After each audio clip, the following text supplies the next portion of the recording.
I didn't do an intro for this one, but you read the title, you get the deal. I'm just going to talk about One Piece for as long as I can. The funny thing is I definitely have more to say that I forgot about over the course of recording this video, which, happens. Maybe I'll do another one of these sometime. Anyways, there's going to be spoilers for up to chapter 1151. Okay, I think that there's really only one place that we can kind of start a video like this, and it's at the very beginning. Not the beginning of the series, not quite yet, but the beginning of my experience with it. See, I had heard things about One Piece for a while. It's hard not to, but because of how long it was, I was really hesitant to start it. See, I have this thing where it's really, really difficult for me to get invested in series unless I basically know that I'm gonna already be invested in them. And so what I'll do a lot of the time is I will go through and I'll spoil myself, because if I know that, oh, this thing happens later in the series and this is very interesting to me, then I'll be able to basically get through the introductory part where I'm not as into it. And this is a problem for me in many, many cases, but it was really detrimental in me in trying to start One Piece, because it's just so long and there's so much to it that even when my friend showed me the first episode of the anime, I was not interested, because all of this stuff was kind of happening in my head and I was sure that I wasn't going to like it. And so I didn't even try. And this was basically how it was for a while. I went on and I watched several other anime. I even watched Naruto, which I think helped, because Naruto is also a very long anime and it's one of the big three. And so I knew that I would have to watch One Piece. And I finally got the chance to experience One Piece when the live action came out. And that was really what my first experience with One Piece was. My actual first experience with One Piece was. So, the live action, I have my notes here. I loved all of it. Going in as someone who hadn't experienced the anime, hadn't experienced the manga, I loved so much of it. From start to finish, all 8 of those episodes were so good to me. And some of the aspects that really stuck out to me were that one scene with Zeph and Garp, when they're talking about the new generation and how it's time for the torch to be passed. See, that's one of my favorite ever tropes, I guess, in stories, is when it's a passing of the torch, right? The older generation is looking to the new generation and it's their time to shine and they need to step up into the limelight. I love that. I love that so much. And so for this to be a major part of the series, or I thought it was going to be a major part of the series, it was really interesting to me, right? This idea of we have Garp training his protege, meanwhile Luffy has gotten trained by, not trained but he's learned from Shanks, and Sanji's learned from Zeph, and all these Straw Hats have had their mentors, and now they're moving on. And so maybe even there would be this little bit of a duality between the two aspects of this show, where while the pirates are all about freedom and they've already left their mentors, Garp, as someone who is actively mentoring Kobe, is sort of still holding on to his pupil, right? And so we could have this duality where eventually the time would come when Kobe would need to move on from Garp, and Garp would have to let go, and Garp would have to accept that. And I think that would be so interesting, which actually kind of brings me to the other aspect that really stuck out to me, which was Kobe. I loved Kobe so much in the live action. Everything about him was so interesting to me, right? Because we have Luffy, and Luffy's the main character, obviously, and Luffy's trying to be a pirate, but the first person that Luffy meets has the opposite dream to him, right? And so Luffy is someone who kind of rebels against all this stuff, but Kobe is someone who still has hope in the system and wants it to work, right? And so I thought that was so interesting, and the continued development of the Kobe and Helmeppo plot that happened in the live action, where we have Kobe and his number 2, and Kobe is a parallel to Luffy, and Helmeppo is a parallel to Zoro. I thought that was so, so interesting. And I was really disappointed when I found out that that wasn't actually an aspect of the anime. But I'm kind of getting ahead of myself. The last thing that I really want to talk about, why I fell in love with the live action, was just the feeling of family, you know? I mean, that's like the traditional thing. Everyone loves One Piece because of that. That's the one thing, right? For as much as we can say, like, I love the themes and I love the story so much, I'm not particularly big on the fights or the action, but I definitely don't hate them. I enjoy them. They're just not my favorite part. But many people, that's what they watch One Piece for. But I don't really think that's true. I think if we're all being honest, it's all about Luffy and his friends, and just seeing this group of people, right, this found family dynamic. It's just great, and it feels so great. It feels so great. And on top of that, the fact that, right, the season ended with the barrel scene, where they all, declare their dreams, and just this moment where these 5 people have united, and they've all come from different places, and they all have different dreams, different ambitions for their life, but they're all kind of moving in the same direction, and they're all doing it together. They're all striving for these things together. And I loved all of the Straw Hats. I loved all 5 of them, right? Luffy was obviously very, very charming just from the start. Zoro was awesome, although Sanji, to me, was cooler. I thought that the thing with Sanji, where he is a cook who refuses to use his hands to fight because he has so much respect for like his craft from the beginning, I thought that was fascinating. And so to me, from the beginning, I was already kind of gonna become a Sanji fan and not a Zoro fan, because you can only pick one. You can only pick one. I do love Zoro though. But like, obviously all 3 of them, Nami's whole arc with Arlong and the village, it was great. Every part of it, just, and her hesitance, by the way, that her hesitance in the beginning, and how grumpy she was, and like how she wouldn't go along with it, but then by the end she's able to smile and she's able to ask Luffy for help. All the things that make One Piece good, right? That obviously, if you're watching this video and you haven't seen One Piece, you know, well, okay, so if you're watching this video and you haven't seen One Piece, I don't know why, but for those of us who have seen One Piece or read One Piece or whatever, like, I'm obviously just preaching to the choir here. I'm saying all these things that you already know to be true, right? These things that you know are good, I'm just saying are in fact good, right? Nami is very, very good. Usopp was so fun for me. The idea of a liar character, but a good liar, right? A liar who is charming, and his lies aren't bad, they're actually good, right? The boy who cried wolf thing, obviously, was fun, but the idea of lying so that they know they're safe, right? So every morning that Usopp yells, "The pirates are coming," is another morning where the village knows that they're safe. And that's just such a fun idea. Every part of it, all 5 of them, they were all great. And because I loved this series so much, I decided to start the anime, right? And so now we're going to go through my experience with the anime, and we're going to do this kind of arc by arc.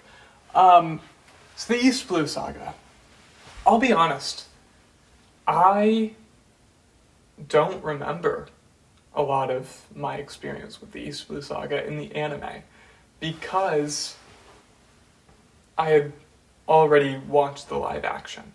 And so kind of what I was doing here was just watching through the anime so that I could continue with the story that the live action had left off on. I mean, I've the changes that the live action made, especially the thing with Nami, now that I recognize that, how her village didn't know that she was working to help them the whole time in the live action, that's a bad change. That's a bad change.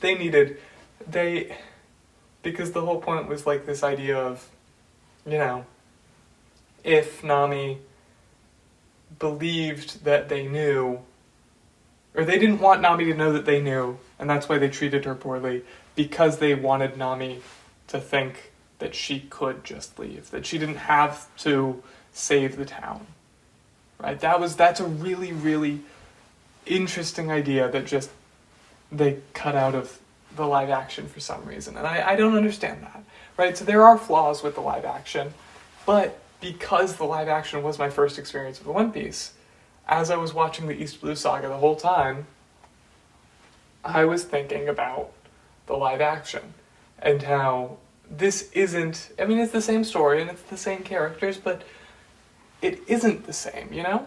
And it's the same story, but drawn out. And so to me, the anime, especially during the East Blue Saga, was living in the shadow of the live action, right? This is not the show that I fell in love with. And even though I couldn't quite place that, I don't think, it really did kind of hurt my experience with One Piece down the line.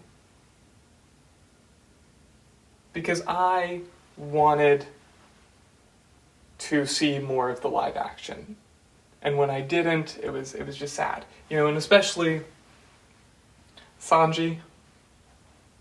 Said I was a Sanji fan, and I still am, but when I started watching the anime, I hated Sanji. I hated him so much because he's so annoying. Like, live action Sanji didn't have that stupid bit with him being a simp.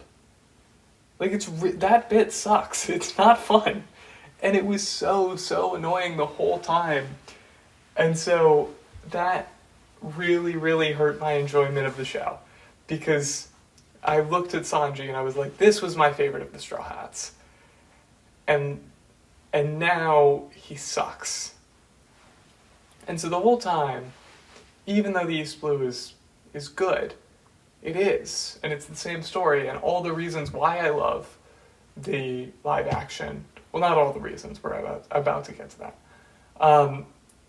Like, the reasons why the live action is so good are because the anime was good first, and obviously the manga was good even before that, but it just, I wasn't feeling it, you know? I wasn't feeling it, which is sad. And I really do want to go back and read through the East Blue and the manga and re-experience that now that I have fallen in love with, like, this version of the story, but I haven't yet. But the one thing, right, the Sanji thing was annoying, but to me, the fact that we didn't have the Kobe side plot was really, really frustrating to me. Not frustrating, it was disappointing. I really liked Kobe. Kobe, honestly, I preferred seeing Kobe's stuff to seeing the Straw Hats. And I don't know why, I just really liked Kobe. And so the fact that he was absent from the anime, I mean, he was in the anime, but then they left him and we don't get to see him for, you know, long stretches of time. It was really, really disappointing to me. And I am really curious what they're going to do with Kobe this season, if they're going to continue with that plot in the live action. I haven't really seen much. I haven't been looking into it. Obviously, the Chopper reveal just happened not too long ago. But, like, I assume they're going to have to continue with the Kobe plot somehow. I'm just not sure how they're gonna. But I was just disappointed that we didn't get this other aspect of it. Because the One Piece world is very, very big. and there's so much of it that's all like so much is happening all at once, and Oda does a really really good job of making it feel like that. But it's just kind of that, like, that was such a simple way of like, hey, well, this is happening with Luffy, right, and all the Straw Hats. At the same time, all this stuff is happening with Kobe and the Marines, right? This world is so much bigger than like I would even imagine, and that is not absent in the anime, that feeling, but it's just a little bit less obvious, you know? And so I kind of had a bit of a rotten mood. Like I had a rotten mood. It wasn't the anime's fault. I'm not saying that the anime was bad, because the anime is good. But it was living in the shadow of the thing that I had experienced first, which is just kind of how that works. You know, for better or worse, that's how it's always going to be. But continuing with the story, right, Reverse Mountain all the way to Alabasta. Even then, as I was experiencing like new story, I guess I skipped Loketown in my notes. Loketown was fun. It was cool seeing Smoker. He's a cool character, and Tashigi, like, they're fun. But like this whole section of the story is another one where I don't remember a lot of it, and I need to re-experience it. But I don't remember a lot of it because I was losing motivation slowly. Because this wasn't the show that I had fallen in love with the live action. And the anime to me was not One Piece in the same way that like the live action was. And so through all of this, it's very good, and I'm definitely enjoying it and enjoying the story. But these characters aren't the same. And so it wasn't enough, because the biggest part, as I kind of said earlier, the biggest part of like One Piece is the feeling of like, hey, these characters are fun and they love each other, and I just love seeing them interact. And so like, just the fact that they were different, it was just. And once again, I need to re-experience this when I'm in a, now that I have adapted and like that is my One Piece. But obviously like Chopper, I love Chopper. I think he became my favorite Straw Hat after he was introduced, because he's the best. I love the guy. He's so sweet, and just the idea like of a doctor. I'm going to talk at some point, I'm sure, about all the crewmates and their roles on the crew, and why I think that the fact that they have all these roles is so much fun, and what their roles like kind of say about them. Like I'm gonna get to that at some point, but for now, I really liked Chopper. I liked Chopper a lot. But I didn't like Sanji. I really didn't like Sanji. And I really, like, Usopp was getting annoying to me too, because he wasn't exactly the same. And I was just comparing these characters to their live action counterparts, which was a problem, and that's, like, my fault, you know? So even, like, loving Chopper, and obviously Drum Island is amazing. Drum Island's amazing.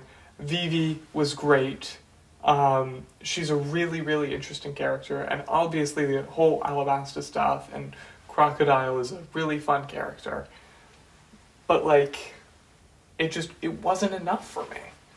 And I really regret that it wasn't, because I could have been having so much more fun. But it wasn't enough for me, you know? But then, okay. Also, okay. Ace. Let's talk about Ace. So, I am pretty sure that from the beginning, I knew that Ace died. Um, it's hard not to.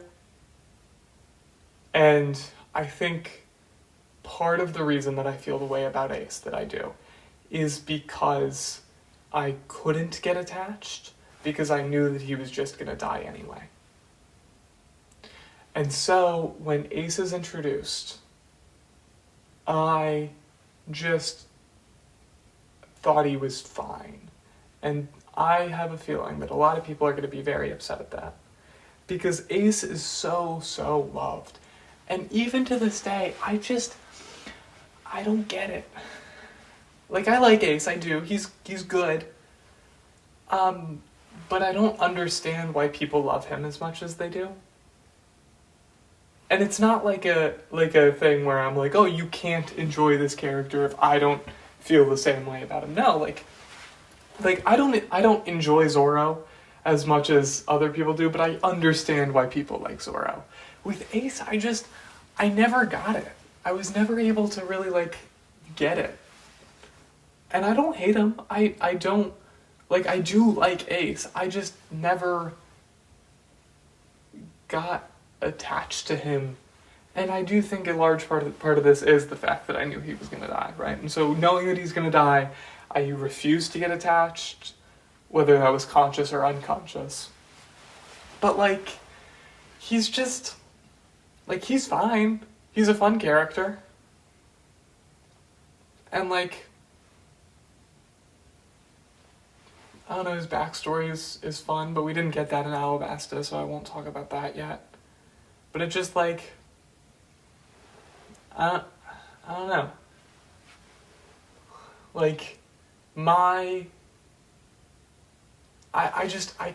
I never got it, you know? I don't know. I mean, I don't need to, but it's just, he's fine. He's fine. I just don't understand why he's as loved as he is, you know? To me, there are a lot of far more interesting characters than Ace. Ace is interesting, and Oda is an amazing, amazing author, right? And so, Ace obviously is interesting, and he's very well written. But, they just, I don't know.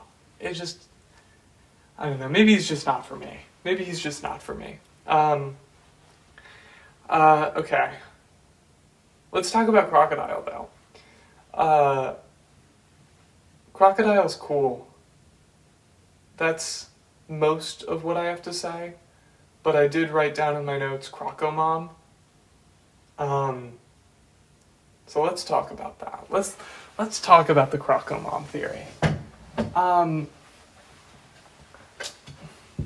I don't think it's true that Crocodile is Luffy's mom. But I really want it to be. I think that it's such a funny idea, and I don't think that Oda's gonna do it. But the fact that Crocodile does have that history with Ivankov, and especially when you look at some of the gendered stuff, how all of Baroque works is all about Mr. and Miss, and they're all so gendered, and he's the most manly man and whatnot. I see it. I really do, and I really understand why the theory has become a thing, and I really, really hope it's true. I really do. Just honestly, it'd be so great. It would be so great to look at Crocodile and be that's Luffy's mom. Yeah, Luffy's mom impaled him through the chest with a hook and tried to kill him. But Luffy beat his mom because his mom is sand and he had water. And I just think that that's amazing. And if that's not the most One Piece thing ever, I don't know what is. And so I really, really hope that it's true. But I think that Oda isn't going to do it. Even though it's something that Oda would do, I don't think it's something that Oda is going to do.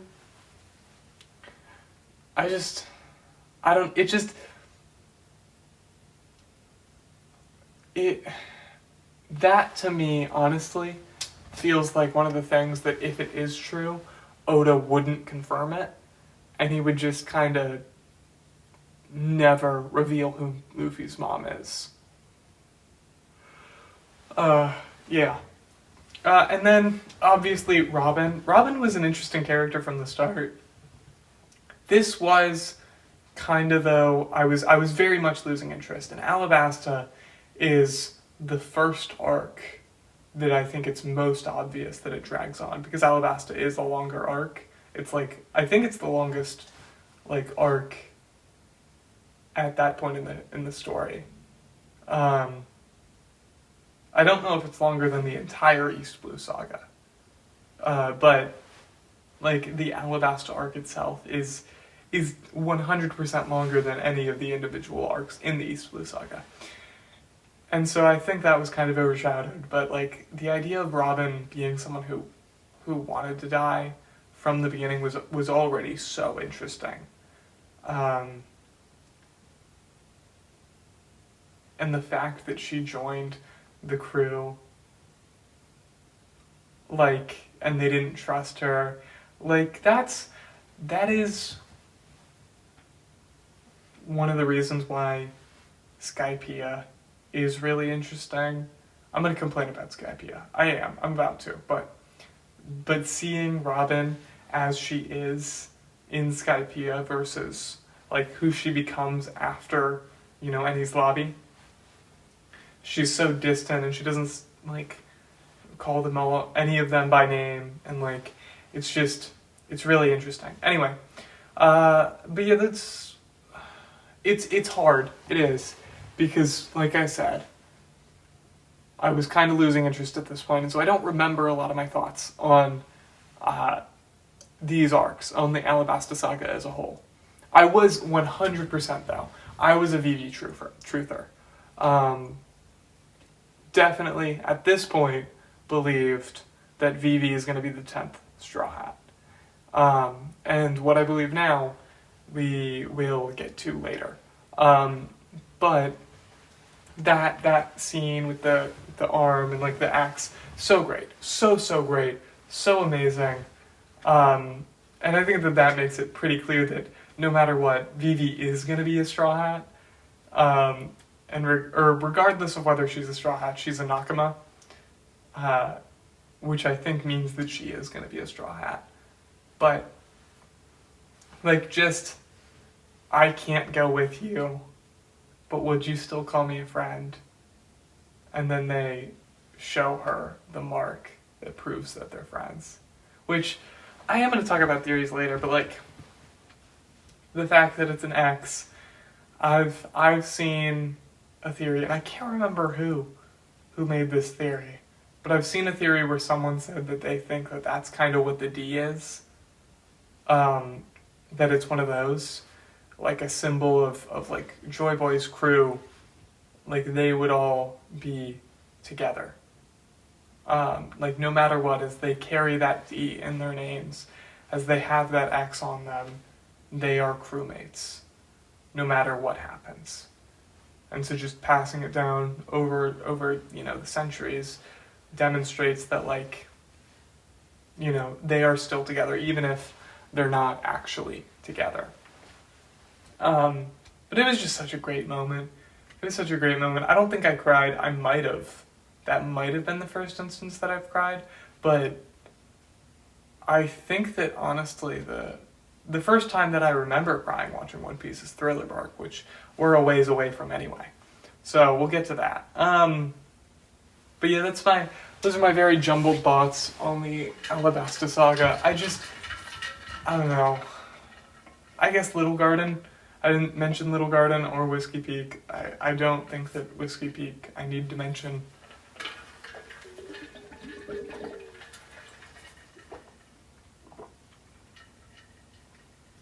Little Garden was definitely fun. Dorian Bragi. The bit where Zoro almost cuts off his feet, and then he starts talking about how, well, if he's gonna die, he at least wants to be in a cool pose. Like, that was really fun.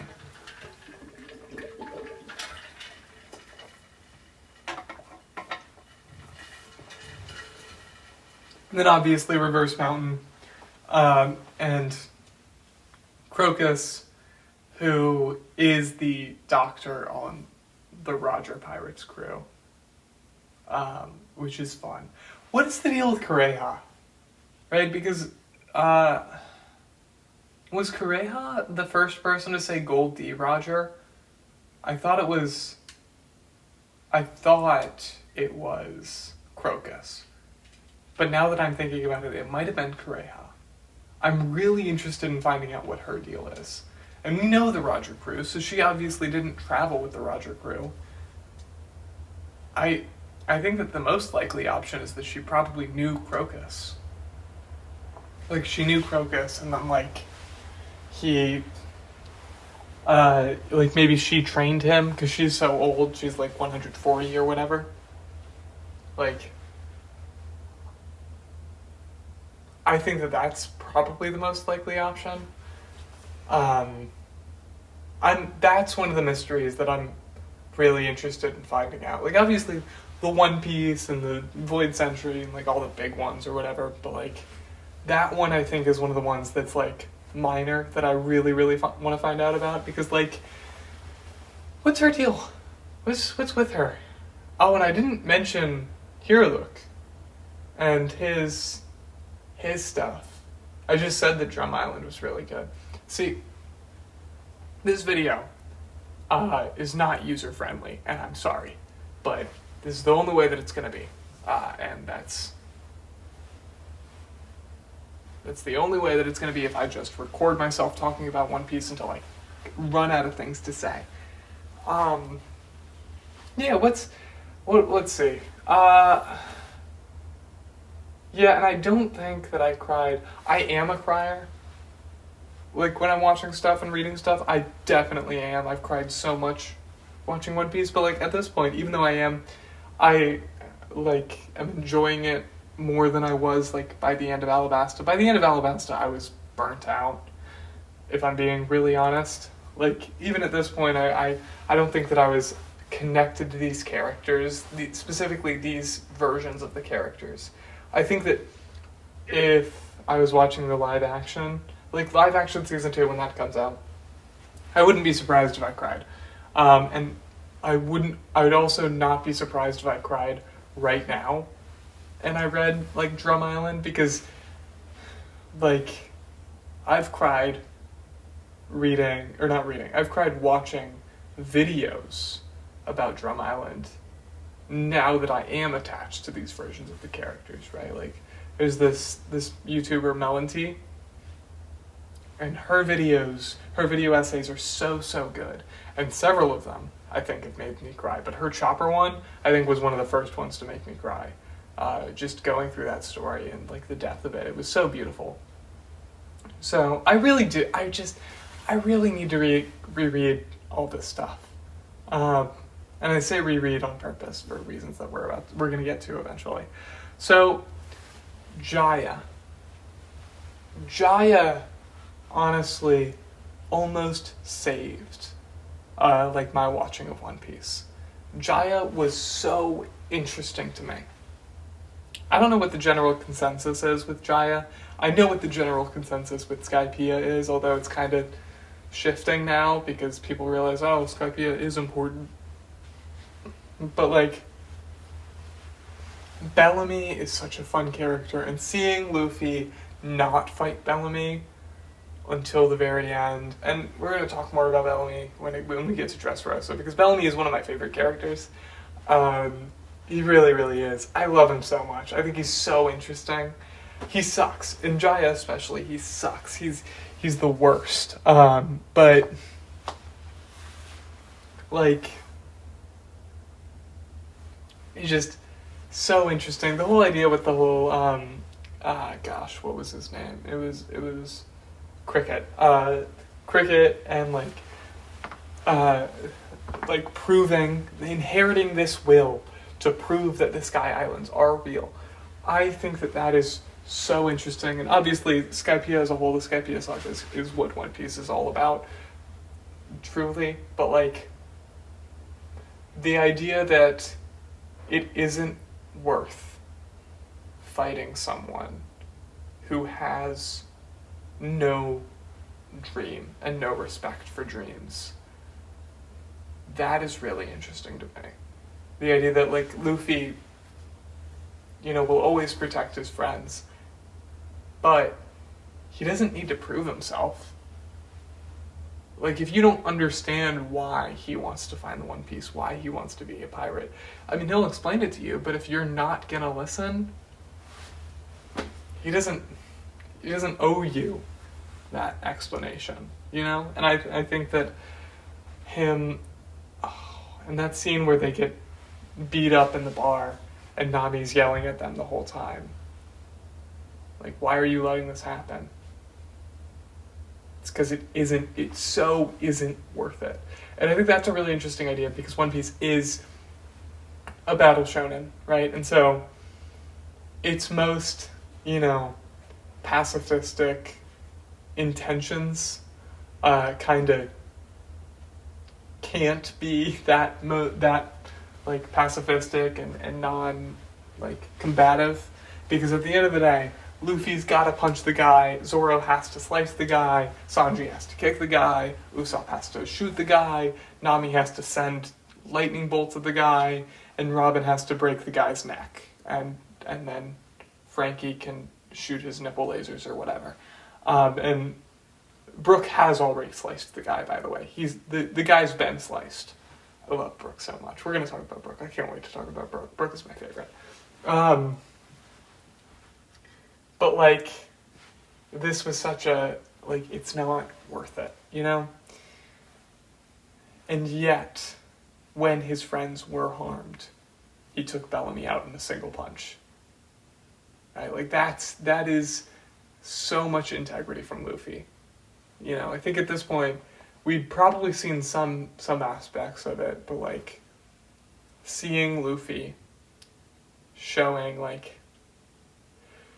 he has maturity, right? He is a very childish character on purpose, and a very selfish character kind of on purpose, and we're going to talk a little bit more about that too.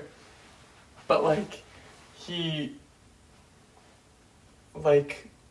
has values, and he has learned, and he is learned, and he's not the same person he was in the flashback. He's just as loud, and has just as big of an appetite, but he isn't the same. He's grown. And I just, Jaya, every part of it was so good. One of my favorite arcs at this point, and I think that this arc, Jaya specifically, it was the closest I got to really feeling like the anime was my version of One Piece until the Water 7 saga. But then we get into Skypiea, and I have personally, in my personal life, not on here, I have said a lot of very negative things about Skypiea. And honestly, for good reason. I've said this whole time that I've wanted to reread all these arcs, and I have. But I did actually reread Skypiea. But Skypiea is the arc that made me quit watching One Piece. So obviously, when the live action came out, August 2023, I watched it, and then I started watching the anime, and so for several months there, I was watching the anime. But when I got to Skypiea, just no part of that was entertaining to me. No part was at all like I was not invested at all. And it was just hard to get through. It was a slog. It was a complete slog, right? From the beginning with like Canis and the whole, like the minute they actually get to Sky Island, I'm just not interested anymore. I don't like. I never really got any reason to care about Canis and her dad. She was fine, but like I just, I didn't feel for her in the way that I like felt for Vivi or felt for Chopper or whatever. But like, I just didn't care. And then the whole arc is just so long and drawn out. And this is an overall problem with the anime, but and the villains were not entertaining. So because I wasn't invested in the characters and like what was happening, and the plot was just long and drawn out, like it ruined it. And so I stopped watching One Piece before I finished Skypiea, and before Skypiea actually like gets really good. And for probably about a year, maybe not a year, maybe more like, 9 months or something, I just didn't watch any more One Piece. Because it was just, like, I was trying real hard, and that's part of the issue, is for this whole period of time while I'm watching One Piece, from the East Blue Saga, right, from when I started the anime, the issue is I'm trying to watch One Piece. Like, I'm forcing it. And that kind of caught up with me here. I enjoyed Jaya, and I enjoyed several parts throughout the Alabasta Saga, I enjoyed several parts throughout the East Blue Saga, but, like, it just caught up with me, and I was done. And so overall, for this, like, gap, this break that I took, like, I think overall my thoughts on One Piece over this time were, like, mostly positive. I was like, yeah, it's fine. It's a good show.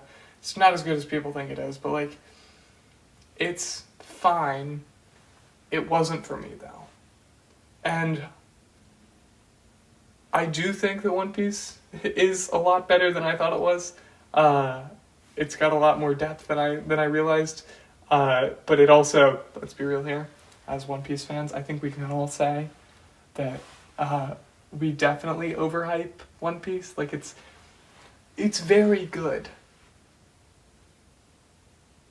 But, like, there's a reason why people who aren't One Piece fans think that we're insane.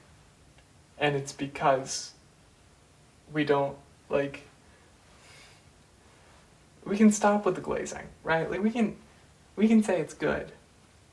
But, like, I don't know. And anyway, overall, like, I just didn't think One Piece was for me. And truly, I don't think it was at this point.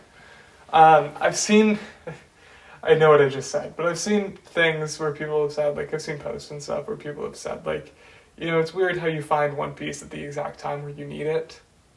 And I don't think I was really ready for the story of One Piece yet. And where I was at, like, it wasn't for me at that point. It wasn't for me. The live action was, but the anime and the, like, rest of the manga, they just weren't for me. And so I stopped, and I watched other shows. But then, and I don't even know what made me pick it back up. I really don't. I'm gonna sit down again. I really don't know what made me pick it back up.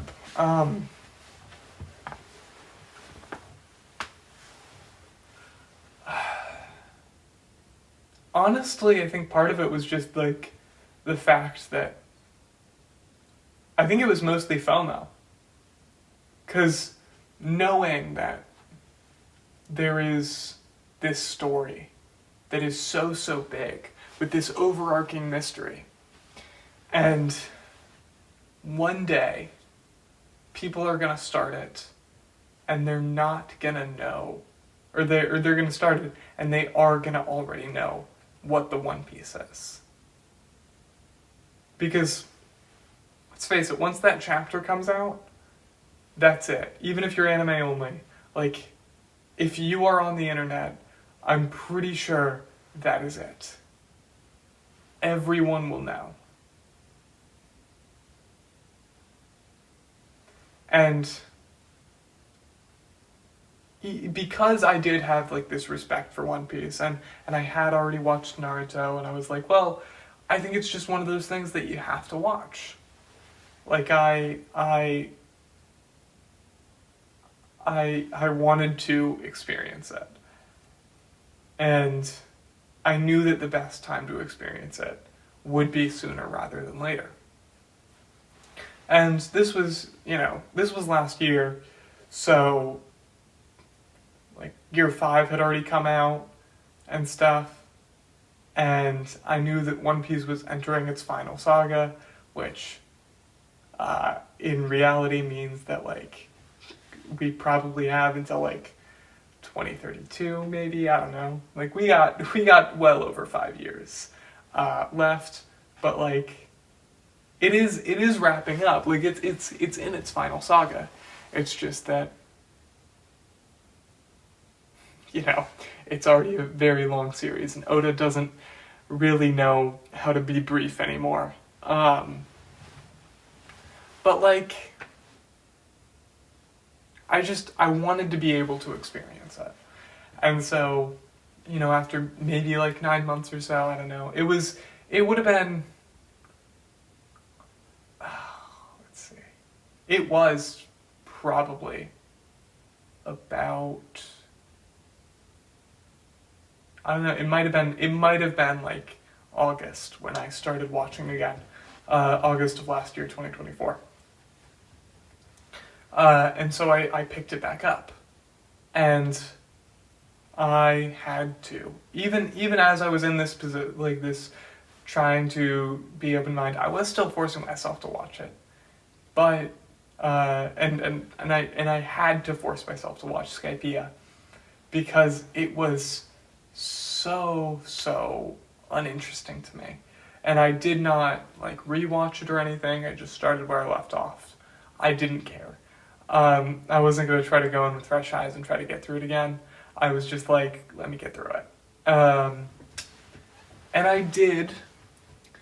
And now that I have, like, overall my thoughts on Skypiea were not good. I did not think it was an entertaining arc. And I did hear and have heard from a lot of people that really like it, because of a lot of the stuff that happens. And since I've reread it, and I've reread it recently, my thoughts about Skypiea have changed. And so I think I'll talk about those now. Skypiea is, in my eyes, a good arc, but with the caveat that it is drawn out and uninteresting. Like, the most interesting stuff in Skypiea happens in like the last 20 chapters. Before that, none of it entertained me, even at this point where I'm enjoying these characters. And I was able to find like a lot more fun from Skypiea reading through it now than I did back then. And like, like I love Chopper and I love Usopp and I love all these characters. And obviously Skypiea has some of the funniest jokes in the series. Like the Zoro bit with the goggles. But like, it just, like all of those fights and all of that to me is nothing. Like, it was fine. It was fine. But because, we don't, like, these are not characters like Wiper and Isa, I believe is her name, if I'm wrong. But, like, they're fine. But because we haven't really gotten to see much of them yet, And like Kanna's to me I never cared about her. I didn't. She was fine, but like I didn't care about her. Let's see. What was it? It's just like I didn't care, you know. And so going back in,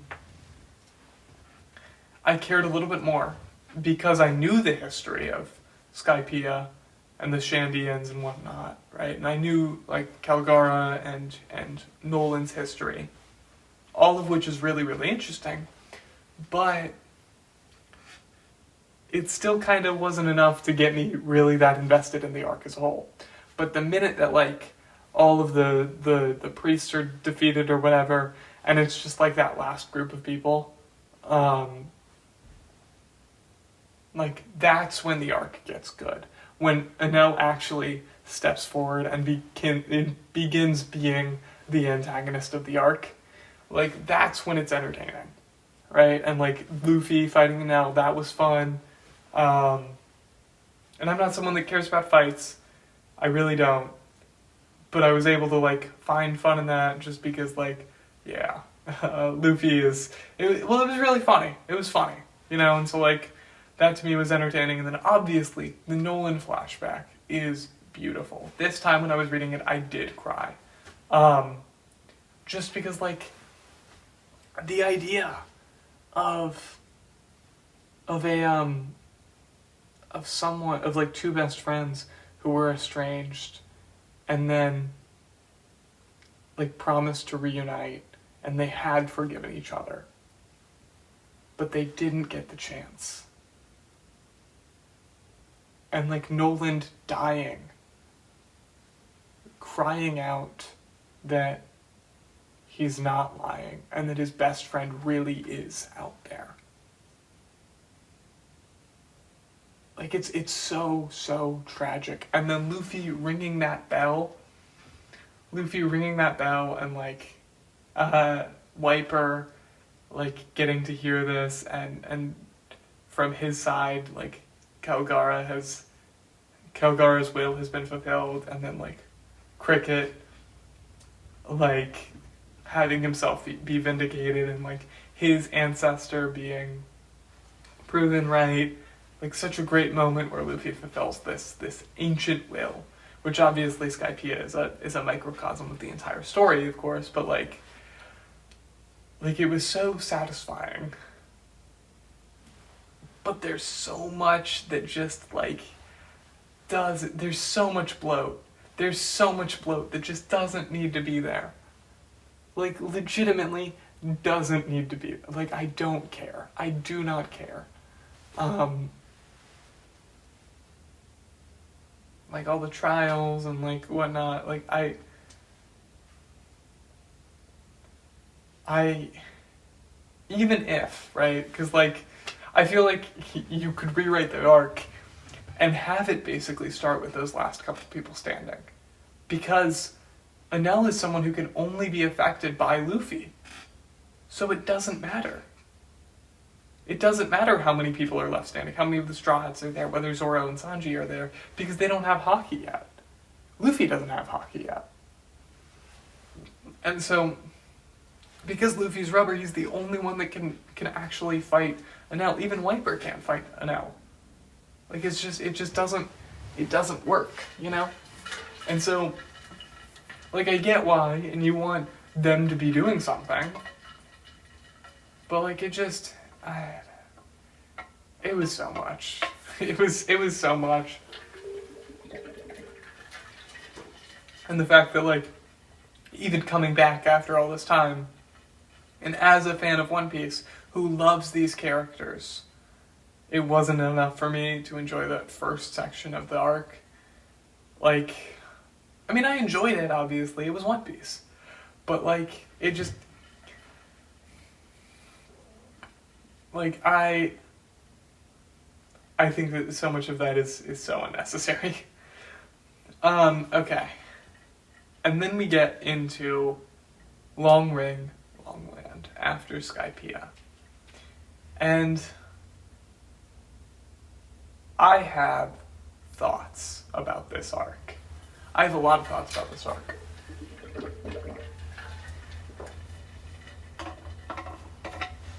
Because the truth is, this arc is amazing. Long Ring Long Land is the arc in which I fell in love with One Piece.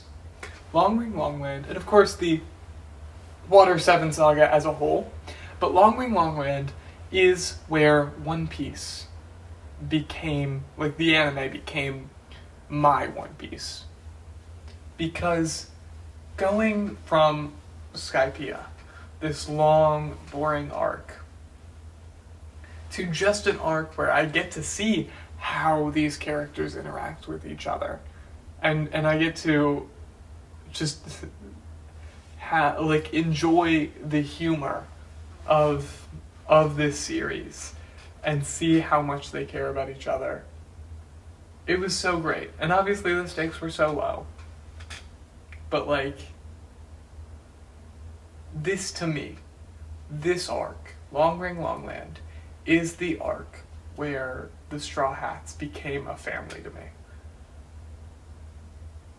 And seeing Luffy like fight to win his crewmates back, like it was just so great, and I was like, yeah. And the humor in this arc and the low stakes worked really, really well for me. And Foxy, look guys, the Foxy hate is forced.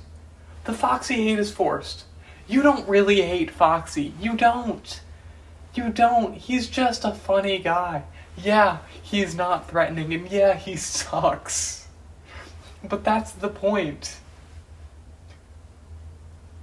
And it's really, really funny that Luffy put on an afro and it made him stronger, and that's why he won the fight, because shards of glass fell in his afro and reflected the slow beam after him. Like, that's really funny. It's okay to have a stupid, like, arc. Like, that's what One Piece is. I don't want... And it's okay if you didn't enjoy it. I want to be clear. It's okay if you didn't enjoy Long Ring Long Land for whatever reason. But, like, going from Skypiea, that's what I needed. I needed the lightheartedness, and I needed to know, like, yeah, these characters are fun. And I got to fall in love with them, and, like, actually like them. And the bits in this arc were so funny. Obviously the Afro bit, which I just mentioned, but like I loved all of it. I loved all of it. Every part of it. And I skipped the filler. I haven't mentioned that. I skipped the filler. I've skipped all the filler.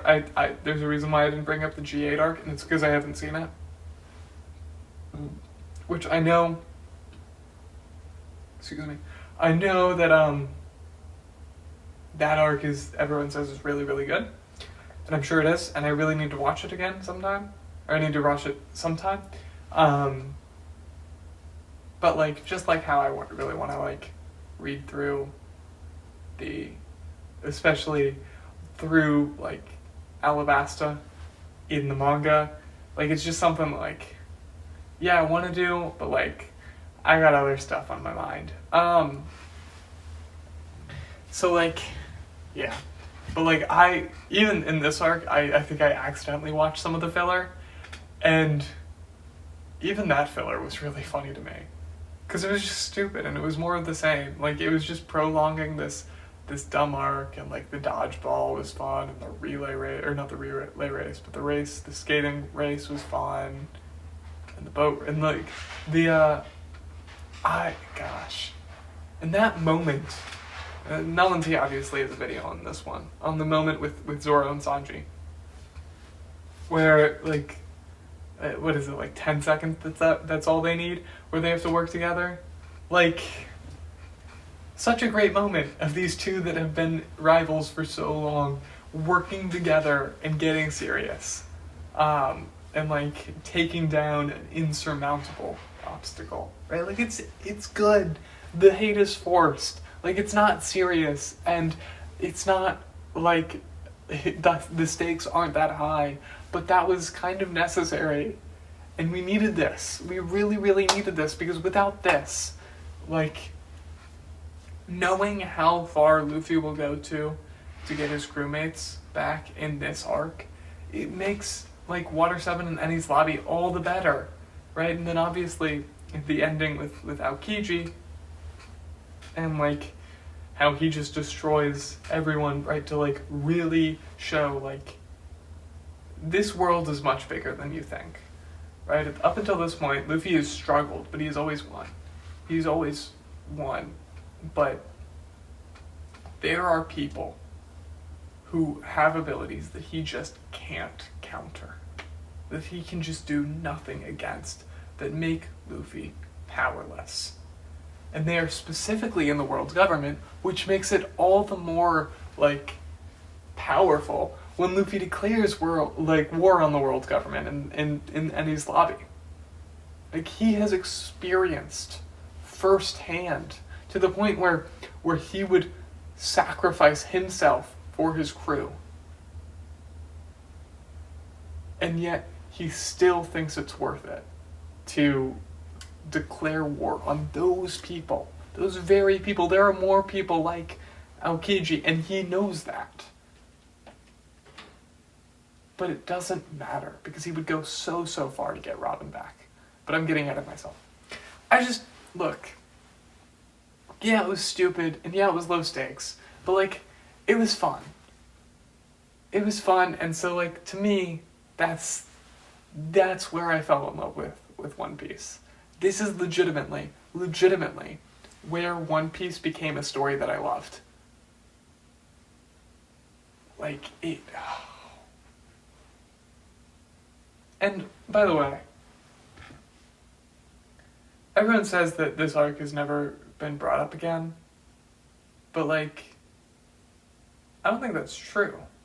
Because in Amazon Lily, when Luffy gets shot by Boa's love beam, he goes, "Oh no, a slow beam." So that's a reference to this arc. So I think that's wrong.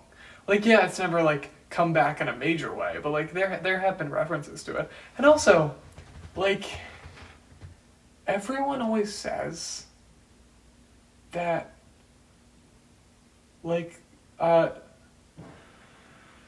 Zoro has never called Sanji by name, but I'm pretty sure I have screenshots of the manga where he does. I'm pretty sure. I might be wrong. I don't know. Like, everyone always says that. But, like, is, like, I swear there have been some times, and that, honestly, you know, could be a translation thing. I am reading the official translation. Like, I'm reading on the Shueisha, like, Manga Plus app. So, like, that's the official. But, like, I don't know. I swear, though, I've seen it. I might be wrong. Okay. Water 7. Water 7 Enies Lobby. Let's start with Usopp. Let's start with Usopp.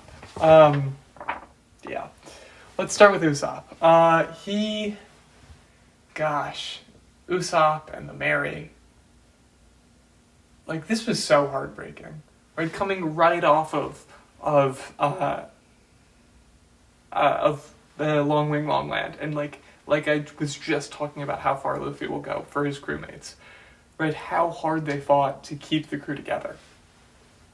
And Usopp, like, just, he leaves, and Luffy has to fight him, and honestly, Usopp does a really good job of fighting Luffy, but in the end, it doesn't. I really like that line at the end. I forget what specifically how it's worded, but I'm remembering it, where like, Luffy is telling him, like, this is the only way it could have ended. Like, you knew this would happen. Like, no matter what, no matter how hard you fought, I'm that much stronger than you, Usopp. Like, you could never win. And it was just, it was so heartbreaking, every aspect of that. And, like, you understand Usopp. And by the way, I think that Usopp hate is forced too. I think Usopp is great. And for everyone that says he's useless, I have a complaint about that. But that's a later issue. I do try somewhat to organize my thoughts. I'm just bad at it because I'm autistic, which is why I'm talking about One Piece for as long as I could talk about One Piece. And honestly, I'm really scared that this video is not going to be that long. But I mean, I guess that's kind of part of the issue with doing a monologue video like this. I feel like it'd be much better if I had someone to talk with to bounce off of, because we could spark ideas and whatnot. But like, anyway, like the whole Usopp stuff was so heartbreaking, and that scene where like Frankie like throws him into the water so he sees that the hole is broken, and like he knows that and then he says like, no, I know, like I know that it can't be fixed. But he just he has so much insecurity, and he holds so much of his worth with the Mary. Like, it's just, which I guess, okay. If you heard me say, like, so much of that didn't matter and we didn't need so much of that in Skypiea, and you're thinking about, like, the Klabauterman part or whatever, like, there are other ways to do that. Like, there are important parts in those chapters and, like, foreshadowing. And I'm sure there will be more that we'll find out later because Oda is crazy. But, like, it just...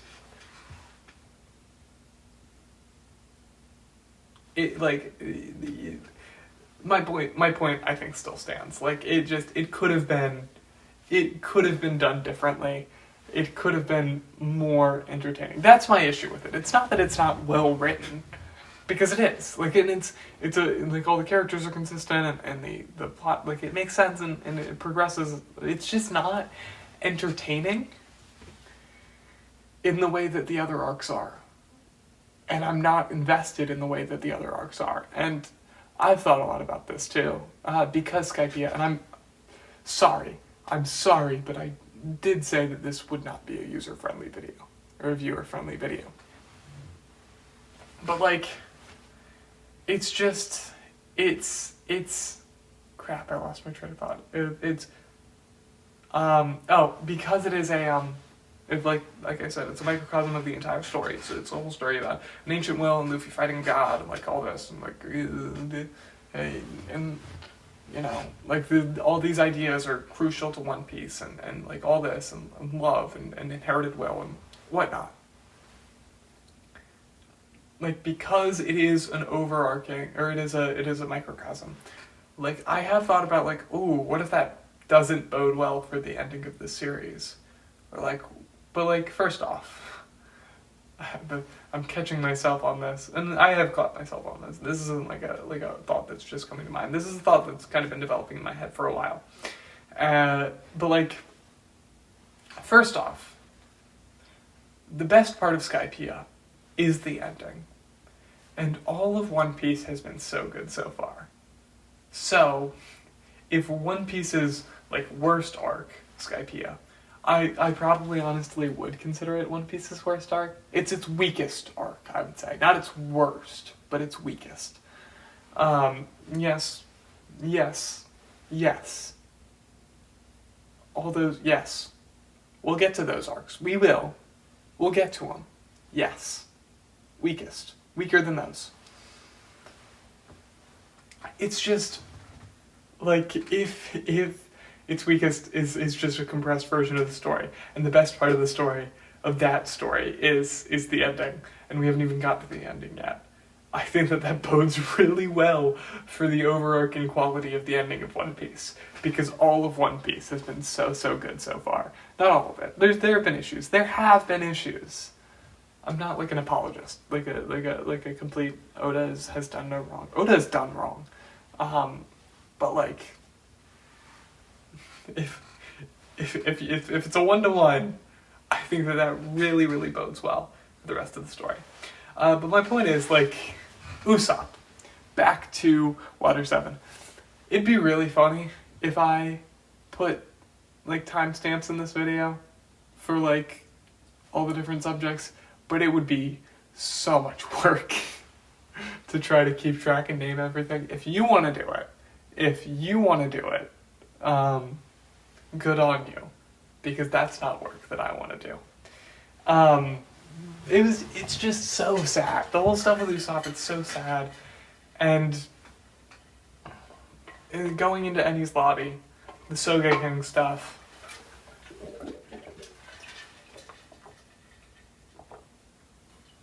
like the Sogeking stuff, it was like the fact that he thinks that he needs to do that.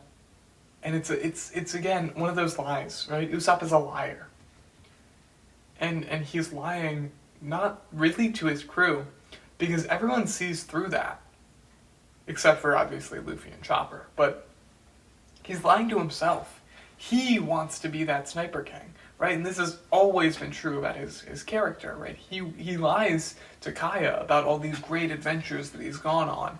And the reason he does that is, yes, to entertain her, but also because he wants it to be true about himself.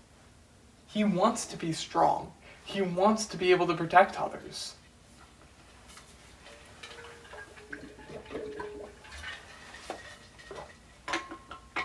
And seeing Usopp step into, like, his role, essentially, and kind of get, like the moment with Sanji, right? You do what you can, and I'll do what I can.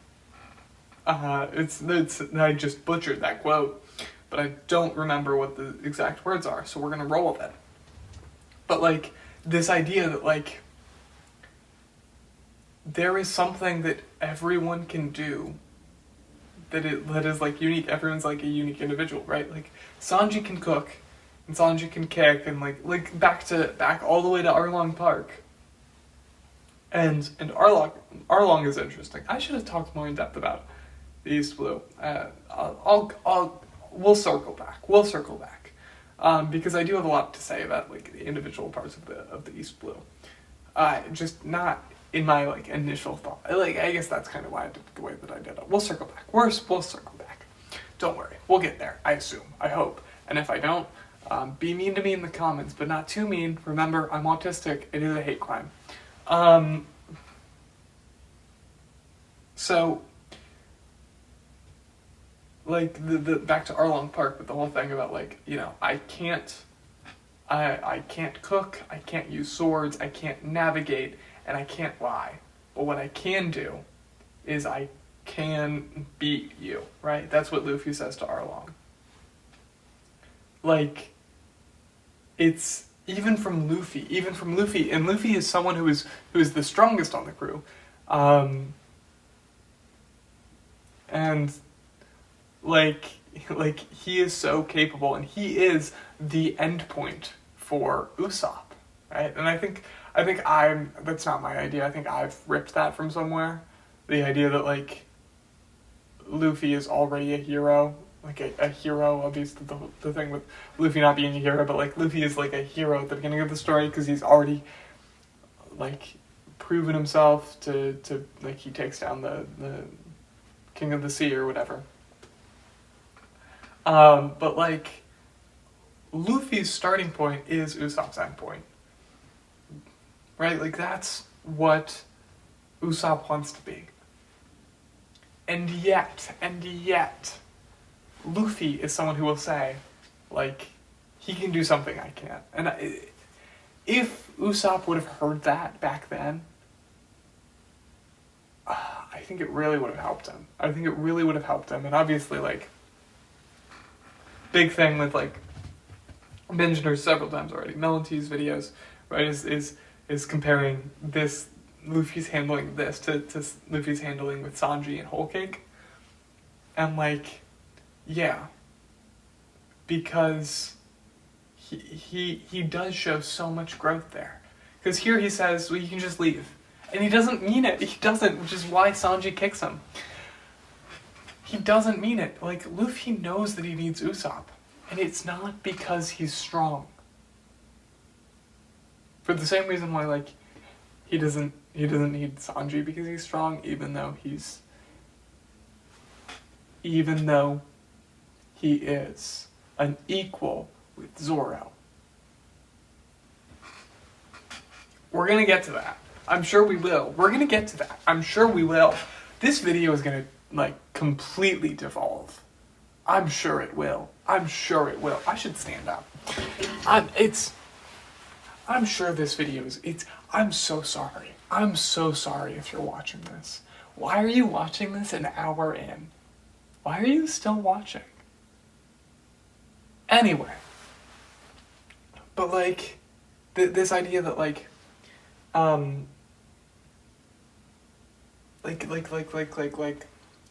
gosh. Okay, I lost it. Like, Luffy does need all of his crew. Like, every single person on his crew. And it's not necessarily because he needs either their strength or because, like, he physically needs them in order to get to the One Piece. Like, obviously, he needs Zoro and, like, he needs Zoro for his strength, and he needs, like, Chopper and Sanji for their cooking. But, like, he could have another doctor. He could have another cook. He could have another swordsman. Right, like, obviously, Robin and Nami are, like, the best navigator and the best archaeologist in the world. Robin's the only person in the world that can read the Poneglyphs. Probably not, though. Probably not. Let's be real here. Probably not. And also, if Luffy is the voice of all things, like, he should be able to do a good chunk of that himself. Like, not read him directly, because Roger couldn't read him. He needed Odin. But, like, a good chunk of that. Right? And, like, I feel like Momo has to learn. Doesn't Momo have to learn because it's the Kozuki's? Momo isn't for way down the line. But, like, Luffy needs all of his crew. And in this moment, Usopp didn't feel needed. Which is, the biggest and most heartbreaking thing. And because he didn't feel needed, he didn't feel wanted. Because he thinks that he needs to feel needed, right? But he doesn't. And regardless, he is needed, right? They need him. And, like, it was, the whole, like, every part of it was so heartbreaking. And the fact that even amongst this, like, he still wants to help out his friends, even though he's so upset at them. Because he does still really love them. And, like, he still fights alongside them. And that moment where Luffy declares war on the world government, I think it's really important to note that it was Usopp that shot down that flag. Like, yeah, it was Sogeking, and we can make the joke about, like, oh, Usopp and Sogeking, blah, blah, blah. But, like, it was Usopp. And there was no hesitation from him. There was none. Right? Usopp is a coward, but in this moment, he declares war. Like, he actively, like, yeah, he's masked and he's doing this persona, but, like, he actively shoots down the flag of the world government after he experienced Aokiji. He was there. He saw that. Like, that was not good. And he knows that, like, even Luffy wasn't able to defeat that guy, and he's nowhere near as strong as Luffy. He's just gotten beat by Luffy. But he does this, and he does it, like, just because Luffy asked him. Like, that's such a good moment for Usopp's character. Like, he's not as cowardly as he thinks he is. Like, that requires so much courage. Like, oh my gosh. Can you imagine doing that? Like, yeah, Luffy's gonna do it. Right? And, like, anything that Luffy asks Zoro's gonna do. Right? Sanji, same way. Right? Complete faith in them. Right? And then you have the three cowards, right? Like the weakling trio, right? Usopp, Nami, and Chopper. And each of them, it's a little bit harder to tell, like, whether they would do this. But I think that this moment kind of proves that they all would. And there's other moments like that prove their loyalty to Luffy and how truly loyal they are to Luffy. But, like, you know, I do think, and especially this moment because it's Robin, like, I do think that if it, you know, obviously Chopper doesn't really have ranged options, but like if it was something that Chopper could do, or if, you know, Nami was, if you told Nami to like lightning bolt down the flag or something, I don't know. Like, they would. I do think that they would. But it's just such a good moment. It's such a good moment. This to me, the Water 7 Saga as a whole, is the peak of One Piece for me. And I mean that in a couple ways. Like, the first, and like, what I mean by it truly is that it is like my peak, because like this is where I truly like, this saga is where I truly fell in love with One Piece, where it became something that, like, where it became my second favorite anime, and like one of my favorite stories of all time.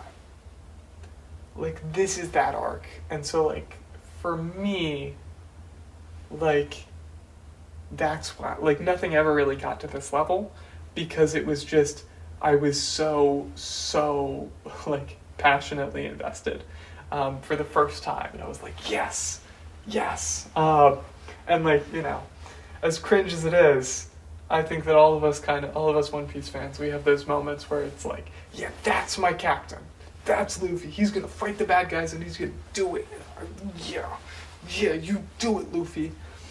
And like, this was like the first instance for me where I'm like, yeah, Luffy, you got this, and I'm really rooting for Luffy. Just so much. I gotta reread this arc too. I gotta reread all of One Piece. And I say reread once again because, like, I mean it. Let's see. I feel like I'm just kind of talking around in circles about Usopp. I love Usopp a lot. I really do.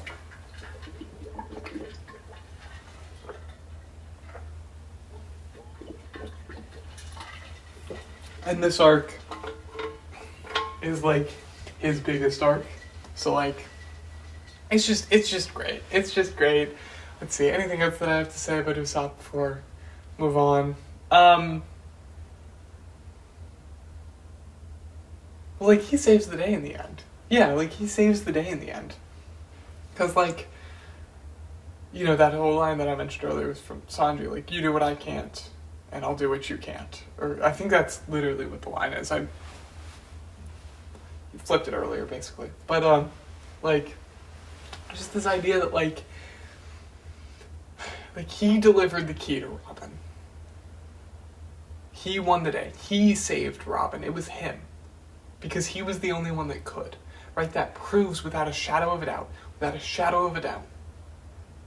they need him. Because without him, they would not have succeeded. Right? And in the end, Mary also saved the day. Right? And we could talk about Mary. I once again, I knew she was going to die going in. Obviously, that's to me, I think Ace and Mary are like the two biggest things that are spoiled. Like, Ace is a donut and then you cry over a boat, right? Like, those are the things. And I didn't cry over Mary. I didn't. But it was still really heartbreaking. Just like that. Like, Usopp cared so much about this ship. And it broke him, and he so much so that he couldn't even be himself in that moment. He had to be Sogeking. Right? He had to wear that mask. Like that, it's so sad. It's so sad. Right? Like, in this moment where he's losing, like, the thing that he associates his worth with. Like, and he can't even show his face.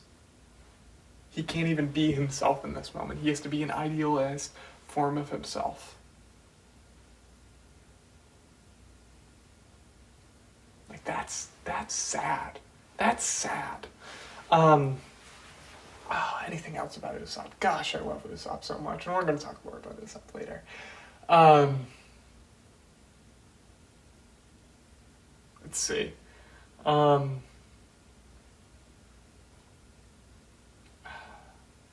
No, I'm sure it'll come up. I'm sure it'll come up if it does. But like, yeah, just like the whole all of the stuff with Usopp here was so good. Okay, but let's talk about Robin. Once again, this is a lot of stuff. I had so much of One Piece spoiled, and it's all my fault. It's all my fault because I did do that thing where like. Well, it's partially that I struggle to get invested unless I know I'm going to get invested. And so what I'll do is I'll watch stuff, and I'll watch reviews, and I'll watch people talk about this series and spoil it because I need to know, like, I am going to enjoy this thing. And that's part of it. But another big part of it is, like, when I enjoy something, I want to watch content on it. And I've watched so much One Piece content. I have. And so because of that, I'm actively watching One Piece content as I'm going, and I am generally trying to avoid spoilers, but really my intention is mostly avoid modern spoilers. Like, it got to the point where, like, I kind of was like, okay, I'm allowed to watch One Piece videos, but I'm only allowed to watch One Piece videos that are 2 years old. So there would be, like, no spoilers for, like, the end of Wano. Obviously, I knew that Luffy beat Kaido, and I knew that Gear 5 happened, but, like, like, no spoilers for Wano or Egghead. But I also did break that rule a good chunk with, like, a channel called Hidden Island. I watched all of his theories because I really liked him. He was my favorite, and unfortunately, he's stopped posting because he's quit YouTube. But I loved his videos so much, and you should really check them out. I'll try to leave all the names of all the YouTubers that I bring up in the description. But, like, so obviously I knew about the I Wanna Live scene as well. And I knew about Robin's backstory, and I knew about Jaguar du Sol. And I knew specifically that not only does he die, but also that he wasn't dead. I don't know how I knew that, and I'm not actually entirely sure whether I learned that before. I'm pretty sure I learned that before I watched. Or, like, while I was watching this. And so, like, because that would have been at the time, that would have been a very, very recent development. But, like, I'm pretty sure that I knew that before I watched Robin's flashback. But, like, Robin is just, oh gosh. And, like, this is why this is the peak of One Piece for me. Because you have Usopp, and then you have Robin, and then you have Frankie, and it's just, like, all three of these characters have such great arcs, and, like, they get so much development here. But, okay, Robin, like,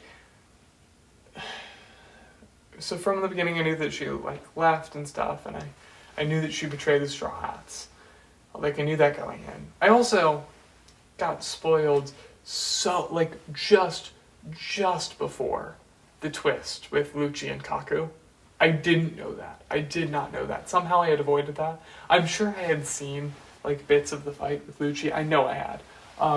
But I didn't know that was that Lucci. And I got spoiled, like, just before. And I wasn't even watching a YouTube video. Like, I got, I got recommended something as I was scrolling on Instagram.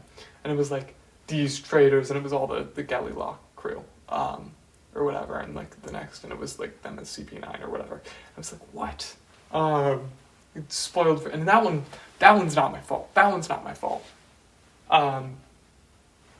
Nor is the other major spoiler of Conjura, that I also got spoiled on, that we'll talk about later in Wano.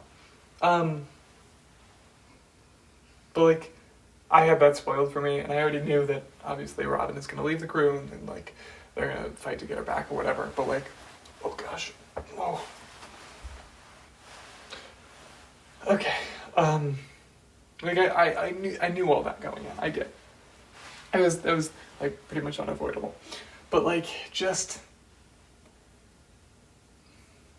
character like Robin, one who, and especially like now, looking back on having just read through Skypiea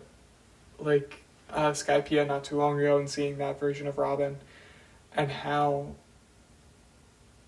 like she just wouldn't let herself get attached to them. But even though she wouldn't let herself get attached to them, she still did. Like, she wouldn't say their names. She would say, like, swordsman or navigator or doctor or whatever, and cook, and she wouldn't say their names, and she didn't want to get attached to them because she knew that she was going to have to leave them eventually. She had this defeatist mindset to her. But at the same time, she chooses to sacrifice herself for them.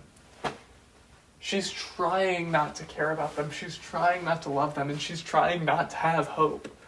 But she can't not have hope when you're face to face with Luffy.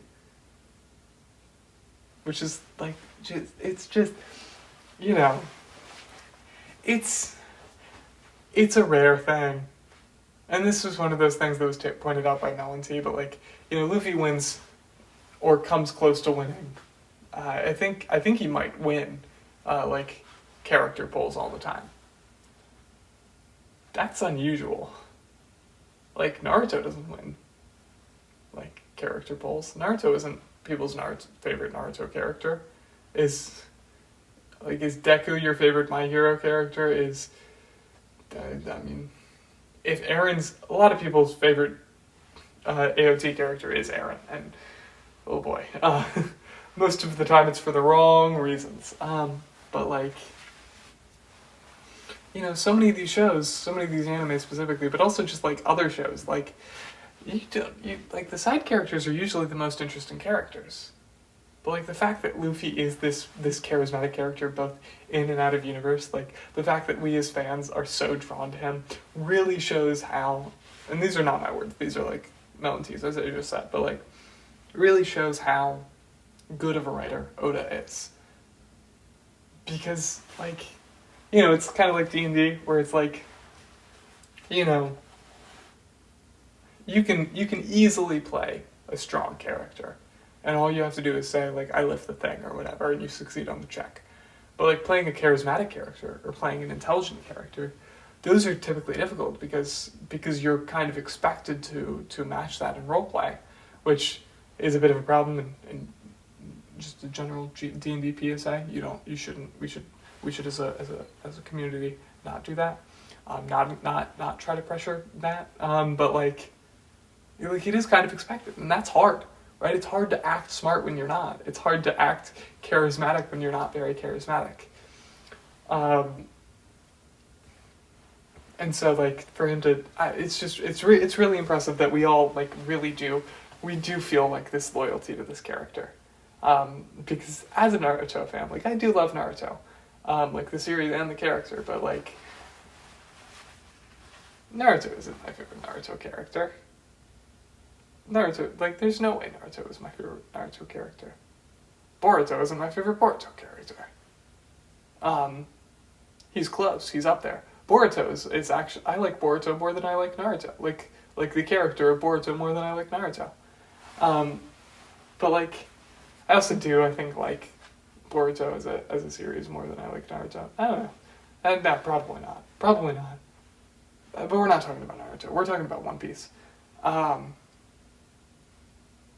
But, like, just, Luffy's really, like, it's really cool that we feel the same way about Luffy that, like, his crew does. But my point is basically, like Robin couldn't not, like, just not become, like, loyal to Luffy. And she couldn't, for as much as she wanted to, for as much as she wanted to, like, remain, like, serious and remain, you know,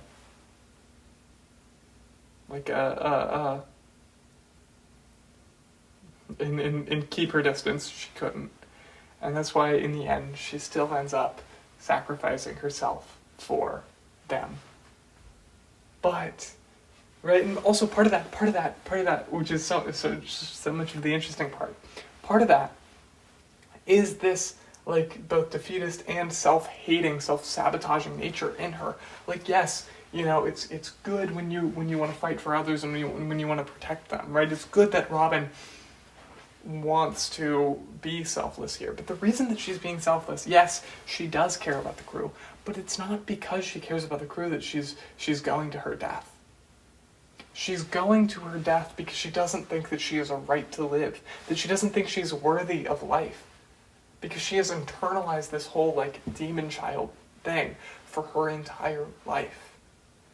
Right? In that scene, and I kind of planned on talking about some of these quotes later, and I have two of them from this arc alone, right? The idea that like that Frankie says to her, like, existing is not a crime. Like, you are not wrong for being. Like, you can do wrong, but you cannot be wrong. That's so, so beautiful. But Robin has been told her entire life that she is wrong for being. And so she just wants it to be over. Because it is hard. It's so hard for her. And even though this hope that she has with Luffy is, like, unavoidable in a way, right? She can't, even though she doesn't want to actively, like, feel this hope. Like, she can't avoid it. Like, it just happens. She still thinks that it's even though it is, like, unavoidable, it's still so hard for her to have that hope. Because she lost everything. She lost everything. And she has, for her entire life, been fighting to survive. And the reason why she's fighting is not because she wants to live, but because she thinks she has to. Which is, like, so much worse. Right? Like, she thinks that if she dies, she's betraying Saul, she's betraying Clover, she's betraying her mom. Which is so much pressure to put on a little girl. And it's so, so upsetting. And, like, her backstory is so, like, even before that, even before Ohara got destroyed, the fact that she was ostracized from, like, her community and other kids did not want to play with her because she had a devil fruit.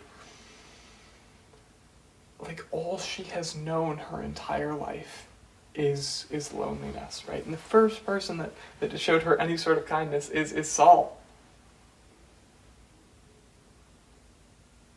I'm curious, because Saul is an interesting name. Right, and obviously, Oda is a very well-read person, and he has a lot of literary references. And I'm curious why he's named Saul. Because there's two very famous Sauls in the Bible. One, of course, being King Saul, the king before David, and the other one being, like, Saul of Tarsus, who became Paul. And I'm curious if there's significance with that, but I haven't heard anyone mention that. And I'm struggling, as I'm kind of thinking about it right now, to find anything concrete to place with either of those. Because King Saul was, I mean, I guess in the sense that King Saul was kind of described as being a very tall person. He was described as being ahead above everyone. I guess that Saul is a giant after all. Perhaps there's another connection to the name Saul. Jaguar. I don't know. That would be an interesting thing to look into. But I'm not seeing really. I guess in the sense that, like, he's a vice admiral, right? And Paul was obvious when Paul was Saul. Obviously, Paul. By the way, misconception. Paul did not change his name. He didn't change his name to Saul, or change his name from Paul to Saul from Saul to Paul when he became a Christian. Saul is just his Hebrew name, and then Paul is, like, it transliterated into Greek, essentially. Right? It's the same thing. I think of it the same way. Like, Jesus' name wasn't Jesus, it was Yeshua. Right? Like, it's one of those. It's one of those, right? But also, or I guess I actually don't think it's transliterated. I think it's more of a Levi Matthew example. Yeah, I think it's a Levi Matthew example where, like, his name is Levi, but he also has a Greek name because they existed in a that's not important though. But like, I suppose in the sense that like he was a vice admiral just as Paul was a Pharisee.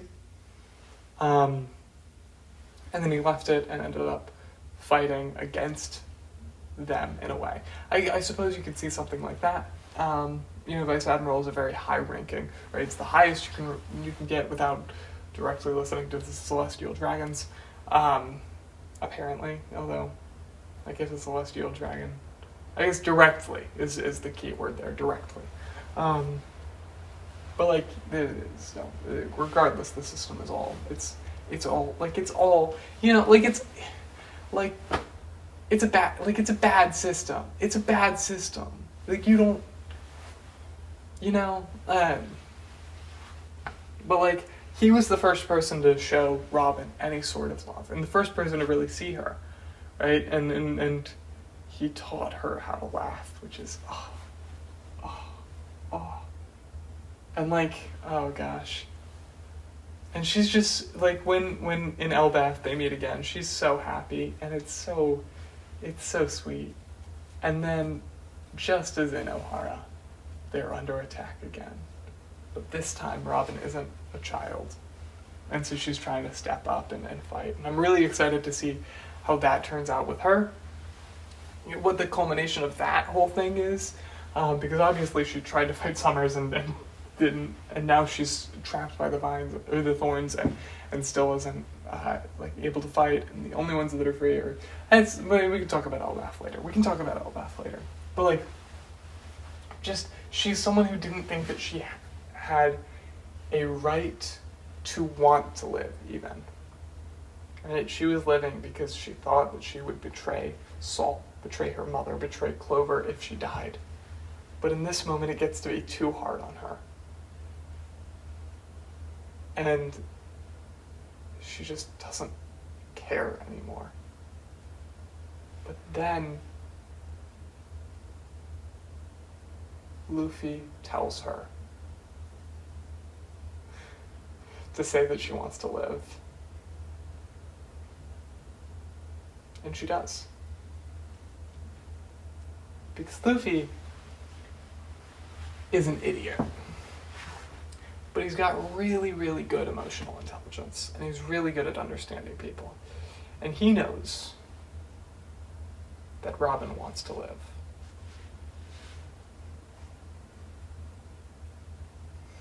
Right? And in this moment, right, you know that Robin's thinking about those words from Saul, right? Like that no one is born into this world to be alone. And that one day she's going to find her Nakama. And she has found them. And that's so good. It's so good. Like, it's so good. Gosh. Like,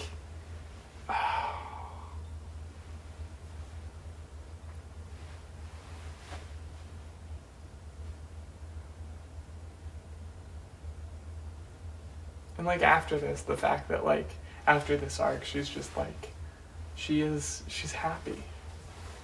And she will trust Luffy with her life. Like, it's so good. It's so good. It's so good. Okay, let's talk about Franky. So, Robin, after this arc, became my favorite One Piece character. Definitely my favorite Straw Hat. And I feel like Franky would have become my favorite Straw Hat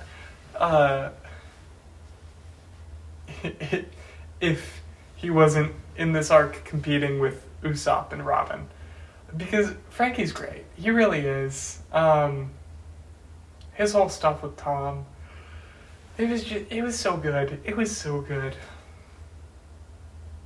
And Tom is the best. And the fact that like the idea around things aren't bad in and of themselves, right? Which obviously, goes hand in hand with Robin, right? Like she isn't wrong for existing, right? And Franky isn't wrong for having built ships that are and Frankie's ships aren't wrong just because they have the capability to hurt people, because ships that have the capability to hurt can also protect. But he must never, as a craftsman, as someone who has built something, reject one of his creations, right? And there's this parental aspect to it, like this. So many of the One Piece characters have been rejected by their families, but you can very easily apply this to them, right? Like Sanji was rejected by his family, but as a father, Judge should never have rejected his son for that, for simply being weak. Or even if Sanji did something awful, he never should have rejected him. But he did, because Judge sucks, and I want to see Judge get destroyed, honestly.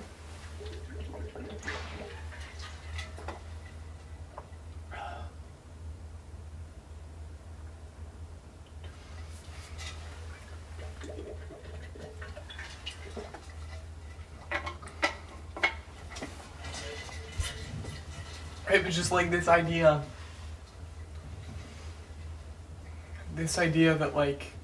that Frankie is so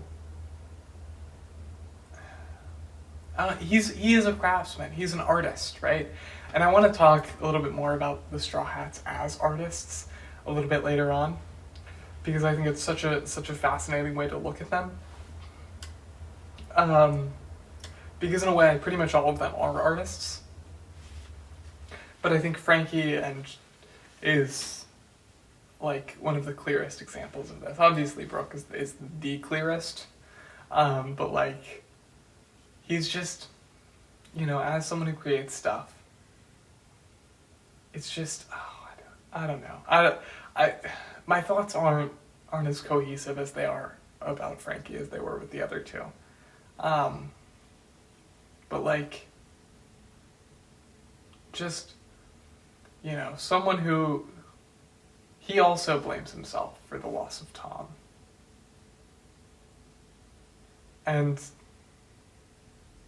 what he does with that is make a community where others that feel lost can find a home.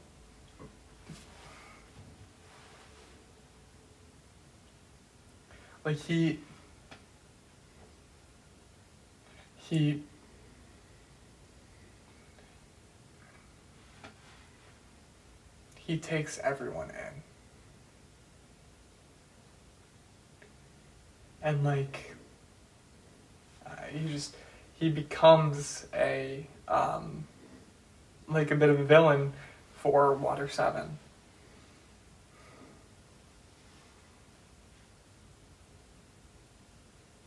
So that everyone has a place. But in the end, right? Because in the end, they don't need him anymore, right? Which is part of the beauty is they want him to leave, right? He's very hesitant to leave, to go with the Straw Hats. But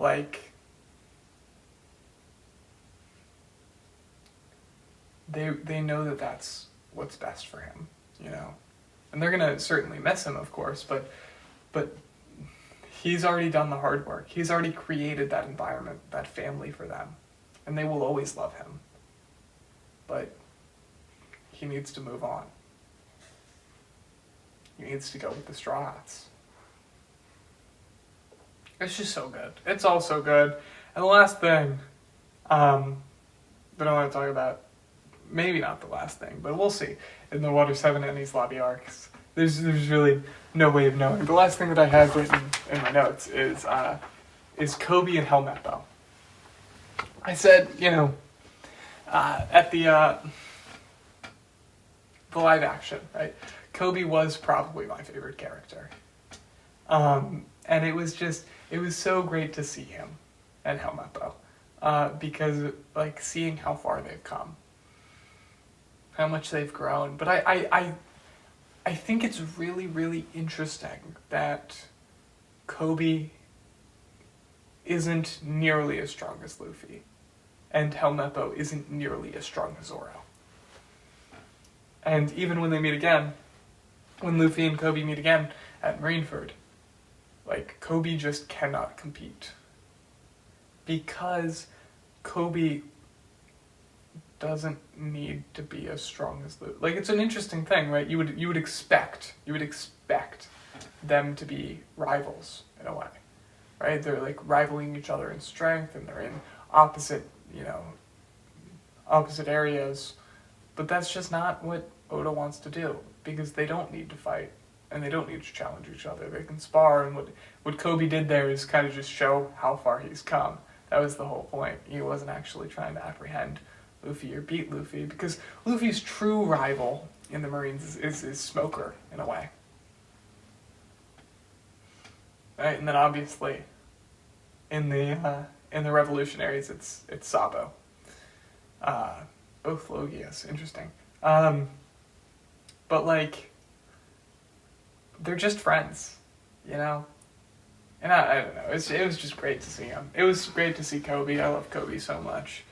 I'm a Koby apologist. I'll be a Koby apologist till the day I die. I hope that I don't have to regret that statement. I hope Koby doesn't do something really, really bad. Can you imagine? Can you imagine if, like, Endgame One Piece, like, Koby ends up becoming evil in some way, and, like, murdering, like, can you imagine if, like, Koby just casually, like, murders Nami or something? like, because, I mean, right now he is trying to prevent Luffy from getting the One Piece.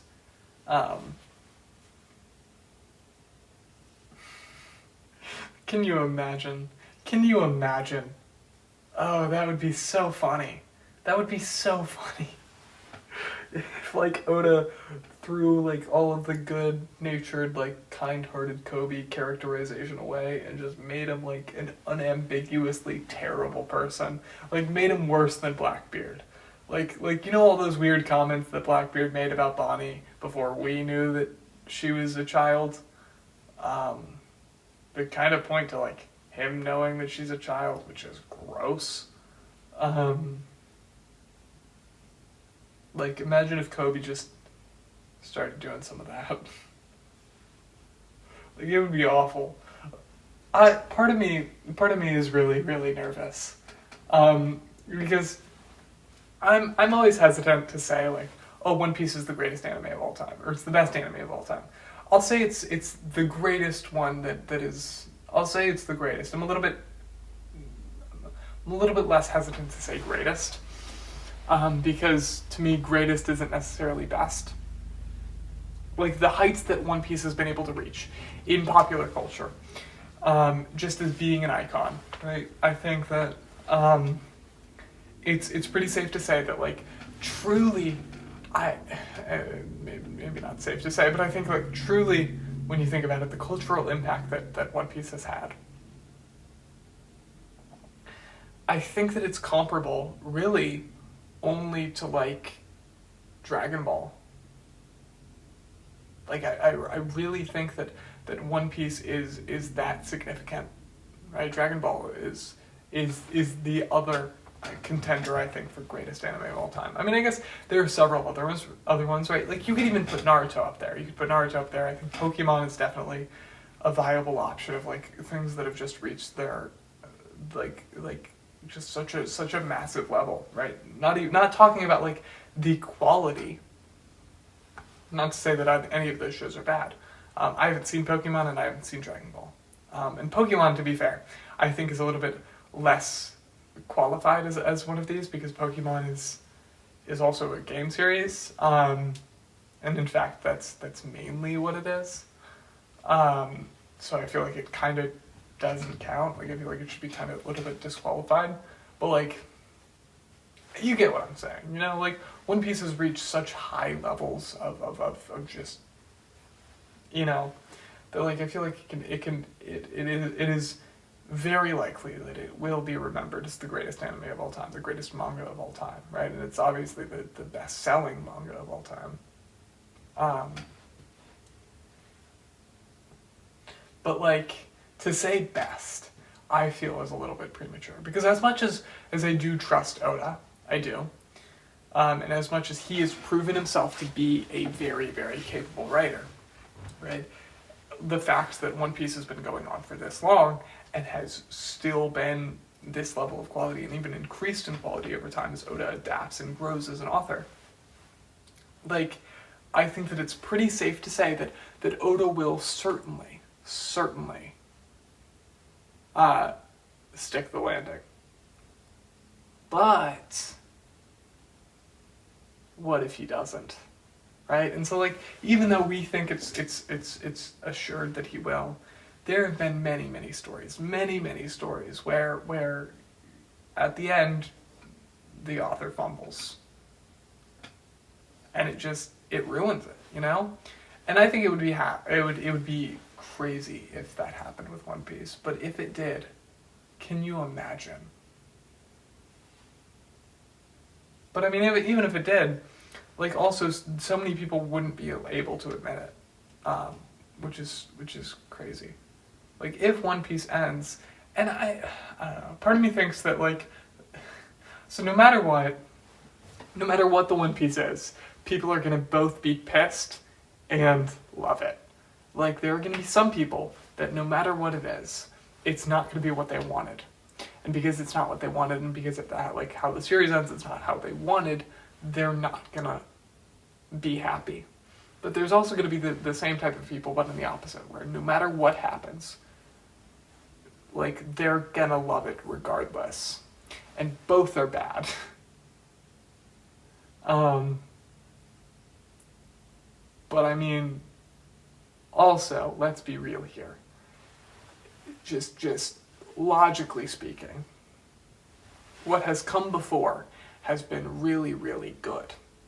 And so, it only makes sense that what ends up happening will also be good. And the fact that, like, this is a story that Oda has been developing since he's been, like, in 7th grade, or since he was in 7th grade or whatever, I think it's not as if he's making it up on the fly. It's not as if he doesn't know what the One Piece is. Like, he has a plan. He clearly has a plan. You know, unlike some other things. Like, he knew the end point from the first chapter.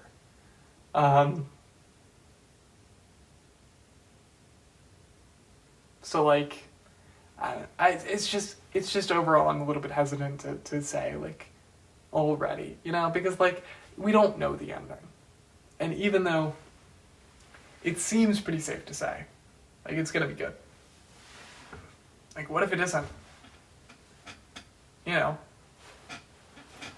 What if it isn't? There have been some not great arcs before.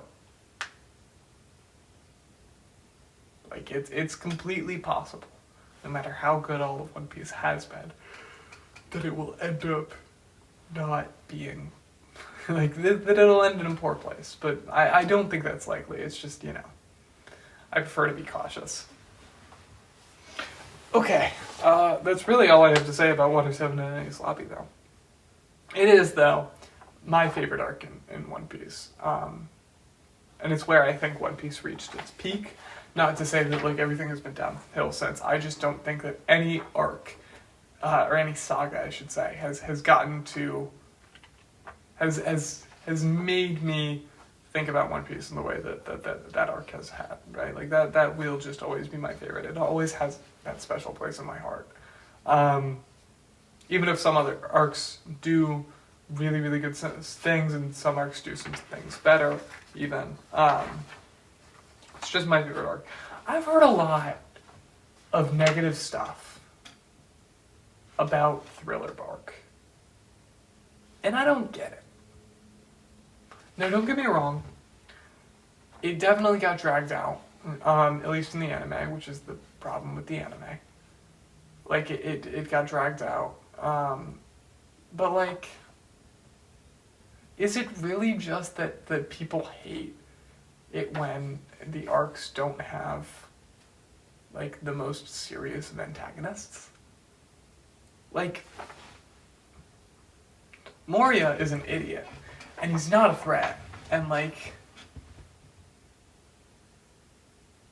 just the dangers in that arc weren't that severe, and it was a very silly and goofy arc, but like, that's why it was so fun, you know, going off of Enies Lobby and just the emotional wreck that was, you know, and seeing the silly skeleton guy, Brook, you know, it was just a lot of fun, and it was a lot of good, and at the same time, it wasn't all like silly and fun. Like, it wasn't. Oh gosh.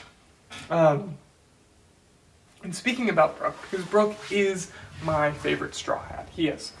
I love Brook so much. And like, from the beginning there, right, he's this very comedic character, but part of why he's funny is because he's so like crazy. And because he's so crazy, a lot of his story is really, really sad. You know, like what caused this skeleton to be in this position? And I think that from the beginning we knew that there was more depth to him.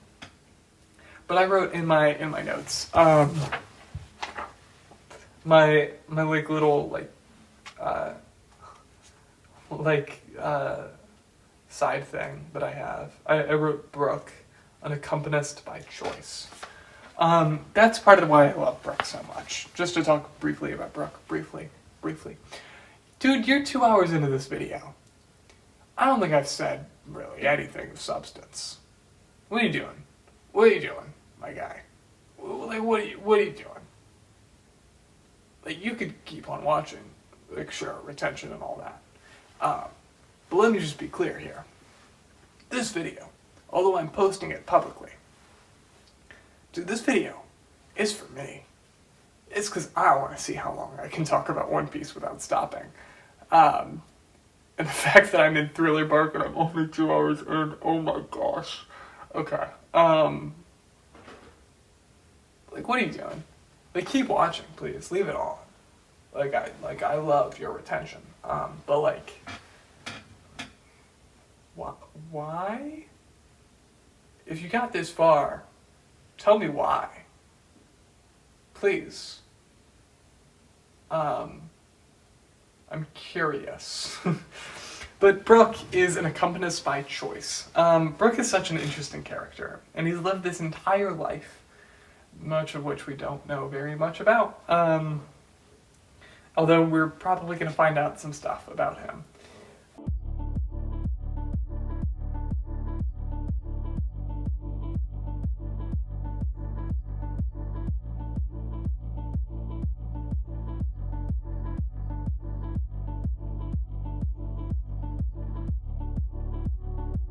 So Brook has this whole life, like,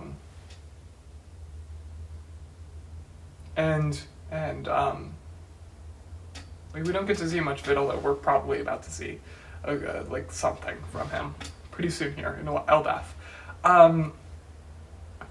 But despite this, and despite the fact that he is actually like pretty strong, given how fast he is, like he never struggles against his opponents, except for the one that was exactly as strong as him, or like, well, stronger than him, because Ryoma. But like, I don't know. I feel like Brook is stronger than we think he is. But despite all this, and despite how interesting he is, he chooses to be an accompanist. Right? And like the in his backstory when they're singing Pink Sake, and like, he's the last one, and he says it's so wrong for the accompanist to be the last one, because that's kind of the role that he has chosen for himself. And I really do think that that's going to be important, no matter what his backstory ends up being, right? Like, no matter what we end up finding out with like him in Elbaf. The idea that like, however interesting he is, he chooses to be a bit of a side character, you know. He chooses to be in the background, and to be a supporting role, to support others, right? They can play the melody, right? And he'll support them, you know. He'll offer them the foundation with which their music can really shine on. And there's something so interesting about that type of character. That type of character is so fascinating. Right? Like someone who chooses to avoid the limelight. Like it's fascinating. It's fascinating. Like he doesn't have to be this way, and yet he chooses to be. And part of that I think is I think I touched on this in my One Piece fan letter video. But like there's this selflessness to being a musician, especially to being an accompanist. Right? Because his role is just to make the other crewmates smile. Right? That's what it is. And his whole dream is seeing Laboon again. His whole dream is all about, you know, like putting a smile on his friend's face and fulfilling a promise. It's not about him. And that is so interesting. Just like he's lived he's lived a full life. And now he is choosing to live his second chance at life for others. Right? Not being the star of the show. Like there's so much depth there that I really want to get to. I really want to see what his deal is.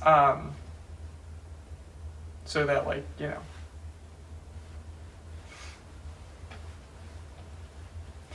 I really want to know. I want to know more about him. I really do. He's the best. I don't know. And he's just the idea of music is so important. The Soul King, right? He directly reaches the souls because his music is that powerful. And music is, of course, often a powerful tool for liberation, for spreading radical ideas. Because it's art, right? Brook is an artist, right? Which I guess, okay, we'll talk about this. We'll talk about the artist thing. Because most of the Straw Hats can be considered artists. Luffy is not an artist, but he loves art. He really does, right? Every like he wanted a musician from the beginning. He sees the value of art, and he made the Jolly Roger, even though it was bad, and he painted on Laboon, and like he drew Nami as a fish and whatnot. Like he really enjoys art and creating and expressing himself in that way. He's just not that good at it. And then you have Zoro, right? And Zoro is one of those ones where it's like a little bit of a stretch. And by that I mean it is a stretch. But like, one could just definitely describe swordsmanship as an art. Like a craft that you hone. And there's beautiful expression in that. But I don't think that Zoro necessarily needs to be an artist. Nami is similar, right? Like you could say that navigation and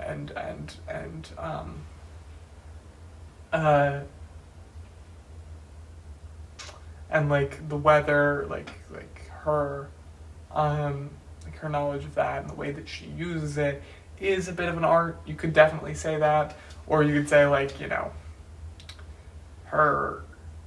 the way that she like tricks people, that's a bit of an art, you know. But regardless, I don't think that she needs to be one.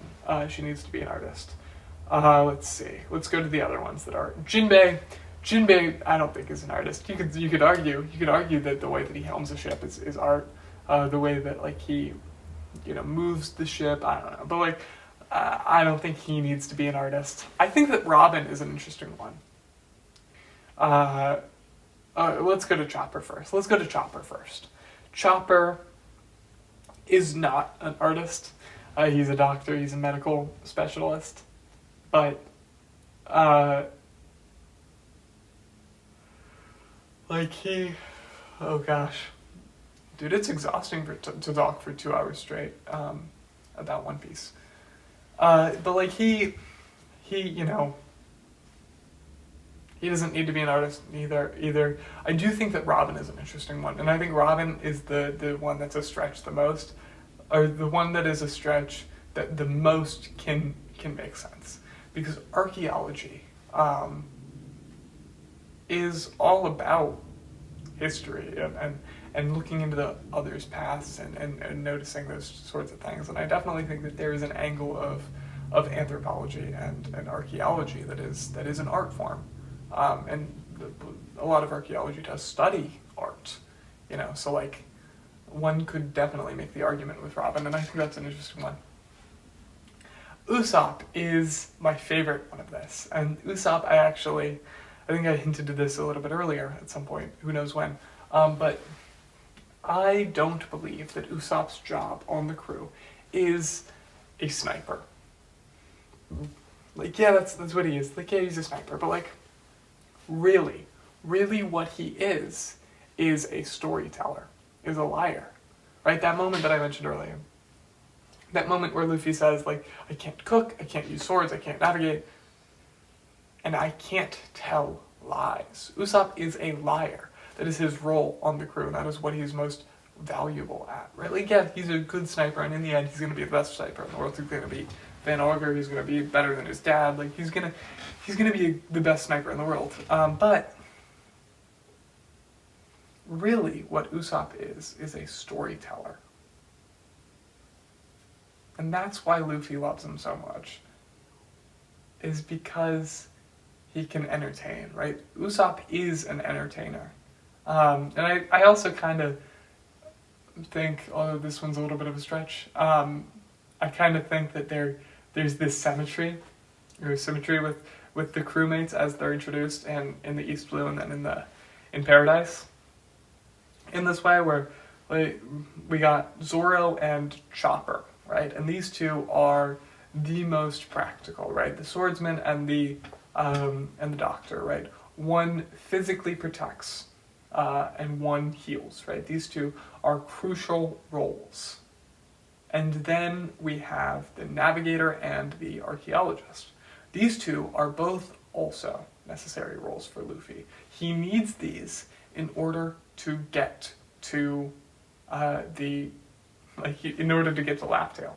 He could not navigate without Nami, and he could not read the poneglyphs without Robin. Like, both of these are necessary. And then we have Usopp and Frankie. And honestly, the only issue that I have with the symmetry is that I think we should flip Usopp and Sanji in order for it to work better. So I'm going to do that because this is my video. And if you're 2 hours in, you can't complain. You're not allowed to complain. You've been listening to me yap for so long. You've lost all privileges to complain. But like, looking at Sanji in comparison to Frankie, both of these roles are certainly necessary, right? Like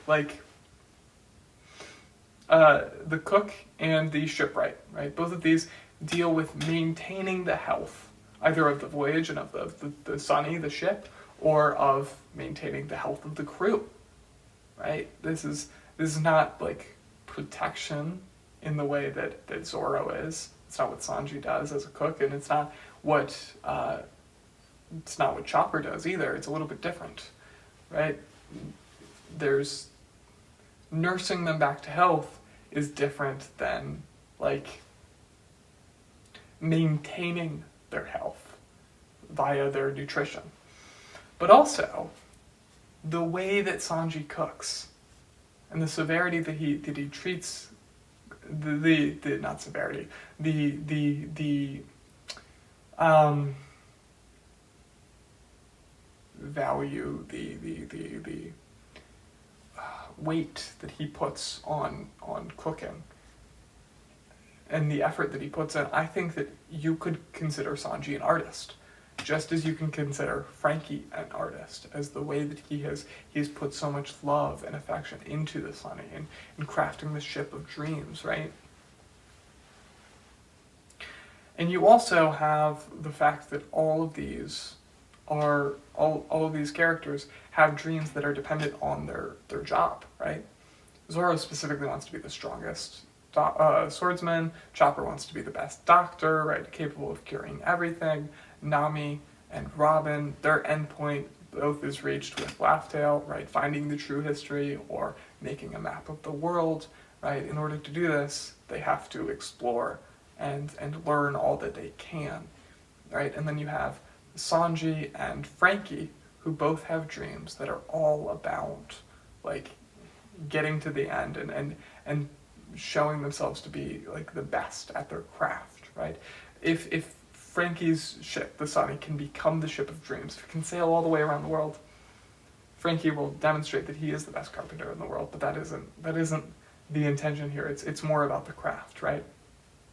And in the same way, if Sanji has access to all of the fish in the world, he can be the best cook in the world.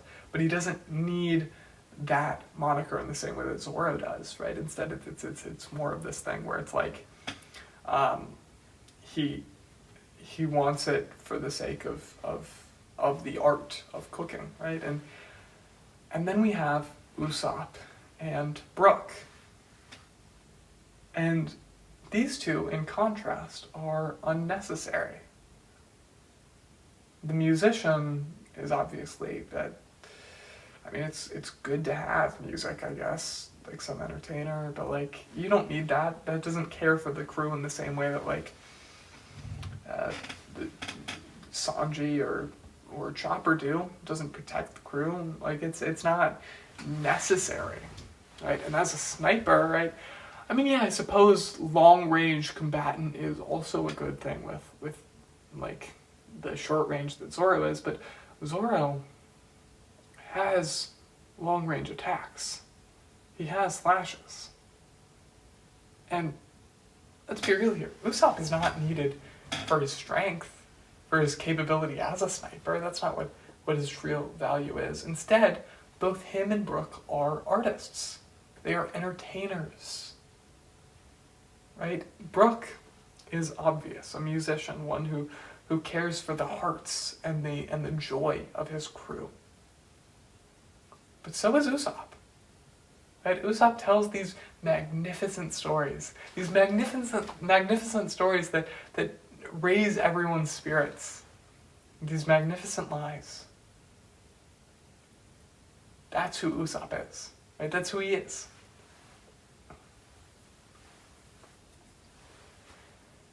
And so, like, you know, this idea of these two as like secondary, not even secondary, but like unimportant, and also their dreams, right? Usopp's dream is not related to being a sniper. Brook's dream is not related to being a musician. All the other dreams are related to their role on the crew. But like these two stick out. Right, and Jinbei, we can look at Jinbei, but I don't care because my explanation here is just basically that Jinbei is a New World crewmate, and so it doesn't we don't need to think about it. I don't know, maybe well no, because Jinbei's role best matches like Nami and Robin, you know? So, like, if we want to do another one, so it's like, it's one of these things that's, like, it's forced. But, like, and also the fact that I have to switch Sanji and Usopp, like, it's not great. But, like, I don't know, I find the idea, especially from Oda, as an artist, right? He's an author, he's creating this work in One Piece's art because it's a story, and stories are art, right? And I think it's interesting that he has these two characters that are artists, right? And especially Brook. Brook is especially interesting, right? And his role is so selfless, but in a different way than his crew, right? Because like I think this was mostly the point that I made in the fan letter video. like they're all selfless, right? They all do protection or caring for the overall needs of the crew, but like that's mostly health or their journey or whatever. But like Brook cares for their happiness, right? He wants to make them smile. Luffy cannot be the king of the pirates if Luffy does not smile. That's the significance there. That's what's so interesting about Brook. And I think Usopp should be looked at in the same way. Not as a sniper, but as a storyteller. Okay. And Laboon, his whole backstory, it's so sad. That was the first instance that I cried, right? I mean, it's very similar to Robin's, the whole idea of like that he says that he's so happy to be alive. Like, oh my gosh. Like, once again, you have this character who isn't living for himself, right? But now he's genuinely happy to be alive. And he can genuinely smile. And it's so great. It's so great. Okay.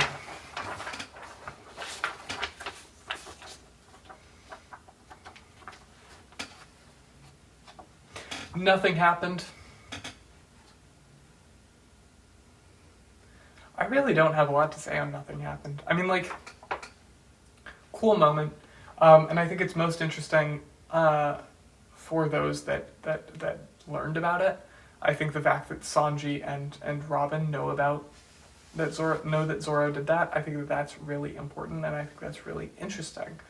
But overall, I feel like Nothing Happened has been kind of analyzed to death. I feel like there's not much that I could add. It was a cool moment, but I mean, I'm not a Zoro fan, so like,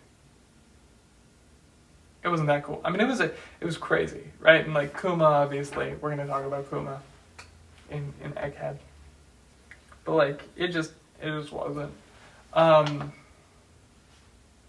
Sabaody, okay. I didn't write down that guy's. Oh, what's his name?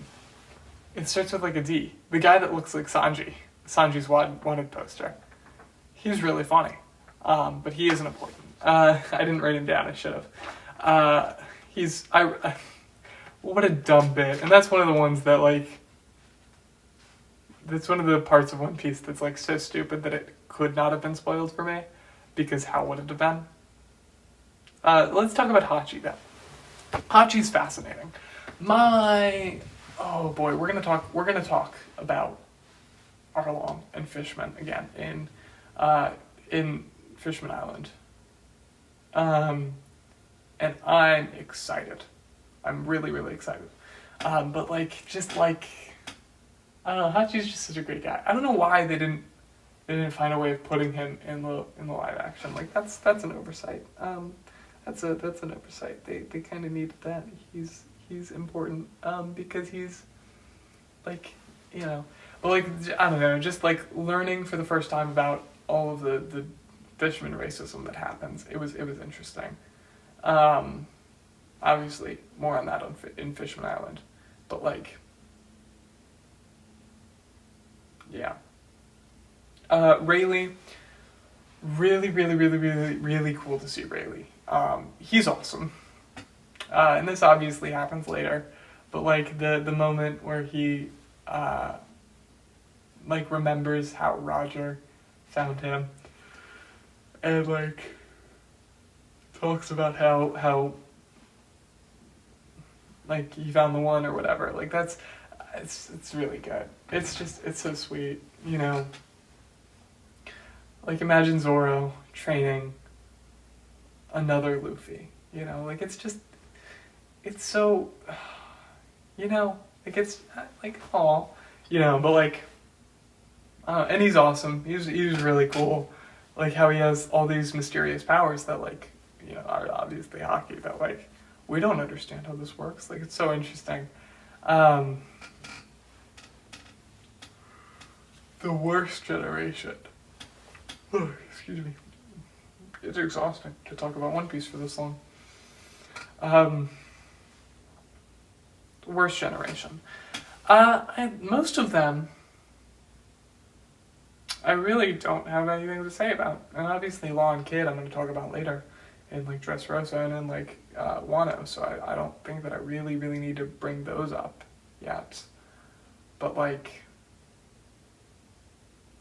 I don't know, Bonnie's introduction's cool. Most of them don't matter though. Most of them don't matter. Yeah.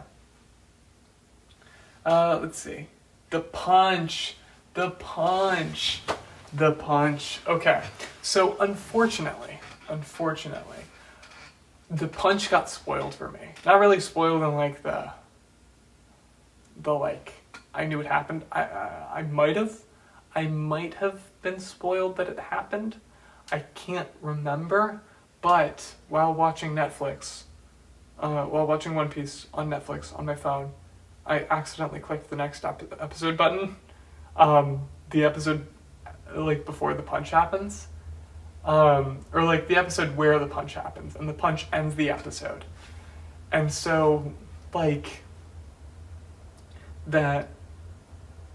I instantly saw Luffy punching, and I don't think it was like while we were ramping up to the punch, right? I don't think Luffy was like walking up to him yet, but it was around that point when like, oh no, something's about to happen, and then accidentally on my phone I like tapped on the next episode button somehow by mistake, and it completely ruined the moment. Because I go from like, oh, what's he gonna do? Like Luffy, come, like that's a celestial dragon.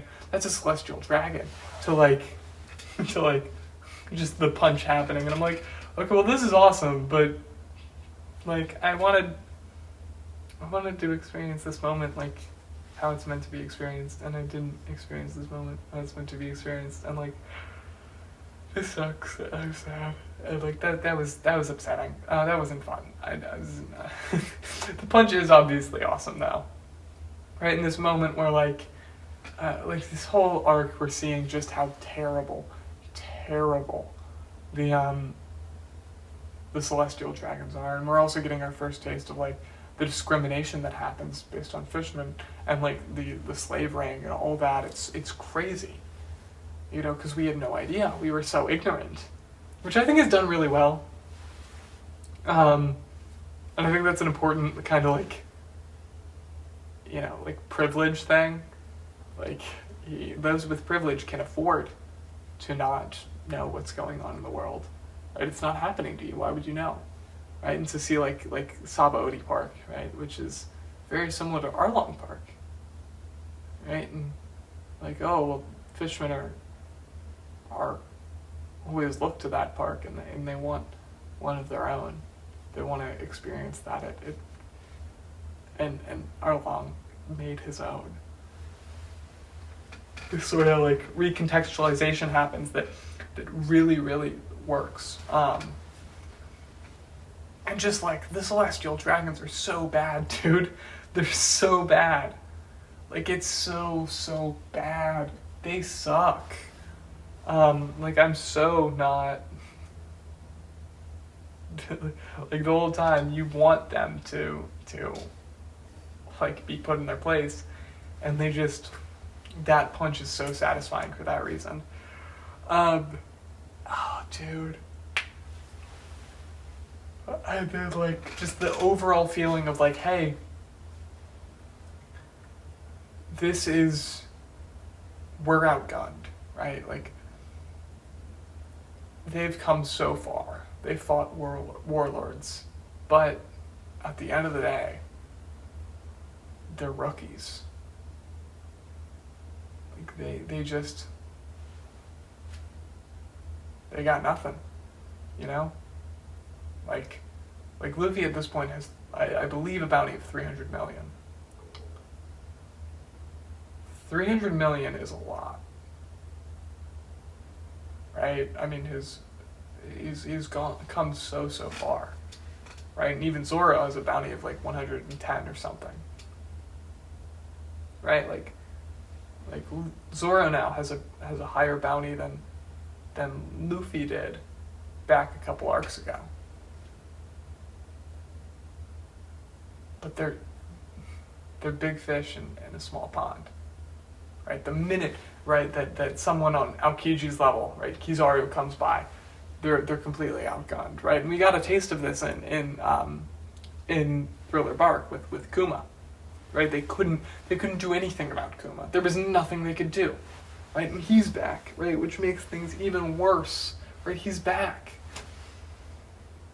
and just like this moment of despair where Luffy, right? Luffy, the same guy that had challenged the declared war on the world government, he tells his crewmates to run. And he isn't able to protect them. And that moment where Luffy is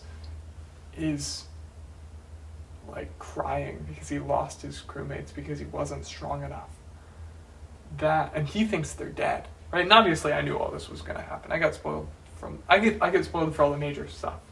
Like I got spoiled for all the major stuff. But it was so heartbreaking. Right, and I believe that Brooks' backstory was the first time that I cried, but I definitely cried here too. Right, at Luffy's reaction, because it was just so sad.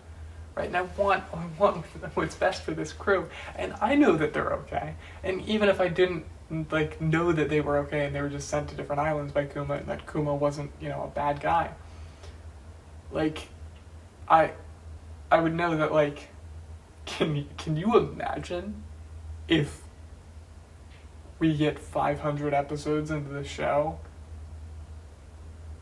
or like 600 episodes or 600 chapters into the manga, or however long or wherever the manga's at?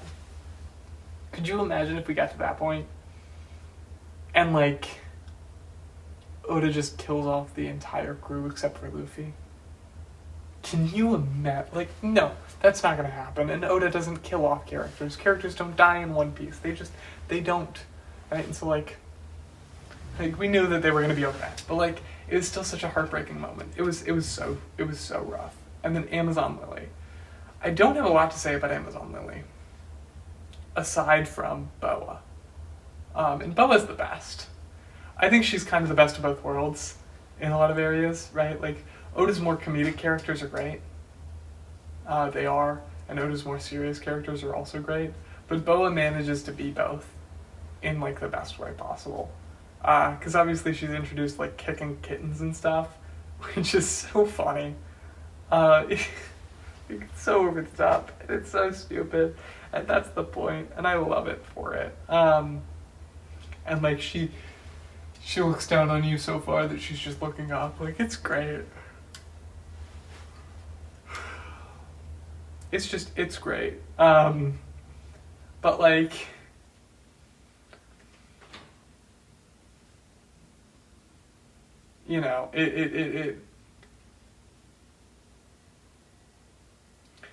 it's one of those things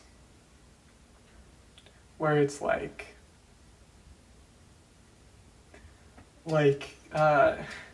she's really funny. And then obviously when all this stuff with Luffy happens, right, when she falls in love with Luffy, that's also a really funny bit. I'm a sucker for that kind of thing, that trope, where, like, one of the characters is infatuated with the other and the other is not, or, like, has no notice of it, right? Like, I love it with Kobe and Hibari. I think that's her name as well, although they aren't important. Hibari is not an important character, and I don't think we're going to see much of her. Like, I just find it's such a fun trope, like Saiki and Teruhashi from Saiki K.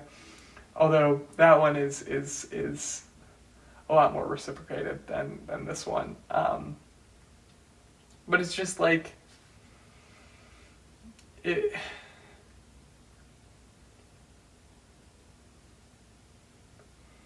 It's one of those things where it's like.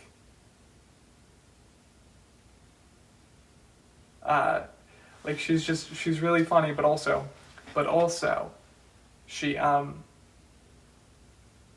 has she has this terrible backstory, right? She has all this dramatic stuff that has happened to her. She was a literal slave, and she is unable to like all of this comedic stuff that she's been portraying. It's all a mask, because she's unable to let down her walls and be weak because she was a slave. Like, it's so dark. And the fact that, like, the reason that she falls in love with Luffy is because he treats her like a person. Right? It's not just like, oh, everyone loves me. It's not as fully like it's not just like, oh, everyone loves me but this guy and I need this guy to love me. It's that she kind of hates being loved by everyone. Because, I mean, part of how her devil fruit works is that when others have impure thoughts about her, she can turn them to stone. And so the fact that Luffy looks at her and even saw her naked and doesn't feel anything impure, doesn't think anything impure about her, it shows a lot about Luffy's character. And obviously Luffy is like, I don't think he's been confirmed to be Arrow Ace, or Arrow Ace, but like, he's that character archetype, and so like, there's a reason for that. But like, also Luffy just treats her like a person. And he's the first person to do that. And that's intense, Like, gosh. And like, the moment where Luffy, like, this is one of Luffy's best arcs. Just for like seeing how great of a guy he is and going, oh man, I love Luffy. He's one of the good ones, not all men, and specifically Monkey D. Luffy. I say that as a man. But like that moment where whichever one of the sisters, when he's fighting the sisters, and whichever one of the sisters almost has her tattoo shown, and he covers it up. Not because he understands, not because they're friends, but just because that's important to her. And that moment where Boa is like, all right, yeah, no, I'll turn her back from stone. If you, I'll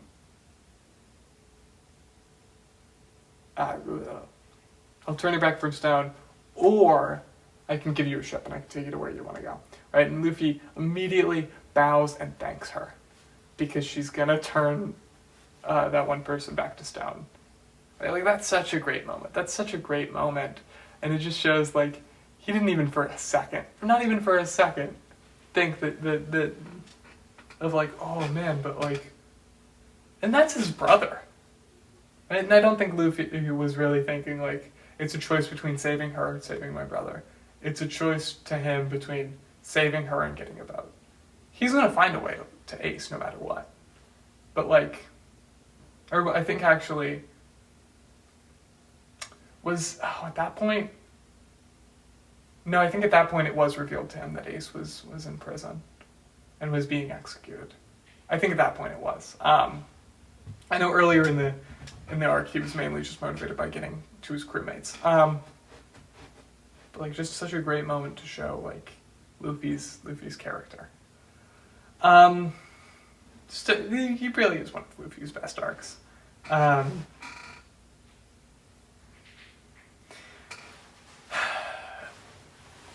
Okay. Impel Down. First thing I have, Jinbei. He's cool. And honestly, that's kind of my thoughts. That's like the extent of my thoughts for Jinbei at all. Like, he's cool. I really don't have a lot to say about him as a character as a whole. Like, I think he's fine. He's fun. He's a good character, and I like him. But like, like I haven't seen anyone that's like a really, really big Jinbei fan. And like, he's cool. Like, I really do like Jinbei, but like, I just don't, I don't get it. Or no, I don't get it. I do get it. I get why you would like Jinbei, because Jinbei's the best. Like, Jinbei is the best, but like, he's just like, he's there. Like, the other Straw Hats are a lot, I don't know, in Fishman Island you get some really interesting stuff. You get some really interesting stuff at Fishman Island. But like, overall, alright.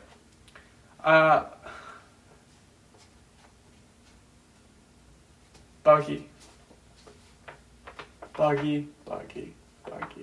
I didn't talk about Buggy in the East Blue Saga. I completely brushed over him.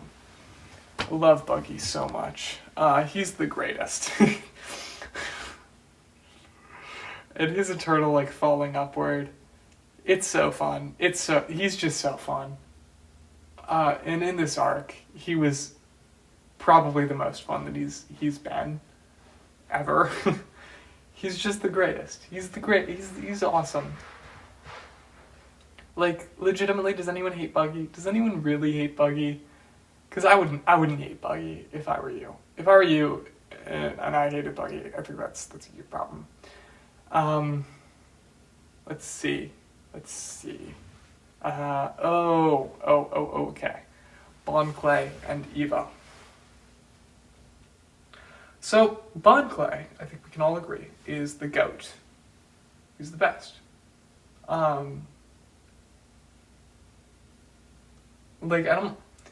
really don't think that I have anything productive to say. He's just the greatest, you know? Ah, man, and like all those, like the moment where he's dragging Luffy in the snow, and he like cheers for Luffy for hours and hours straight, just to like say, hey, I'm here as a friend. Like Bon Clay, I should have mentioned Bon Clay and Alabasta, I didn't, but like, he's great, you know? Like there's nothing bad to say about him. You know, and like, he's funny as well, like he's got a comedic side. But just like, yeah, he's great. He's the best. I love him. And like him sacrificing himself for Luffy at the end, heartbreaking. Just, oh gosh. Like I love him. And Eva in the same way. I also really, really like Eva. They're great. Well, I suppose Bon. See, that one's always difficult. Both of these two are difficult for me with the pronouns, because in the anime they're like only ever called he. Both Bon and Eva.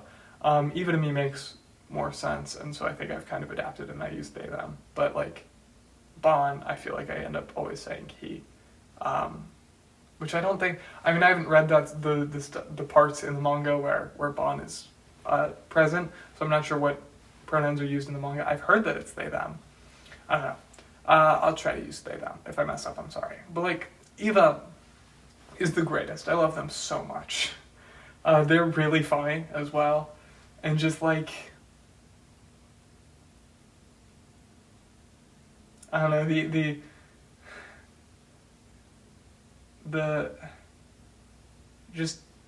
I once again, I've got nothing to say. They're really funny and they're just really great. The one thing I guess I could say is about like the quality of the representation. I'm not qualified to talk about that though. I'm a straight guy. So if you want to hear about how good of representation they are, or how bad they are, which I think overall the reception is positive, even though they do seem a little bit, even though they are pretty stereotypical. But I think, I don't know, look, don't look at me, but I think from what I've heard, the consensus is that they're good because they're just good characters. And especially considering, like, Japan. I think, I don't know, I like them, and they're fun. They're fun and they're sweet, and I love them both. The big thing though with Impel Down, right? My overall thing with Impel Down is Impel Down kind of burnt me out a little bit. Every arc, every one of the longer arcs, I'll say. Even I felt this. I think I probably even felt this a little bit with Enies Lobby, but it was mostly minimized. It was mostly minimized with Enies Lobby, but like Thriller Bark even, which was an arc that I thoroughly enjoyed. By the end, I was kind of, you know, having a little bit of I was a little bit like, okay, can we wrap this up? Can we wrap this up? And it's a problem with the anime. It's a problem with the anime much more than the manga. I assume I haven't read these arcs in the manga, but like from the experience I've had, it definitely seems like they are. It's a much bigger problem in the anime. But like,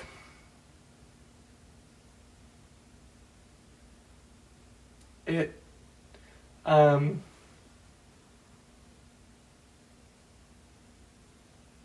it was just, look, I think that Thriller Bark is kind of mostly dependent on the thrill and the suspense about Ace. Like, oh, will Luffy reach Ace? But I knew he wasn't going to reach Ace. I knew that Ace was going to die. And like I said, not to say I don't care about Ace, I do care about Ace. It's just like, Ace has never been one of my favorites. And so I felt like a lot of it was lost on me. Not lost on me, but like, I was kind of just missing out. You know, I wasn't feeling it the way that most people feel it.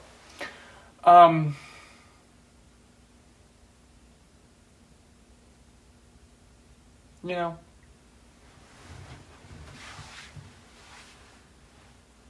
So, okay. But yeah, I mean, that's just like my overall all thoughts on Impel Down. Like, it was fine. It wasn't my favorite. And like, Magellan was fine, and like, stuff with Blackbeard was like, whoa, what's happening? But like, overall, I just wasn't, you know, I wasn't as invested. And at this point, I was definitely already starting to miss the Straw Hats a lot. Like, a lot. You know, as much as of fun as like Bon and Jinbei and Eva are, like, Buggy of course, and Mr. 3, like, they're all great. Love them all. they're all so fun, especially together. Like, I wanted to see more of Brook. Like, I just got him. You know, I just got him. And it was all, like, instantly became my favorite. And then I was already like, ooh, he's gone. And I missed, you know, like, Usopp and all, like, I missed them all. And like, yeah, we got to see bits and pieces of them, but like, overall, I'm not sure when the like, glimpses into their stuff happens. I think it might happen in Impel Down, but I forget. In the anime, I forget. But like, yeah, I missed them, and so Impel Down isn't my favorite arc. And similarly, Marineford. And I feel like I'm gonna get hate for this. I don't really like Marineford. I think it's a good arc. I think it's way overhyped. And by way overhyped, I mean that it was overhyped to me and it couldn't live up to the hype. That's really the problem with it.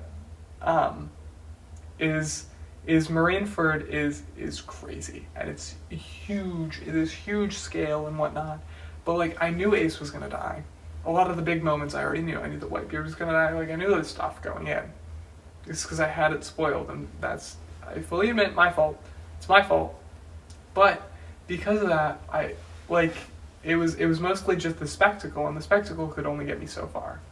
You know, it was truly a position where Marineford may be great, you know, but it could not live up to the hype for me.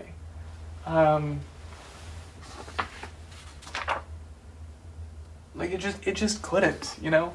And I was really, really missing the Straw Hats at this point. Like, I really wanted to see what they were up to.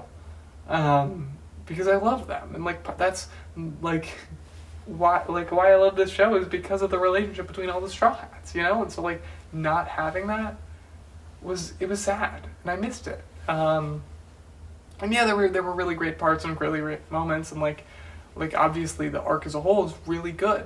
It's well written, and it deserves to be thought of as highly as it is. But it just could never live up to the hype for me. And that's the issue with it, I was disappointed. You know, and then, like, knowing Ace was going to die, and so I kind of had a foot out of it the whole time. You know? Like, it was kind of the perfect storm of, like, just... I went into it expecting something amazing. Because that's what everyone always says about it. And because of that, it kind of ruined it. And I think if I reread it, I'm sure my opinion would change. I really, really am. I really do think that. I genuinely think that if I reread Impel Down and Marineford, I would still miss the Straw Hats, of course, but I wouldn't have nearly as much of, like, an enjoyment tank as I did in my viewing. And once again, this is purely enjoyment, right? Like, it's not my favorite arc. Like, the Marineford saga as a whole is not my favorite. I think it's fine. I think it's really good. I think that it's drawn out too much in the anime. I can't speak for the manga. In the anime, it's way too drawn out. It's way too slow, and it couldn't live up to the hype. And so I think I need to reread it. I really, really do. But like where I'm at right now, those are my feelings. And Ace, obviously it was heartbreaking, and I because I knew when it was happening, I don't think that I cried over it. I think I must have cried over Luffy's reaction. Seeing Shanks was awesome. Seeing Kobe again, awesome. Like, those are great moments. Those were really, really good moments. And like, all the stuff that's happening with Garp, I think is so interesting. But because I kind of had my foot out of it, right? Like I did with Alabasta and Skypiea, I don't really feel like I can talk about the stuff with Garp. But I can say, like, the stuff with Kobe, like the idea that Kobe is a character, and like I said earlier with the like less, like the more pacifistic type stuff. Obviously, One Piece is not like a pacifistic. It's not like Vinland Saga in that way, but like, for as anti-combat type conflict type thing that it can be, like the idea of a meaningless war, right? And One Piece almost, like, in Marineford, it almost isn't a pointless war, per se. Right? Like, we don't ever think of it as, like, this didn't need to happen. I don't think that it's really portrayed as that way, and I don't think even Kobe portrays it that way.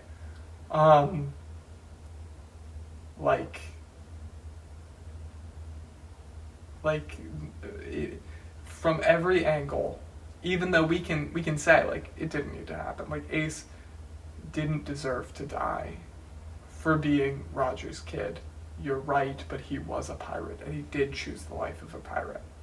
And as much as we can disagree with the morals, like, that is, like, disagree with the world government, and we should. And the Marines, like, we should, because they're wrong. But, like, at the end of the day, they do have to be consistent. And even when they aren't, and they aren't always, but they should be consistent. And so they must do that.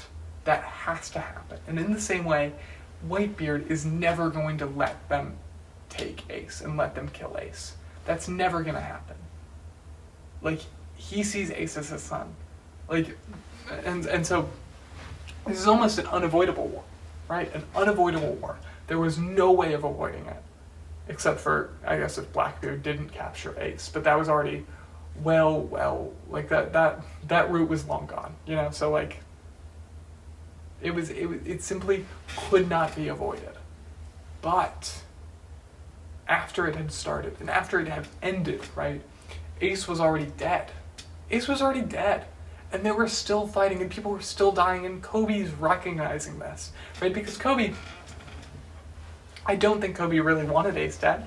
I don't think he knew Ace or anything, but, like, Kobe's an empathetic guy, and so, like, he wouldn't want Ace to die. I don't think that he sees that as the way. I think that he would disagree with that from a, like, as, like, on an ethical basis. But I do think that Kobe, as a Marine, would also understand why the war had to happen and why Whitebeard could not simply let them kill Ace, right? For the same reason that, like the stuff with Garp, I guess, if we are going to get into it, Garp is so torn because of this, essentially, right? Like, Ace is his kid, and he loves Ace. But he chose to be a pirate. And he has, as a Marine, dedicated his life to this.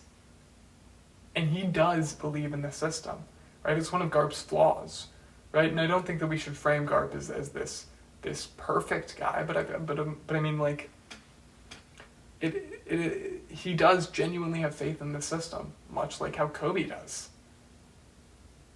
But he's also very skeptical, and so it's like, it's a very complicated and nuanced issue with Garp. And I feel like when we simplify it either way, it loses some of that, and it becomes less less good. But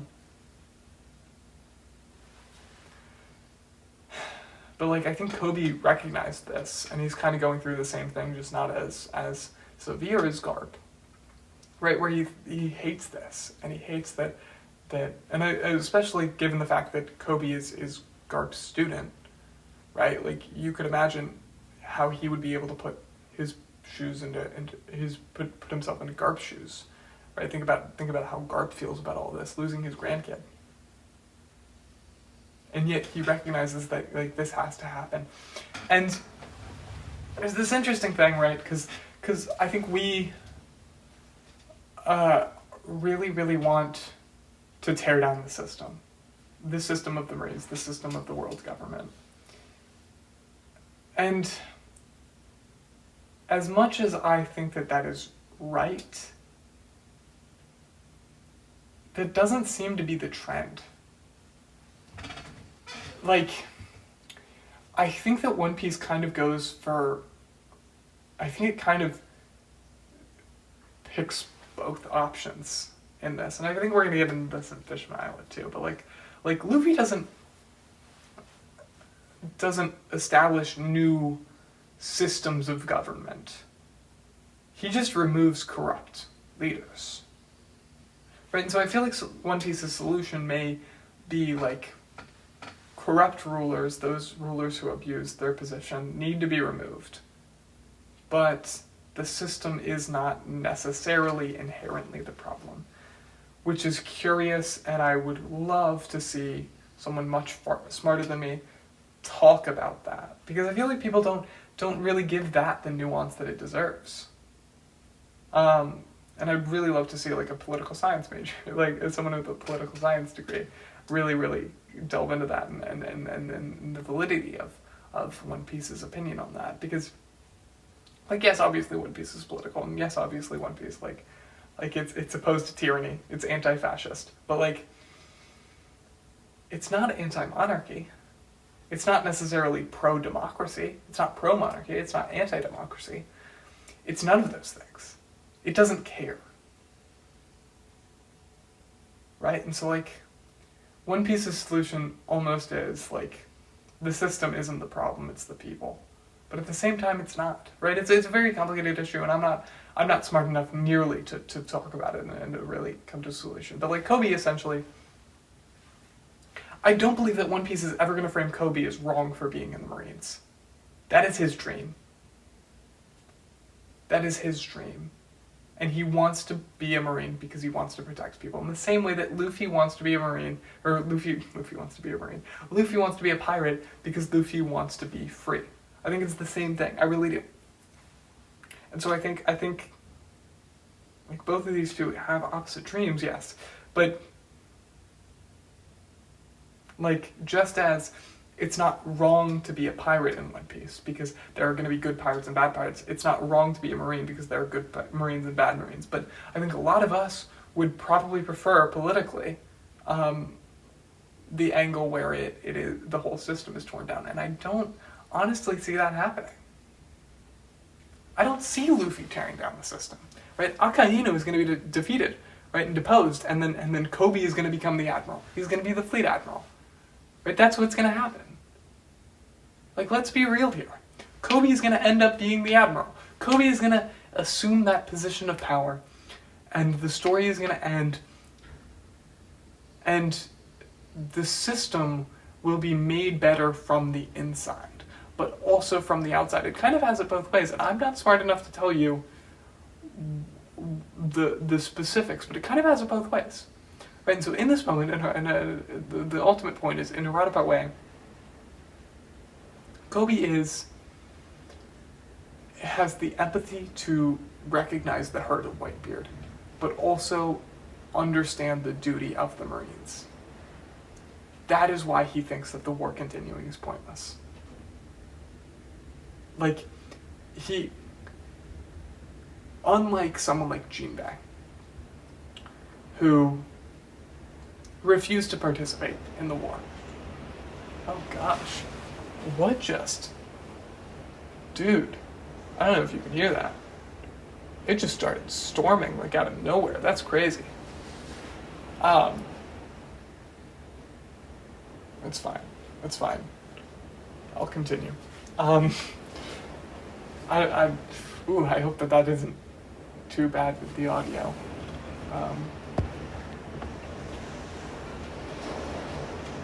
Oh, it's definitely audible. I'm gonna finish this segment, and then I think I'm gonna take a break anyway. I'm gonna leave it rolling.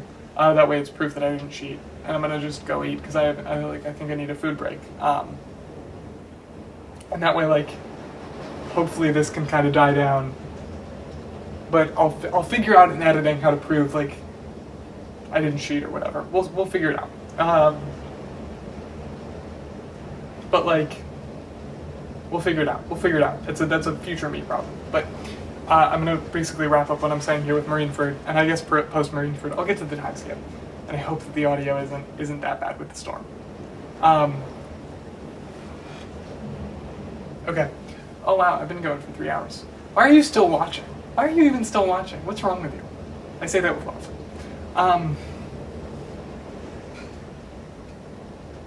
Yeah, and I need to eat anyway. Okay. This works out. This works out. Okay. But my ultimate point is like is the idea, even though One Piece is not very anti-violence per se, it's not anti-fighting, it's not like anti-self-defense or anything. It is anti-excessive violence, and Koby sees this, the rest of this war, as excessive. There's no point in the continued wasting of human life, and I think that is so important. This idea that shows the significance of like what Oda is saying, right? Because this is a battle manga, it's battle shonen, right? And so like Luffy's gonna fight the guy. Luffy's gonna beat the guy, and he's gonna beat him up, and he's gonna hurt him within an inch of his life, right? And if Luffy doesn't kill, but like other characters are gonna kill him in the series, right? But at the end of the day, it isn't worth like continuing pointless wars. It isn't worth fighting in pointless wars, and so Koby fights not to end the war by winning, but he fights to end the war by not fighting. Right? And I think that's really, really interesting. Especially because Koby is one of those characters who's able to see the morality of both. He's able to see the morality of both sides because he's someone who, began the story in a pirate ship and then was saved by a good pirate, right? And then he took down the bad Marines with the good pirate, and like he's able to see like all the stuff and the nuance, and that's really important. That's really important. That's most of what I gotta say about Marineford. Maybe I'll come back to it and talk more about it later. But post Marineford, like I said, I think that this part broke me. I think that I cried at this, and especially like the stuff with Luffy talking to Jinbei about like, oh gosh, it really started. How did it get this bad? It was out of nowhere. It was like a sunny day, dude. What's going on?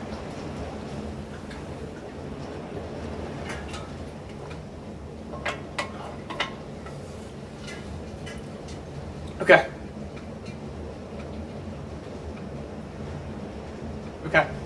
What was my point? This stuff with like Jinbei and the like, but what do you have? I still have my crew. Right? That was so heartbreaking. And like this endurance, right? Because Luffy had just lost Ace. Right, his brother.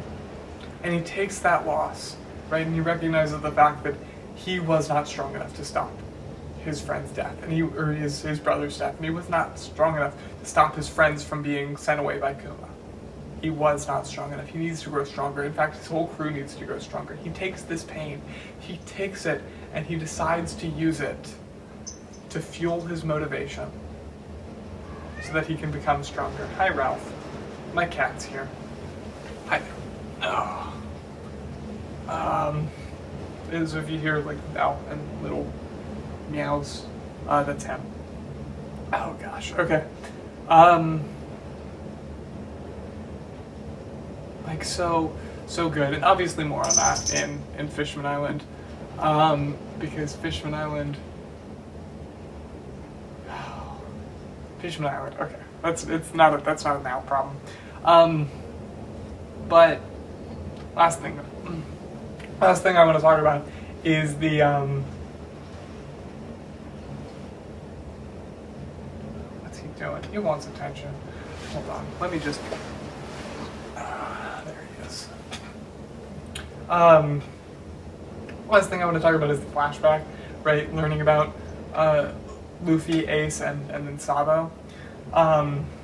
Sabo is a character that I didn't really care much for to start with. I knew that he was gonna die and then not die, and then like he wasn't really dead or whatever. Like I knew that going in, but like I just I didn't really like latch onto him, which is surprising because I really like Sabo in Dressrosa, and now I really like Sabo. But like back then, I don't know. Like his story, it was interesting, obviously, but like he just didn't do it for me. And the same way that like Ace kind of didn't. Although I really did enjoy Ace in the like flashback stuff, and Dadan was, oh my gosh, I love Dadan so much. And that scene where Garp just lets her punch him. Like, I have my complaints about the Marineford saga, and mostly it's personal preference of just I didn't experience it the way that I should have, which is why I'd like to re-experience it sometime. But like, I can't say that it was bad because it clearly wasn't. It was clearly very good. But like the whole flashback stuff was really fun. Seeing little Luffy, he's the best. He's the best.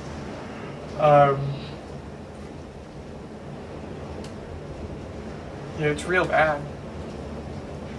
Dude, it's like, wow. Alright, but yeah, that's my thoughts on the Marineford saga. So, time for the time skip, I guess. Which means I'm gonna take a break. I'm gonna go eat something. I'm gonna leave this rolling, like I said, and I'll figure out what I'm gonna do in editing to demonstrate that I didn't cheat, that there wasn't a cut here, that I'm not coming back on a different day. I mean, I suppose it wouldn't really matter. Either way, I'm talking about One Piece for as long as I can. The time skip or pre-time skip was about 3 hours. I don't know. I need to eat. I need a moment. So I think that's fair. So I'll be back. Let's get you out of here. Let's get you out of here. Oh my gosh. You see all that hair? See all that's crazy. Okay. Well.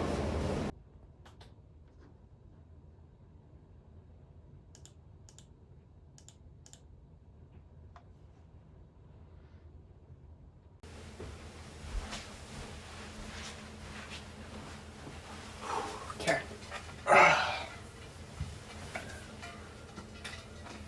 I think that the storm has mostly cleared.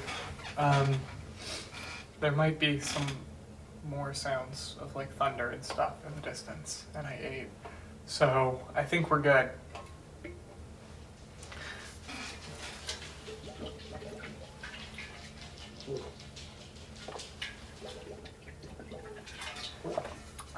Okay. So, Fishman Island.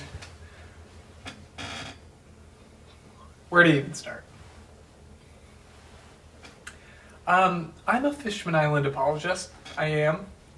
I think that anyone who hates this arc is wrong.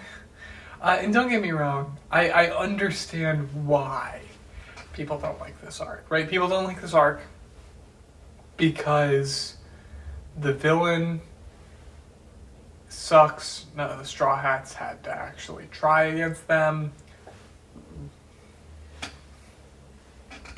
Like, there was two lackluster villains, essentially, right? Both Hody and Van Decker. Or, no, what was it? Decker? Hody Jones and was it Van Decker? Why am I forgetting? Whatever his name was, right? The one with that wanted to marry Shirahoshi. And on top, and none of the Straw Hats really had any sort of struggle against their opponents, except for Luffy against Hody, but Hody had to try, like, take so many of those drugs. And like, and then there's the whole Sanji issue, right? Which, okay. Let's start with the Sanji issue. And I think I've kind of been brushing over this whole time, but Sanji sucks. He was really annoying, and he is really annoying a lot of the time, right? The stuff with him being a simp and like the pervy character, like the pervy bit, is never funny. It's never funny. It's not funny. It's not a good joke. I'm gonna stand up. It's just not a good joke. Which, like, it's fine. Not every joke has to be funny, but there is an aspect to it that is like kind of a little bit actively problematic, which is the bad part, right? And there are a lot of times where Sanji, especially, but also like Brook, who's my favorite Straw Hat, goes too far, and it becomes less like an unfunny joke and more of like an actual problem. And also, fully, like, this is one of those things where it's like, it is completely subjective. Like, you may be okay with Sanji and you may be okay with Brook, but like someone else may not be able to watch One Piece because they can't get over Sanji and Brook and those jokes. And that's completely fine, right? Like, we have to be respectful of that. Also, completely fine, completely valid reason, a completely valid reason if you don't want to watch One Piece because it's too long. Or you don't want to read One Piece because it's too long. That's completely valid. That's, like... You don't want to read The Count of Monte Cristo because it's so long. Like, I don't... Like, you don't... You know? Like that's a fine reason, and we can't pretend as One Piece fans that that's not a valid reason, right? And so the Sanji stuff, specifically in this arc, right? The issue, and I hope I'm not making a straw man, but the issue that most people seem to have, right, is that it's more prevalent in this arc, and that it is especially bad because it is a plot point. And first off, I don't think that it's that prevalent in the arc. Going into this arc, right, in like the opposite way of what happened with Marineford, right? I expected nothing. It was part of the reason why I was so blown away by it. But I expected nothing, right? And so, and I had heard the stuff about Sanji and how bad it was and how like it was so like, you know, all Sanji fans like hate this arc or whatever because like it's just so prevalent in this arc, right? It's a major problem in this arc. And honestly, right, like it might be more prominent than it is in some other arcs, but it's not as if it's like a that huge of a thing. Like, it's there in the beginning for a bit, but like, honestly, from my memory of Egghead, I think that it was more consistent in Egghead, right? Because he would go from Nami to Robin to Stussy to, like, he didn't, the anime is making him go to Bonnie, but I don't think he actually, like, would go to Bonnie and stuff. I don't know. But like, I feel like it was much more prevalent in Egghead, honestly. It's just that it was an issue, right? Let's be real here. They did over-dramatize it more than they do in like Egghead, right? It's there in Egghead and it's more prevalent in Egghead, but it is dramatized to like a level where like, oh, he's shooting up into the air with a nosebleed or whatever, and he's losing so much blood. And there is an aspect of that, right? Where and once again, this is a personal thing. Personally, I can find that kind of funny. I can appreciate the joke of Sanji, like, almost dying because he wants to look at a pretty woman. As long, like that's a little bit funny, right? And especially the bit, like, I like the joke, I do like this joke, where he's talking about how every man should risk death to fulfill his dream, and Chopper's like, that's not your dream is to see the all blue. Like, that's funny. right? At least to me, right? Humor is subjective, obviously. That being said, it obviously is a problem that Shirahoshi is 16, and that he was simping over her. Like, that's a problem. That's a problem. But so is Pudding, which is also a problem. But that's an Oda problem. Let's be real here. This is an overall Oda problem, and Carrot is 15, and Rebecca is 16. I'm like, that's a problem. That's a problem, Oda. Like, that's straight up, that's bad. But that's, like, and once again, if you can't look past that, okay. But, like, that's bad, you know? No excuse can be made for that. It's bad. It's gross. But honestly, it's really not that big of a part of the arc, right? And the people that say, like, oh, well, he could have just started bleeding and lost a bunch of blood in some other way. You're right. He could have. Or anyone else could have, right? To bring up the idea of, like, blood transfusion and how important that is for the themes, which we'll talk about in a second, but he could have, right? But honestly, when the rest of the arc, right, because this is really ultimately my point, when the rest of the arc is as good as it is, I don't care. I, like, personally, right, once again, personal thing, right, you can not like it, but personally, I can look past it. I can look past it because the rest of the arc is good. Doesn't mean I like it. Doesn't mean I as a Sanji fan, I don't like the way that Sanji acts. I find it really annoying. But, like, I can look past it for a really good arc like Fishman Island. So the other issue, right, is the lackluster villain / the, like, not, like, how little the characters struggled. Right? It was low stakes because the characters defeated all their opponents easily. Which, like, we just had a time skip. Like, we just had a time skip, you know? Like, the whole point of a time skip is for the characters to get stronger. Right? To see all their new moves and have them show it off, right? That's, to me, it's kind of what I want.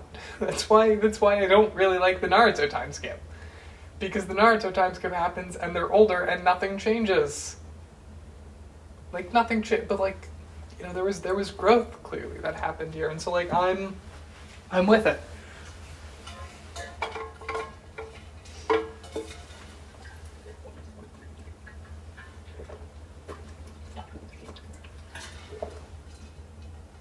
Oh, Vanderdecker, right? Vanderdecker, not Van Decker. It's Van Auger and then Vanderdecker, right? I think. I can't verify. If I'm wrong, be mean to me in the comments, but once again, I'm autistic, so it's a hate crime if you're too mean.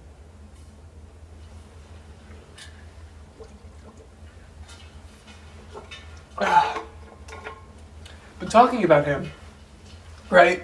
He sucks. And that's kind of the point, at least. You know, if there is an excuse for that, it's that we're supposed to hate him. The fact that he's, like, wanting to marry a 16-year-old and before that a 6-year-old, like, that's gross. And we're meant to look at him and go, this guy's gross. He sucks. And that's it. And he's not a major villain. He doesn't matter. He does not matter. He's a plot point. That's really all he is. Which, like, you know, that happens. You know, like,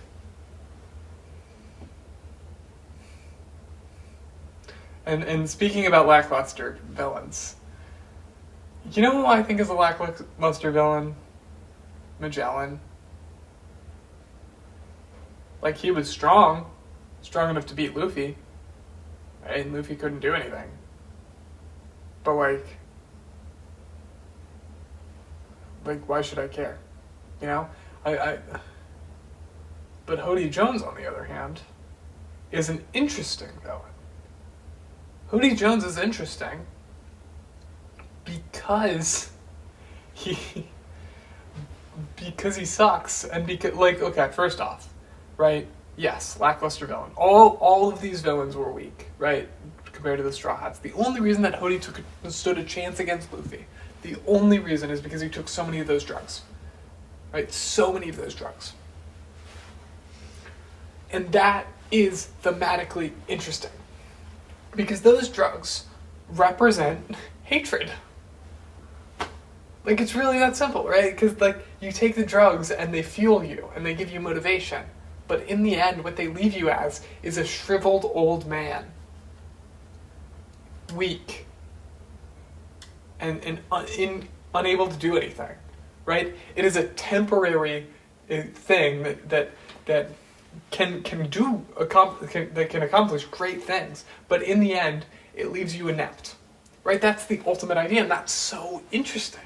That's so interesting, right? And so the idea that none of these guys are actually strong, even with hate, even with the power of hate on their side. These drugs, they can't stand a chance against the Straw Hats, right? Number one, just because that's part of like the time skip. They grew in strength, right? But number two, because the Straw Hats are not motivated by hate; they're motivated by love, right? The conflict between Orihime and Fisher Tiger, right? And I honestly would love to do a very in-depth deep dive on this arc, because I think it's fascinating. I think it really is. I think that this arc is thematically one of the strongest in the whole series. One of, not necessarily the strongest, but one of the strongest. Right, and so the Straw Hats are motivated by love, and so they're able to beat the new fisherman pirates easily. Right, and the only exception is Hody, because he has taken in so much hate, because Hody is almost essentially, right, if you want to really fully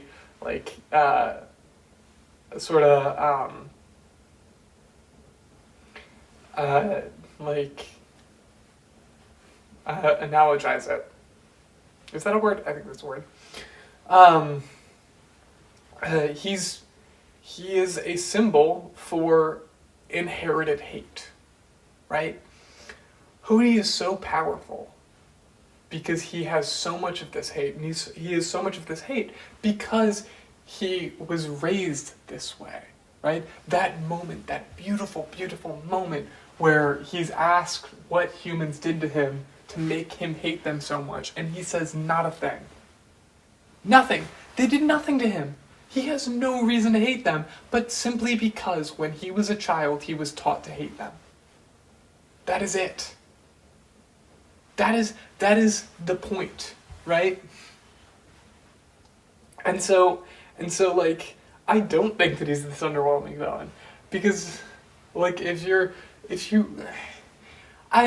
first off, I don't think I fully even understand what people who are looking for a good fight want out of a fight. Because like Luffy did struggle, and then he won in a way that made sense. You know, so like it's not like, and like Punk Hazard has an underwhelming villain. Caesar is weak. Can't do anything against Luffy. So you could say, like, that's not... I really don't understand the point. Like, Vanderdecken, yeah. But, I mean, he's not even really, like, one of the main villains. He just sucks. He just sucks. And so we're supposed to hate him, you know? But, like, Vanderdecken, or not Vanderdecken, but Hody is this really, really interesting character.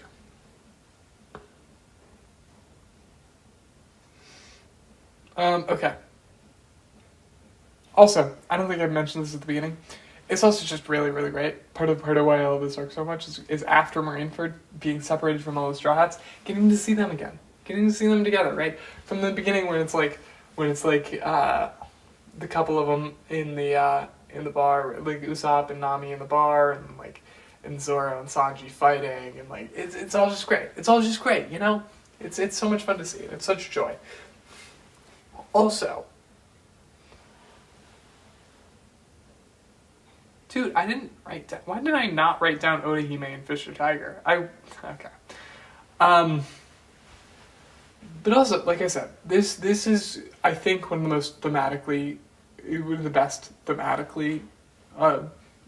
arcs thematically, right? I think the themes are done in this arc. It's one of the best. It's one of the best as of its themes, you know. But like, And the idea of the cycle of hatred, right? And we have Orihime and Fisher Tiger, right? And it's fascinating, because, like, Orihime is a pacifist.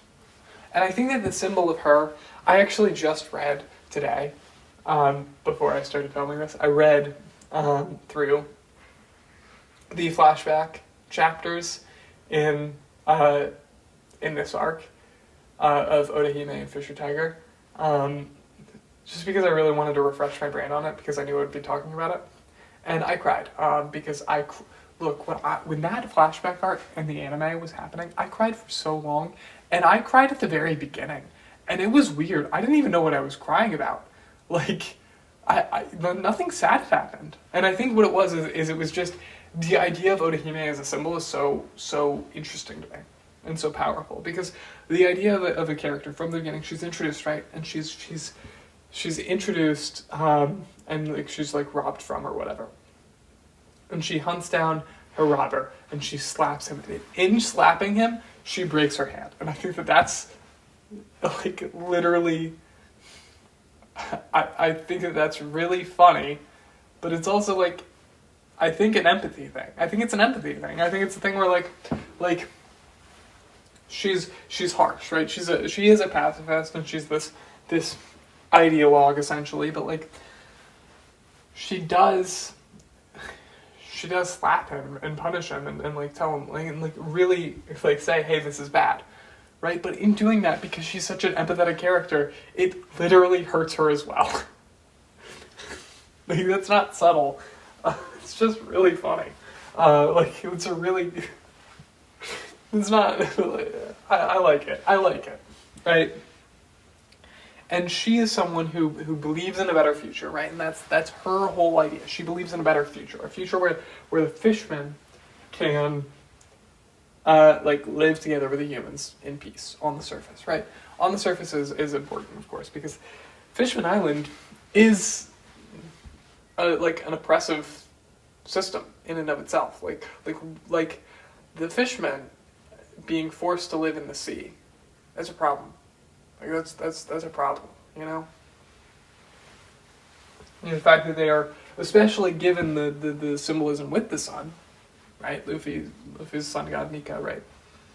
The sun is a symbol of freedom, not just in One Piece, but like all around, you know? And so like literally they are cut off from the source of freedom. And Orihime though, she has this belief and this hope for a better future, right? Where they can live on the surface in peace, right? But in order to do that, they need to do it sort of peacefully, right? That's ultimately her idea. Is peaceful, and she has this petition that she wants everyone to sign, right? And that's important too, right? Because she wants enough people to say that they are committed to this, right? Because ultimately, Orihime can succeed in doing this, theoretically at least. In the case of the story, Orihime can succeed if enough people commit to peacefully, right? And within the bounds of the system, challenging the system, right? In a way.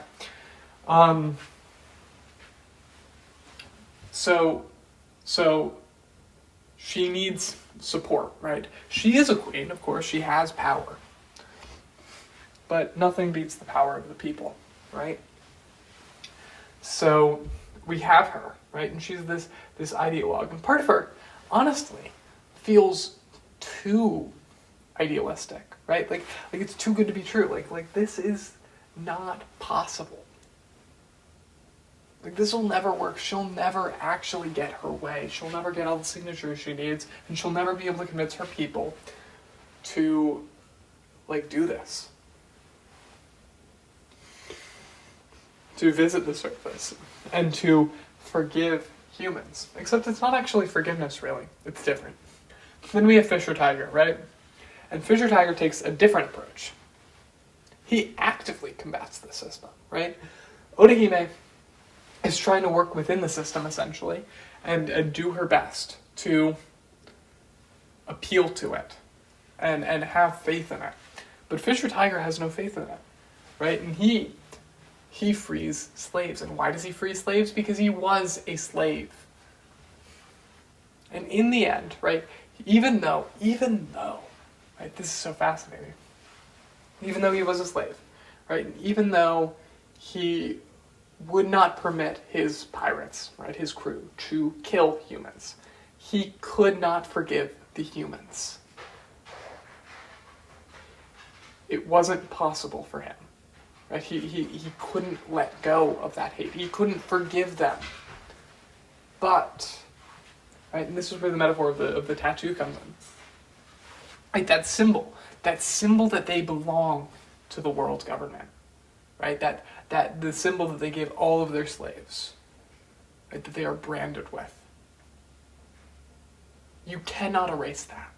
You cannot erase those scars, and you cannot erase really the trauma that you have. But what they do instead is they cover it up.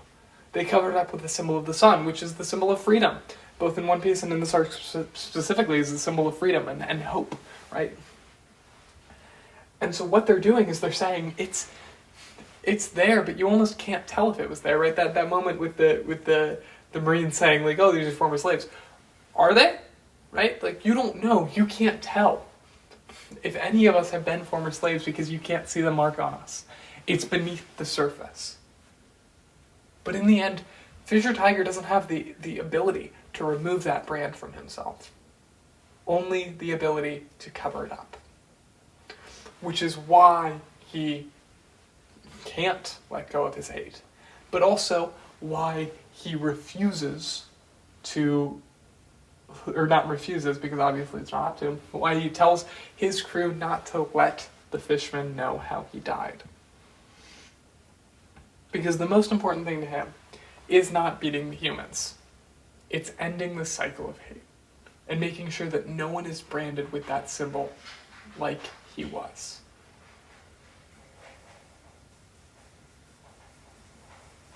And Fisher Tiger even says that Orihime is right. And, you know, I haven't really fully decided in the end, right? These are all very, like first initial stuff. Like I haven't developed these ideas that much. But I don't know. I'm not entirely convinced that Orihime is just right. To me, at least right now. And I would love for someone much smarter than me to actually talk about this stuff. To me, I think that the solution that One Piece is almost getting to is that both are necessary, right? Orihime is the right answer in that she's the ideal. Ideally, it would work that. But not all of us can be Orihime, right? Some of us are Fisher Tigers, right? Some of us, the Fisher Tigers of the world, right? They have already been branded with hate. They've experienced the hate, and the problem is they can't just let it go. They can't. No matter how much they acknowledge that they need to end the cycle, they can't let it go. It's too hard for them. And so, what they do is they just determine not to pass it on to anyone else. But also part of that is actually working outside the system in a way, right? Fisher Tiger could not stand to free, or could not stand to just let Orihime try it and do it her way. He also had to make an effort, right? He also had to free slaves. But also he didn't just free fisherman slaves or mermaid slaves. He freed human slaves, right? Boa is one of the people that he freed.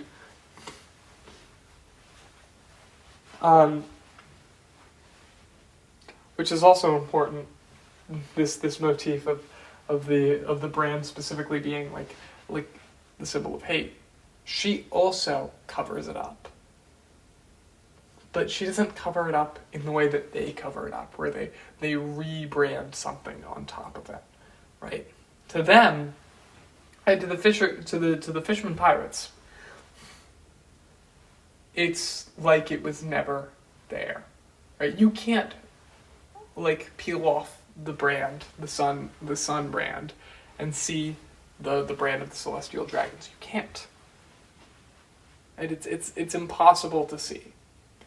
And so those who have just branded themselves with the sun tattoo, or those who have covered up the Celestial Dragons brand, either way, they're the same. You can't tell the difference between them. But Boa, even though she has covered up her brand, and she won't let anyone know about it,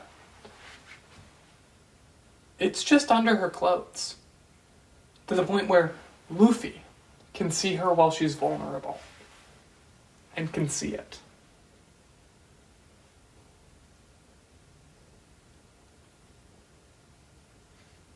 And I'm not sure and I want to be clear, like, when I say this, I'm not entirely, like, saying that this is the right answer to any real-world problems or anything, but this is the interpretation that I'm having of what One Piece is trying to say, what Oda is trying to say, is ultimately, like, Odahime's way is necessary, right? And that is the right way. But there's more to it than that, right? And so I think, I was talking a little bit about the system overall, like, earlier. I kind of think that it's almost as if the answer is that both Kobe and Luffy have to exist.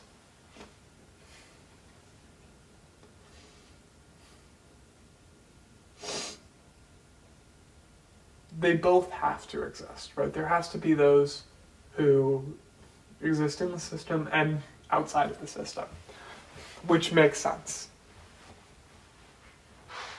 I don't know. I'm not smart enough to really come up with an answer. But just generally, like, the ending of the cycle of hatred is so interesting.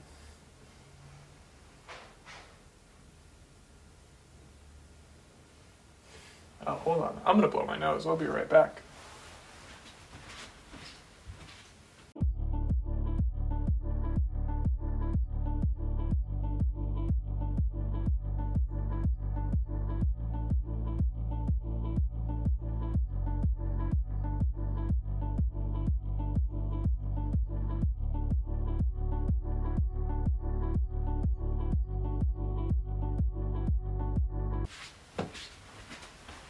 Okay.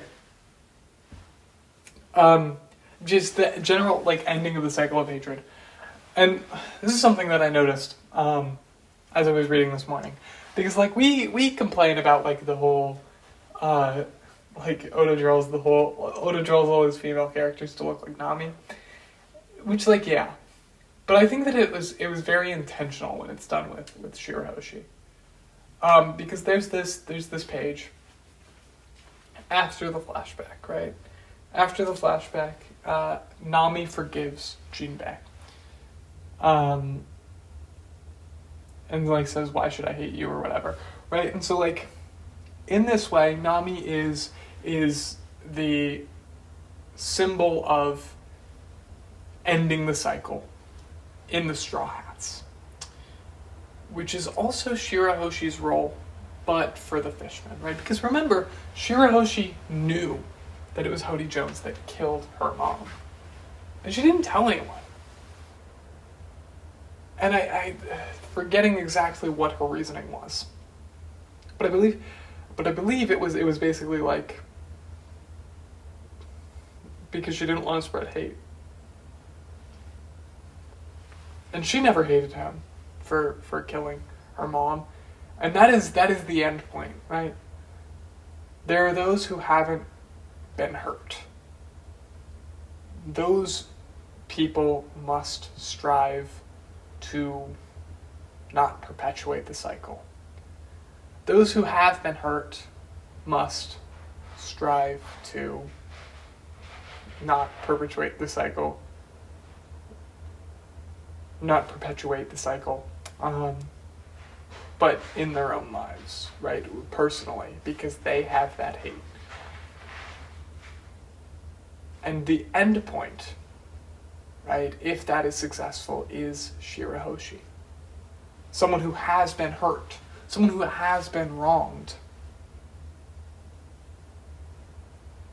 but can walk away from the hate that should cause, essentially.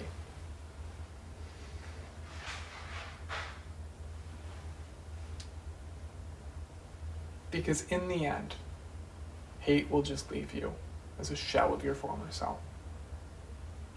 Right? Which is the other thing. Like, Hody is all of the internalized hate. He's all of the internalized hate. And it's so sad. It's so sad. You know, like, nothing happened to him. Like, humans did nothing to him.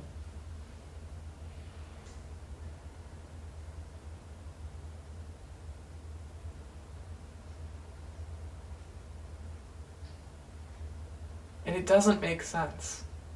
And that also might be part of the issue that people have with Hody, is that he doesn't really make sense. Like, why would he do this? He doesn't make sense. But I think that's the point. It's always important to remember that hatred, that bigotry, doesn't make sense. There's no reason for it. There never has been and there never will be. And people that try to justify their bigotry are lying to themselves and others. And so I think that it's important that this character shows the absurdity of what that does, the lengths that he would go to, because he hates humans, not because they did something to him. Also, by the way, right? It's interesting, right? How the celestial dragons are the ones who own slaves, right? It's them. And the fishmen view them as humans, but they do not view themselves as humans. See, they see themselves as above humans. And so, like, it's... and they even take human slaves. And so, oh my gosh, right? Like, part of this is I'm kind of piecing this together. Obviously, I knew like the stuff, but I'm like kind of piecing it together. But it's kind of saying, right? When you make it about humans versus fishmen, you're missing who the real enemy is. Because both of these groups are oppressed. And yes, one group is more oppressed, if you want to say that, right? As silly as that is, right? Like, it's true. The fishmen are more oppressed, right? They're shoved down to the bottom. And like, not permitted to, and they're sold as slaves. But I mean, so are humans. Humans are also sold as slaves, and also humans are beneath the celestial dragons. But the difference is that humans have been made to see fishmen as lesser, and therefore humans have been able to avert their eyes from the issue, which is the celestial dragons. Those in power are the issue. And the fishmen are the same way. They see all humans as the same, as a monolith, and not this group of humans that's being bad.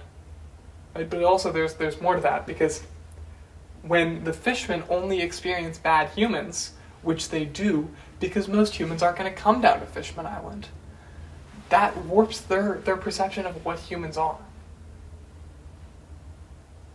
And there's also a lot of really understandable stuff that like someone like Arlong says. All right, Arlong is introduced as a just completely evil monster, right? And part of the reason why, like he's a fisherman and he's a crew of fishermen, right? And so we don't really think too much about that, because that's pretty typical. Is like, oh, this monster is evil, right? And so that's it, right? And we don't think about that. But then we gradually see a couple of like good fishermen. We see Tom. We see that one mermaid lady. um, in like Water 7, but I forget her name.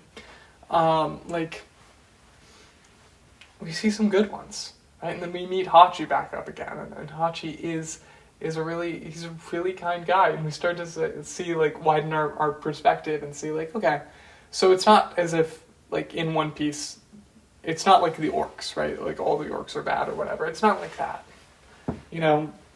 There are good ones and there are bad ones, and like we understand this, right? Nami, of course, understands this as well. And I think it's so interesting because I don't know if this was ever said, but like the implication to me is almost that Nami didn't even consider that Arlong was evil because he was a fishman. Like that's not why he was bad. He's bad because he killed my mom. Like if he didn't do that, I wouldn't have a problem with him. Just there's a lot of complexity here. And I really find it interesting. Right? And I'm not necessarily saying that any of what One Piece is saying is the right answer for anyone in the real life, any real oppressed group. But it's not really trying to be, and it is idealistic. It's a story, you know. But I think looking at this is so interesting.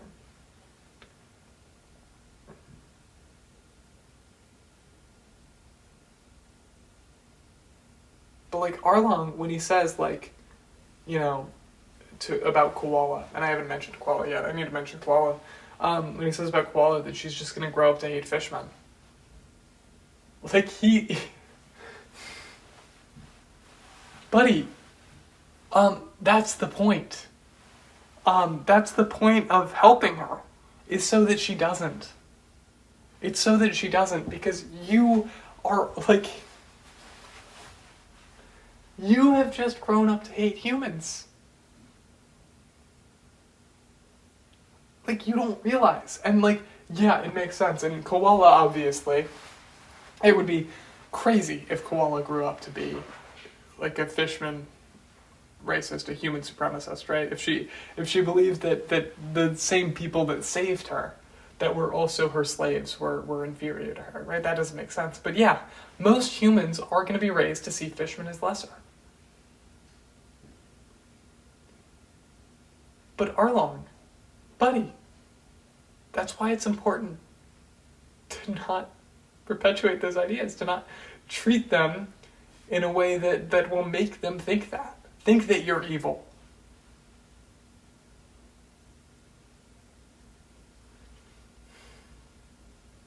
And I also think it's important that, like, the parallel, but there's so much more that I could say about this arc. I really could. And I'd love to at some point. Not today. I've said a lot. But I'd love to, like, really sort of collate my thoughts and organize them in a way that makes sense so I can present them. But, like, I also think it's really interesting because, like, of course Arlong has to be significantly weaker than, like, someone like Jinbei.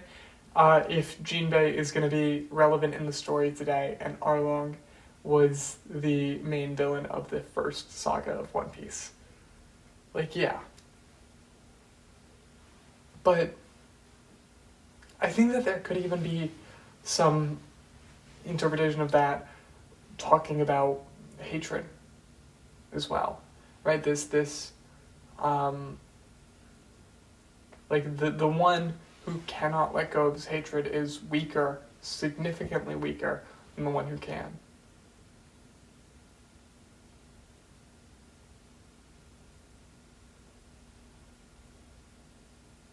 I don't know. I was blown away by Fishman Island.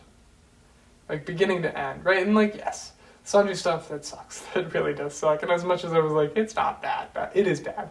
It is bad. Like, that's not an excuse. Like, it sucks. It's just, I can look past it. And if you can't look past it, that's fine. You don't need to agree with me. I don't need to agree with you. We can be fine. Let's be friends. Let's not perpetuate the cycle of hatred and think that we're that much different than each other when we have the same blood. And that's important. That's such a powerful message to me. that we have the same blood. You know, fishmen and humans aren't allowed to share blood, but like they literally at their core, right? Like their genetic material is compatible. Like they have the same blood. They may look different, and they may have different abilities. Right? Fishmen are legitimately stronger and better than humans.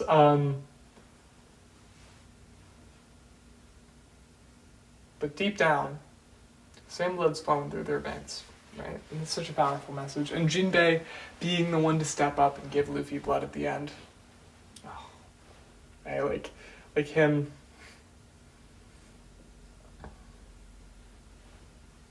You know, all these people standing by and they're unable to.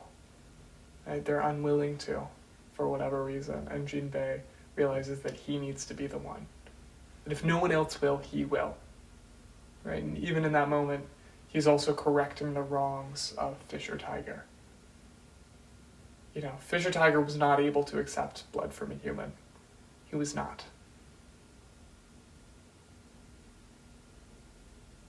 But Jinbei was willing to give blood to a human. And even to follow a human, right? He will join Luffy's crew, although he hasn't yet and won't officially until Wano. Which, like, is the funny thing. I always forget about that detail. Because to me it's like, yeah, Jinbei joins here. That's kind of where I think of it. And he doesn't. He definitely doesn't. He does not join at Fishman Island. He's not a Straw Hat technically until Wano. Well, I guess you could say he's a Straw Hat in Whole Cake because Luffy's like, I am your captain and I'm expecting you in Wano. But like that's not, you know. Let's see, and I briefly touched on Koala. I think Koala's the best. I want to see so much more of her. And I got spoiled. I didn't realize she was coming back. This is another one of those where I just like saw an Instagram post that was like that showed like her and then Koala and like Dressrosa, and I was like, what? She comes back? That's awesome. That's so cool. I just think she's so great. And I really, really want to see more of her. But like her story was so heartbreaking. That entire flashback from beginning to end, I was crying. It's so like, oh my gosh. I don't know. And even in that flashback, there was this idea of like, you know, the king, he could not continue Odahime's work because he was a warrior, and it would be hypocrisy.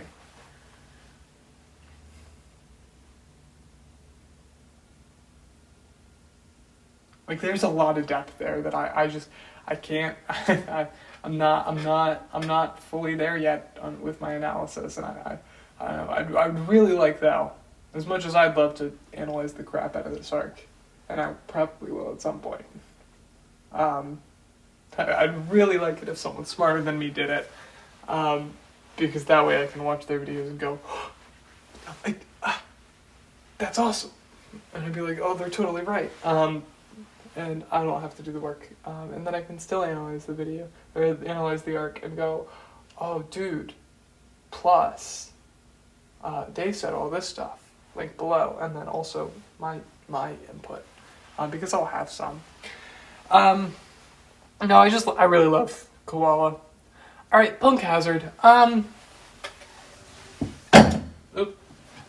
I don't know. Is Punk Hazard anyone's favorite arc?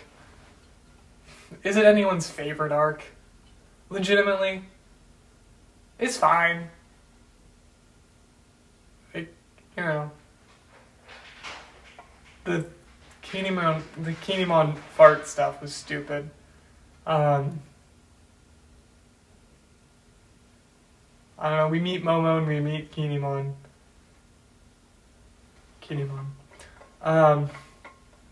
And so that's fun. You know, I like them. They're cool. Law, he's awesome, but I mean, it's not like I have much to say about him in this arc. That comes more in Dressrosa.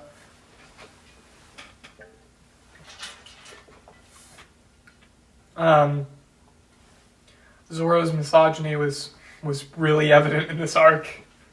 Let's see. Caesar Clown, he's a fine villain, but he's not really threatening in that way. He's more so like, you know, meant to be a bit. Like he's threatening because of the power that he's amassed and because he's charismatic, but he's not strong. But I mean, it's not like he was really the main thing to fight. It was Smiley. I don't know, Smoker. It's cool to see Smoker. I like Smoker. The body swap stuff happened.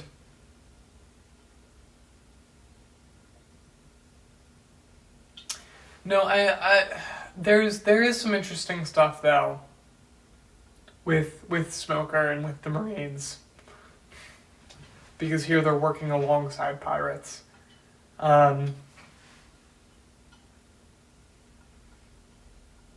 know, and I, well, a lot of people think Smoker's going to be a Straw Hat, and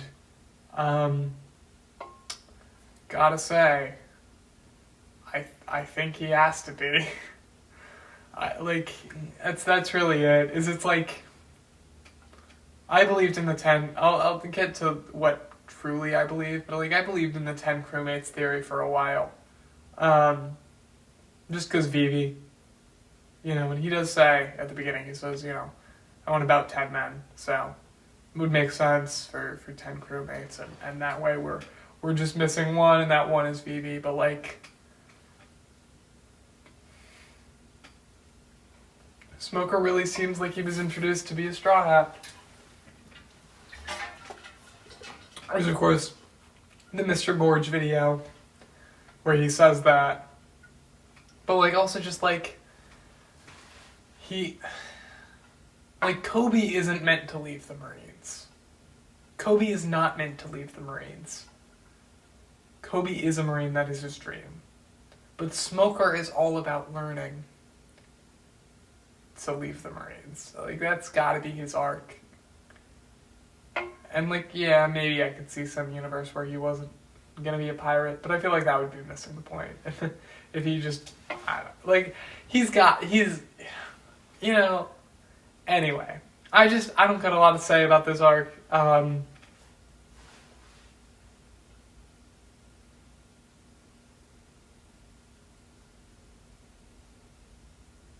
don't know, I mean, like, there's,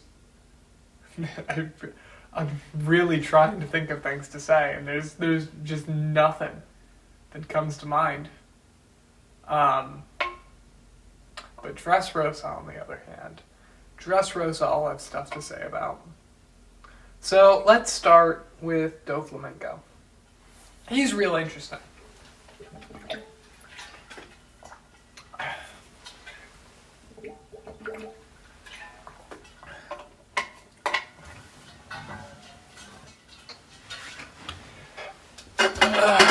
Doflamingo is really interesting. And he's one of those villains where it's like, oh, I understand. You're crazy. Like, I don't know if anyone believes that Doflamingo is justified at all. And that's really fun. That's really, really fun. Because he's like a villain that has a terrible, like, tragic backstory. But at the same time, we're all kind of like, but your brother is fine. like Doflamingo, I think he's one of those examples where, in a way, even the oppressors are victims of the system. Because Doflamingo so bought into this ideology that he deserves all this stuff and that he is better than everyone else, that he deserves slaves and all this stuff. And so when his father, doesn't, leaves the celestial dragons and all that stuff, he just can't handle it, and then they hate him, and he thinks that it's his right to rule. And you kind of understand. But at the same time, you're like, no, you're dumb. And I really think that that's kind of just the point is like, hey, as much as Doflamingo, even if he would have been Doflamingo and the Celestial Dragons, they are terrible, right? And they are oppressors here. They're also just kind of born into the system, and not told any other way. So, it's, similar to the cycle of hatred thing. Charlos maybe wouldn't suck if Charlos wasn't raised to think that he deserves everything ever.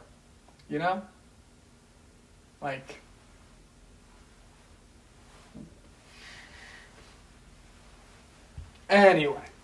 But Doflamingo is also, truly terrifying. Truly terrifying to me.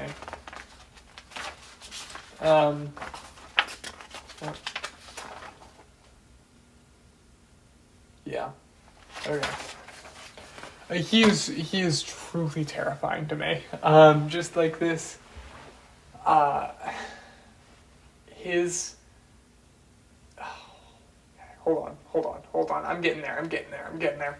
So honestly, this is the scariest arc in One Piece for me. It has his the scene where he is puppeteering Kiros as he cuts down his citizens and whatnot. That's terrifying, right? The idea of you not being able to move and watching as your body kills people that you love, that's horrifying, right? That's dark. And that was hard for me to watch. And then also all the stuff with Sugar. Dude, that's terrifying to me. The idea of being forgotten by everyone who ever knew me. Or the idea of forgetting those that I know, that's such a profoundly terrifying thing,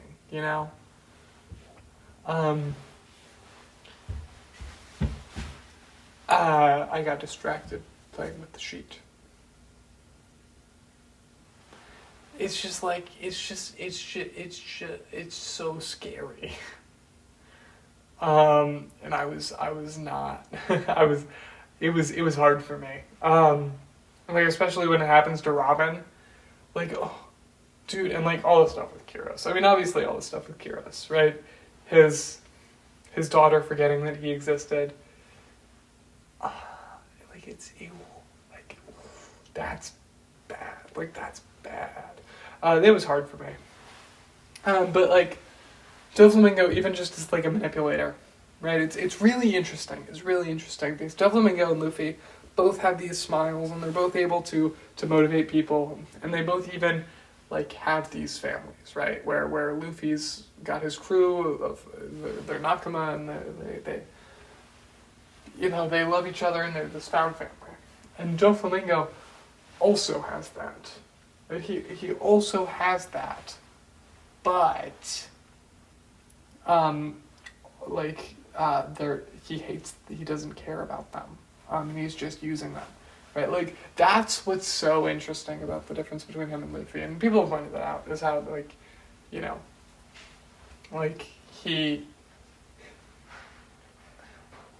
he crosses the line that Luffy never would.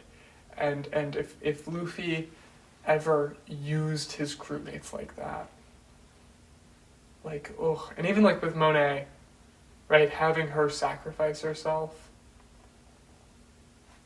like, gosh, he just sucks. He just sucks, right? And he's well done, and I don't have a lot to say about it. Like, other people have said better things, but he sucks.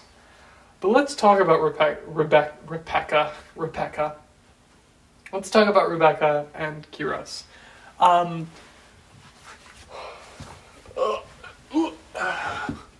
Okay. I like Rebecca a lot. I really like the idea, especially in a series like this, of a character who is committed to not stain her hands with blood, to never, like, hurt someone, you know? And I like that idea, right? That it's like their relationship where, like, Kiros taught her to defend herself, right? To fight defensively, but never ever to hurt someone, right? And she fights using a dull sword, because she cannot cross that line. She cannot stain her hands with blood. And I think that there's a lot of importance there, in One Piece kind of as a whole, that I'm not entirely sure how to, like, express, but it seems like a very One Piece idea that it is the job of the older generation to protect children from, like, I guess more so it's the job of those who have already stained their hands with violence to protect those who haven't from doing that. Like not even an age thing, obviously, because even, like, you know, we look at, like, characters like Bonnie.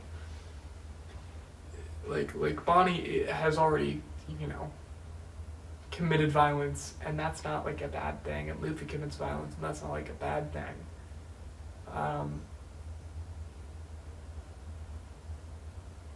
Like, both are necessary, but the committal of Rebecca, I think, is interesting. And I'm not entirely sure what point I'm trying to make here, but I think it's a thing.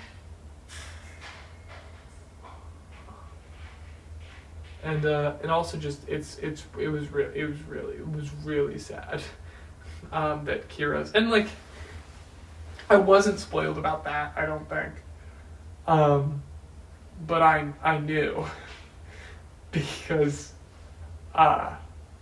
obviously, like, I knew that was him.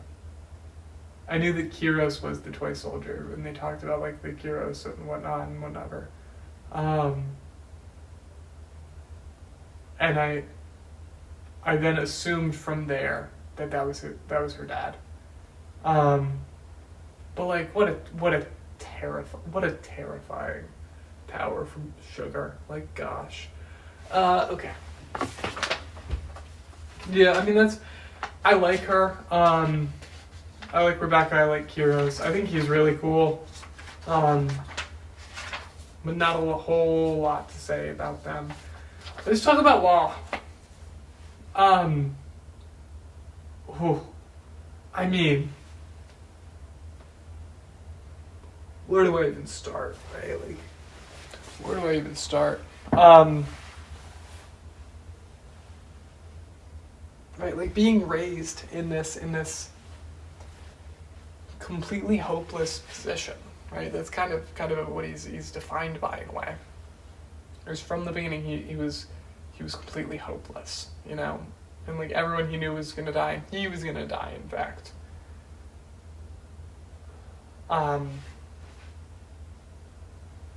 Right, and we see that Law has even adopted, like, a lot of Doflamingo's philosophy, right? The idea about, like, you know, the weak don't get to choose when they die. Right? That's something that we hear Law say, and then it's something that we hear Doflamingo say, and we're like, oh, that's where he got it from, right? Law is so traumatized, right? And so, like, the fun thing about him is, like, you know, we kind of think that he's this really really cool character, this smart guy, and he's like you know, a much like more mature captain than Luffy, and he's got this super cool power, and he's a doctor. He's like super cool.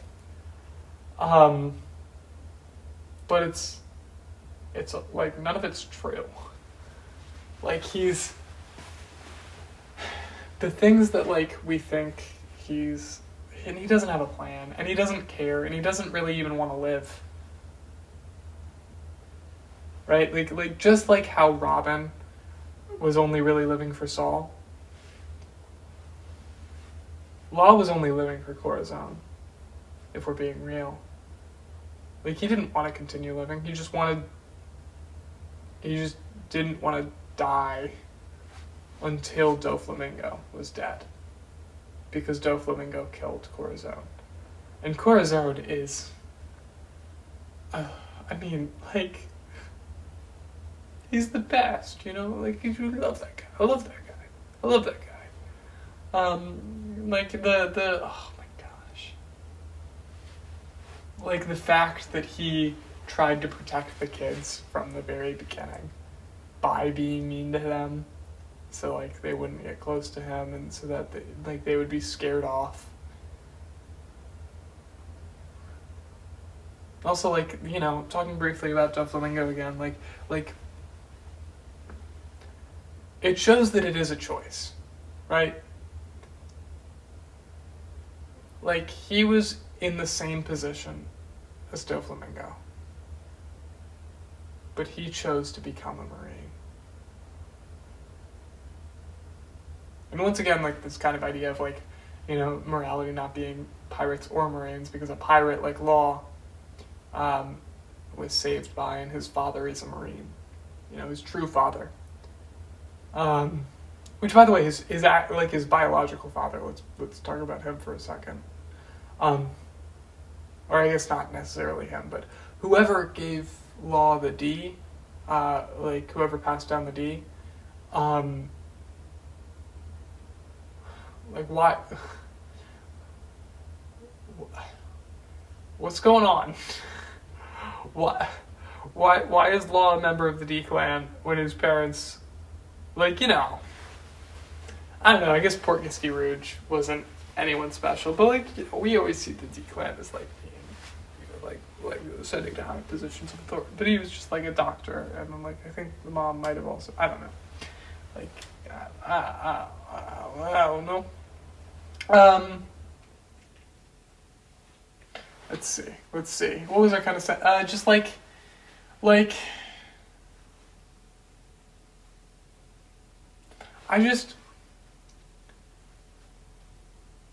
that scene where Law is, like, in the chest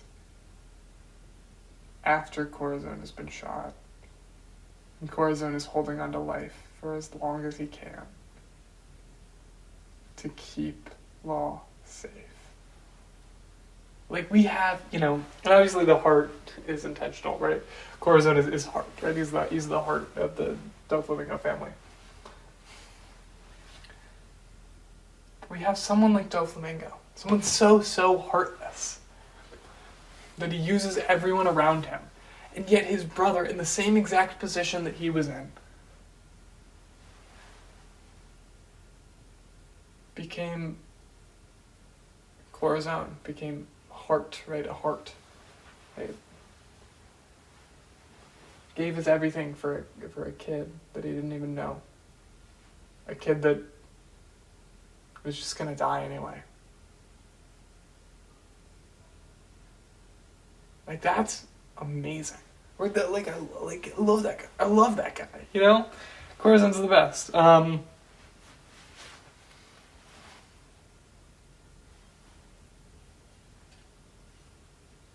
And let's, like,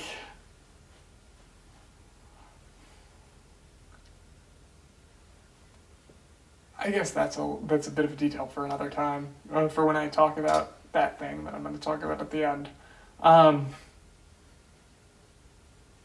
Yeah, okay. Moving on. Fujitora. He's fun. I really, I want to see more of him. Like, I think he's really fun, but like we haven't seen much of him at all since Dressrosa, which is really disappointing. I don't know. It's final saga, so I assume he'll be a player in the final war and stuff. But like, I think he's cool. I would like to see him. So, like I said earlier, when I was first introduced to Sabo, I didn't hate him. I just didn't think much of him. Like, I thought he was fine. But for some reason, in this arc, I really, really liked him.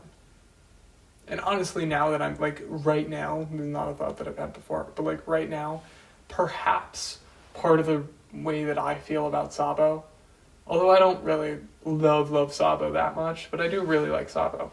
I'm thinking that part of the reason why the reason why I'm attached to Sabo is probably, if I'm being real, the reason why people love Ace. Like, I don't know, the brotherly stuff is cool, but he's also just really cool. You know, like a different version of Luffy in a way. And then, of course, the return of Koala. This I got spoiled, very, very, unfortunately I got spoiled, before I got to see her come back. And I forget where I was in the series. I assume I was in either Punk Hazard or Dressrosa before she appeared pretty early in Dressrosa then. I was probably in Punk Hazard. But like,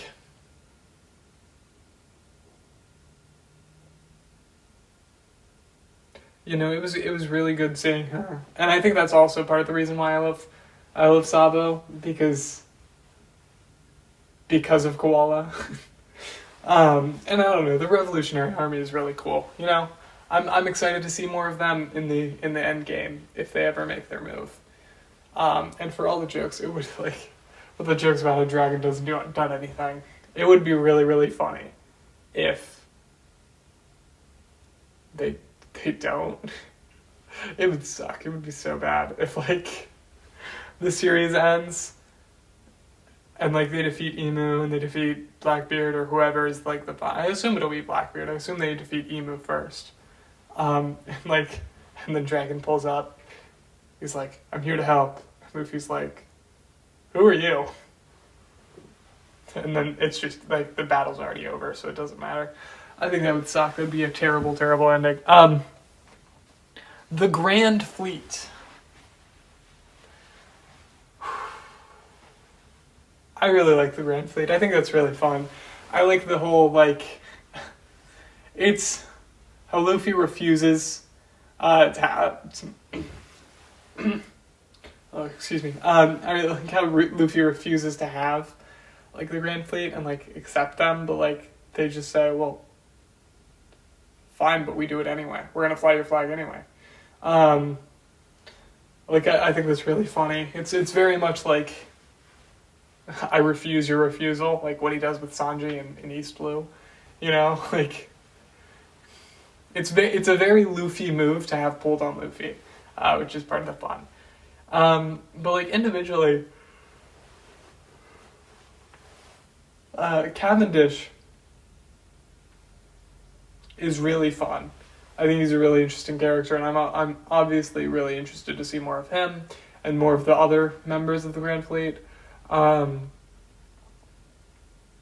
Like Haruden, that's it. That's how you say his name, right? I think. I hope. Like he's obviously going to be important in Wano, or not Wano. Oh my gosh, Elbaf. He's obviously going to be important in Elbaf, and he is important already. So that's cool. It's good to see more of him, but I'd like to see more of Cavendish, and then obviously Bartolomeo. Oh, Bartolomeo. He's the best. He's so funny. He's one of the funnier characters to me, and he's stupid, and his jokes are dumb and they're simple. But I just really appreciate them. But the most important thing, or the most interesting thing, I should say, about Bartolomeo is the fact that he is clearly a parallel to Bellamy. And I don't think I've seen anyone point it out. Like, okay, Bartolomeo worships Luffy. And Luffy and Doflamingo are obviously meant to, like, compare and contrast each other. Right? They're meant to be, like, two sides, or not two sides of the same coin, but, like, foils, and, like, Doflamingo is kind of like a dark and evil, twisted Luffy, like, you know. And by the way, you know, my brain is so dark and twisted that Doflamingo is just regular Luffy for me. But, like, there's that. But then Bellamy is clearly the Bartolomeo of Doflamingo. Right? He's someone who worships him and wants to fly his flag and sees him as the pinnacle of piracy. And he is also so loyal to Doflamingo, even after he recognizes that Doflamingo is wrong. And just like the fact that it is Luffy, right? Luffy is friends with Bellamy, but not with Bartolomeo.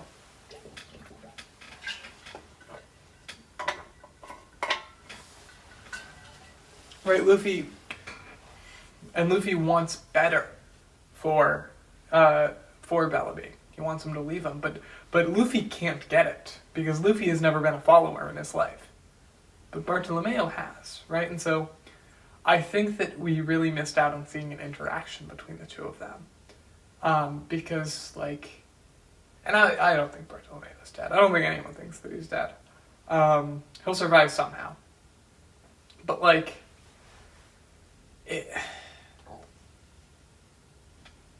I'm not entirely sure what the point is. I guess kind of.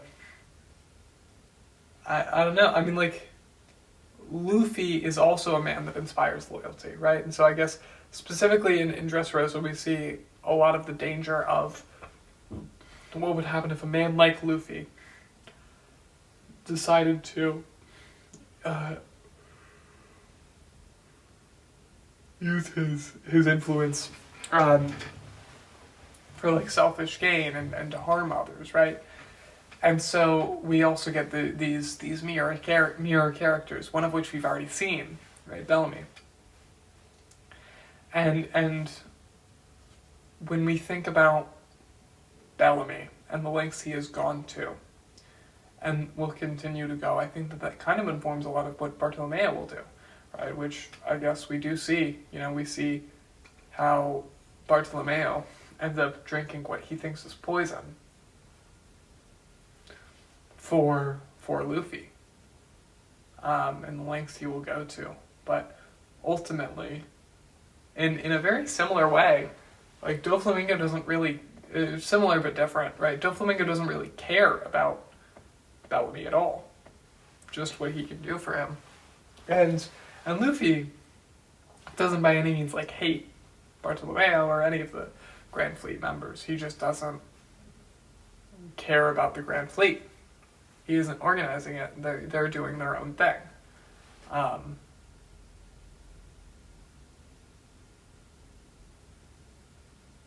don't know. It's an interesting idea, and I haven't really gotten to the end point of what I think it means that they are so similar. But I really like Bellamy. I really do. The idea of a character who knows he's wrong but has to continue on just because, like, he's made his bed, you know. Now he's gonna lie in it, you know. Like, I think that's a really interesting character, and I'm excited to see more of Bellamy in the future. But yeah, let's see. Okay. Usopp taking out Sugar. This was a great moment. Usopp gets Haki. And of course, nothing has really happened for Usopp since. And even though we're in Elbaf, it doesn't seem like it's Usopp's arc, which is really sad. Like, come on. I really want to see more for Usopp. No, it was a really good moment, and yeah. Frankie and Senior Pink, I don't actually really care all that much about the fight. I think that it's interesting. Dude, Senior Pink's backstory, though, it's one of those examples of, like, Oda being a stupid writer. And I mean stupid in a good way. Because it's like you created a fat man in a diaper and then you make us cry. Like, that's dumb. You suck, you know? Like, I don't know. I hope that Frankie and Senior Pink get to interact at some point in the future. But, like, I don't know. Their battle was stupid. Because it was just them not dodging. It was so stupid. Kanjuro is here. And so that's fun. I, from the beginning, thought that the idea of a character who has, like, the power to make things that he draws and yet sucks at art is really funny.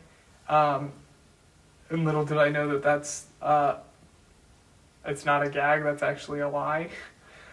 Which I got spoiled for the Kanjuro thing, but I didn't read it right. Or something. I don't remember what it was, but somehow I got spoiled, and I read, like, Kanjuro. And I read it as Kinemon.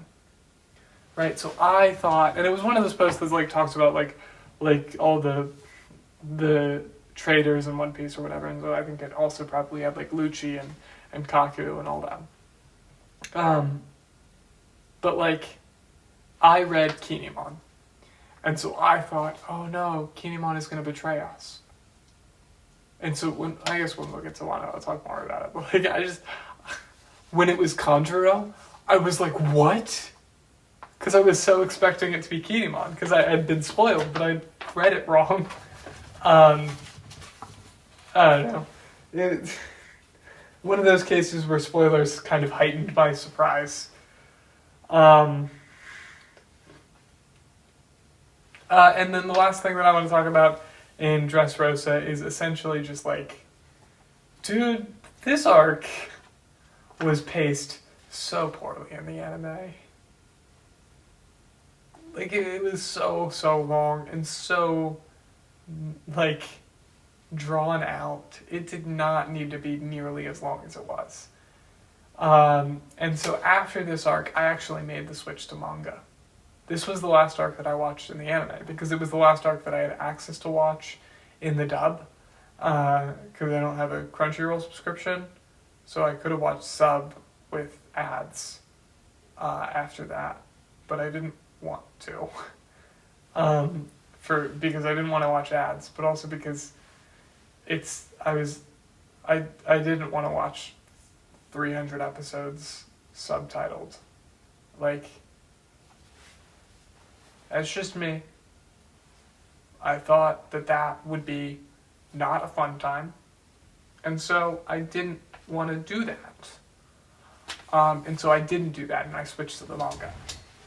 But, like, and okay. Like,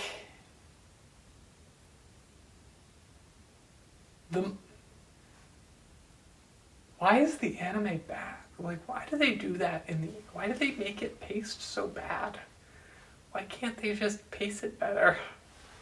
Like, I don't understand why they're drawing it out and they're doing one chapter per episode. Like, that's ridiculous, you know? Like, we don't need this. Like, it's absolutely ridiculous. It should not have been as long as it was. And so I switched to the manga, and I was instantly, like, having a much better time. Alright, so, Zoe, not a very big arc, not a very important arc, so I'm not going to have a lot to say about it. Instantly, though, I was enjoying the manga. Oh, wait. Oh, that's... I didn't even mention that in my notes. The last thing, briefly, back to Dressrosa. Back to Dressrosa. The splitting of the Straw Hats was all around for the better. It helped us to not have a bunch of characters that we didn't need in the story to bloat it out. But I missed my guys, you know? Like, Brooke is my favorite Straw Hat, and then I got Robin, but then we got Sanji, and I really like Chopper too, and it was just disappointing for me, right? And so I missed my guys, you know? I missed my guys. So yeah, the Minks, they're fine. Jack was really introduced to be a big deal, and then he wasn't really a big deal. But I don't know. Zoe also had. I did not know that Raizo would be safe. That was a huge moment. It really confused me. And I was like, oh, what's about to go down? When they were like, oh, Raizo, and they were like, Raizo is safe. It was such a cool moment. Right, and their loyalty too. One lost a hand and one lost a leg. To protect their, that's crazy, you know? And then Sanji's leaving, of course. Which, I knew was gonna happen, and so, the aftermath of it, I don't know. Seeing Zoro sulk was a little funny. Oh, poor baby misses his best friend. Oh, I don't know. It. Yeah, not much to say about Zoe. It really wasn't that eventful. I mean, I guess Zunisha is cool, but I don't. I don't got anything to say about that.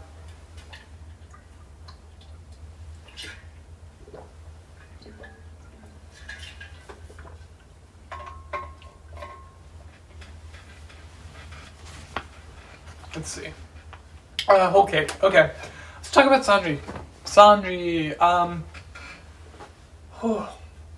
This arc was heartbreaking. And it was a lot of retreading of what happened with Usopp and Robin.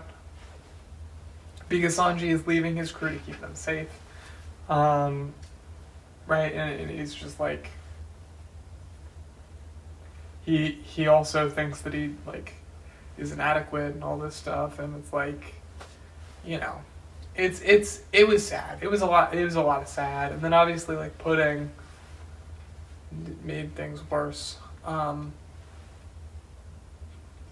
That moment where Pudding reveals her third eye to him, and she expects him to find it gross, because that's what everyone else has always told her whole life, including her mom, and he doesn't. That was really sweet. Sanji is a good guy. He just also kind of sucks sometimes.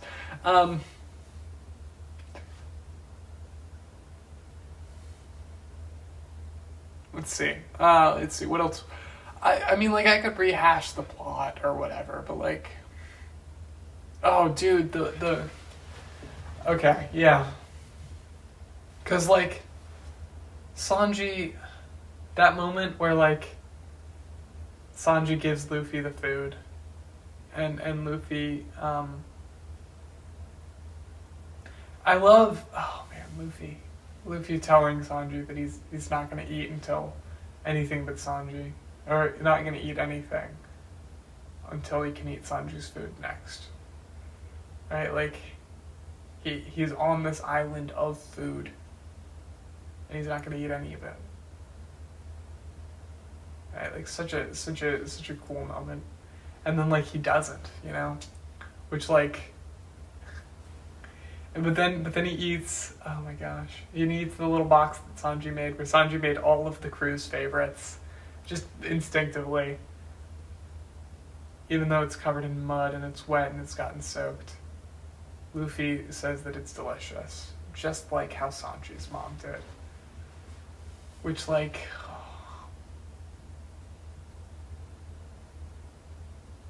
And that moment at the end... where Judge like asks Luffy why he cares so much about Sanji, because he's weak and he's a cook and whatnot, and Luffy is so confused and he doesn't understand why. He goes, I don't know why he was just listing all your best qualities. Like, if that isn't... Like, that's so good, you know? That's so good. Like, he just loves, you know? Like, and Luffy literally could not understand why his dad would hate him for those things. He just can't, you know? It's such a... I find it powerful. Right, that moment where like Sanji is, who doesn't believe that he's worthy of being loved. Like, experiences some really, really profound love from Luffy. I mean, I think it's so great. I really, really do. I really, really do.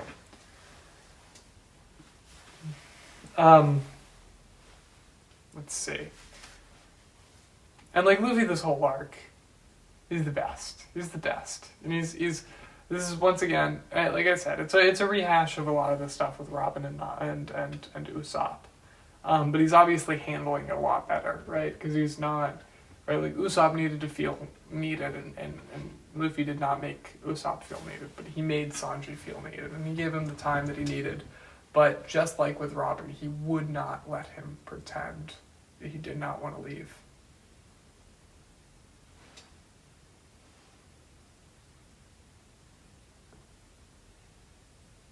I want to see Sanji fight Judge in the future and beat him. And I feel like the fact that he fought Judge here and didn't beat him means that he probably will.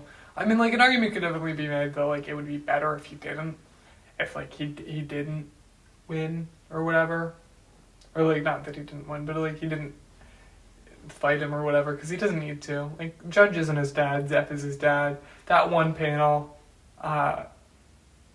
Where like we see Sanji and Zeph both cooking. Like, it's so great. It's great, you know? You know, and obviously Sanji, like...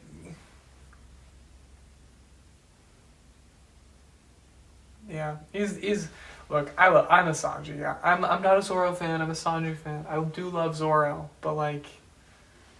I will always be a Sanji fan. I can't not be, you know? Like, he's just the greatest. He's awesome.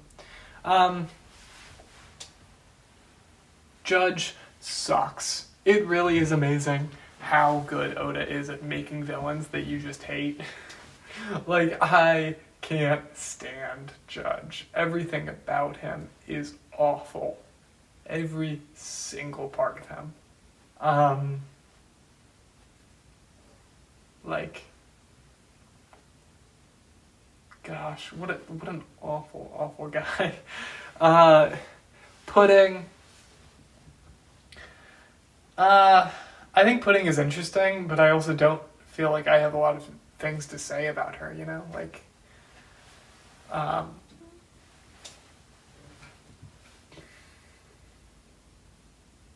like she's interesting for sure. But like, I don't know. I kind of touched on this earlier. Like, there's a lot of internalized hatred with her. Big Mom always calls her ugly for having her third eye ugly or whatever, and like, so she's internalized that, and she thinks that it's ugly, but like, the fact that Sanji doesn't, and even like, I don't know, at the end with the selfish or selflessness of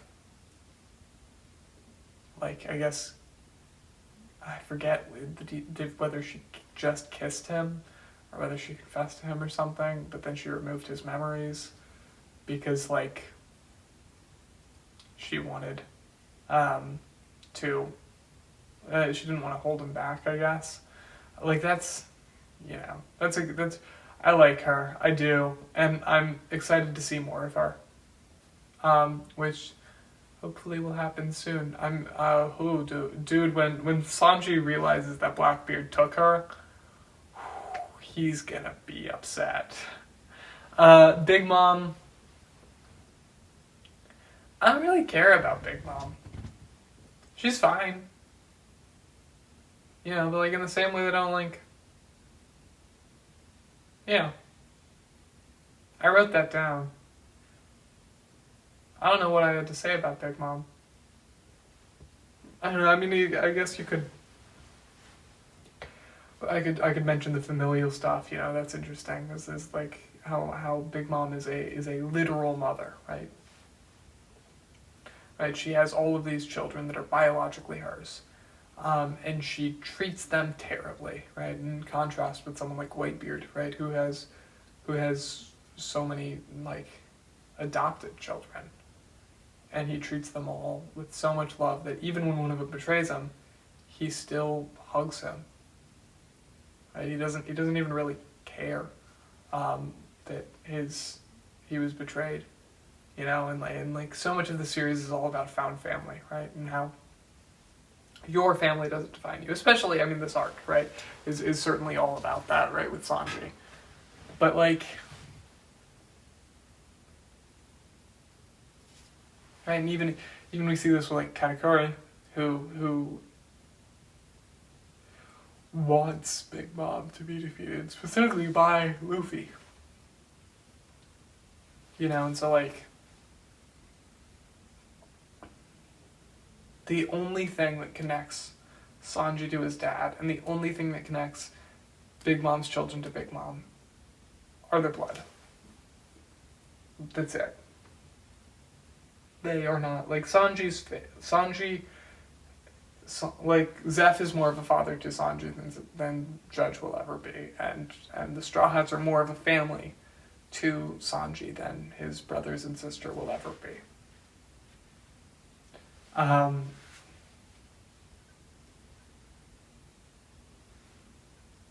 Yeah. Okay. Oh, Jinbei comes back. Once again, yeah, like, his stuff was cool, Also that super cool moment with Brook, right? Both of them standing up to an emperor, right? The super cool moment for both of them. But like, at the end of the day, I am kind of just like, I don't feel like I got a lot to say about them, like, not Brook. I don't know, the line about like, what fool makes a plan or plans for his own death or whatever it was, like that was a really good line, right? Brook is trying to ensure, right? Which I think that's very, very good moment for Brook is that he's trying to ensure that even if they don't get Sanji back, which he believes is the worst case scenario, even if they don't get Sanji back, that it won't be a complete loss. That is such a good like moment of insight for Brook, being the supportive role, And I'm once again excited to see a lot more of Brook. I don't have real like Katakuri. The Katakuri fight. It was fine. I mean, Katakuri is interesting. Like, he also has this like insecurity. He has to hide himself. He has to put up this mask.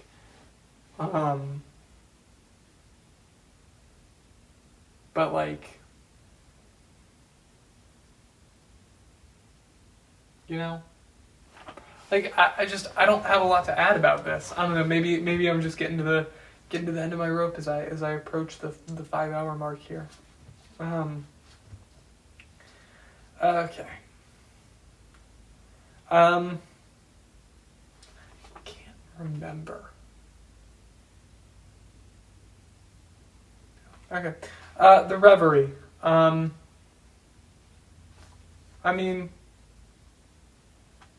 not.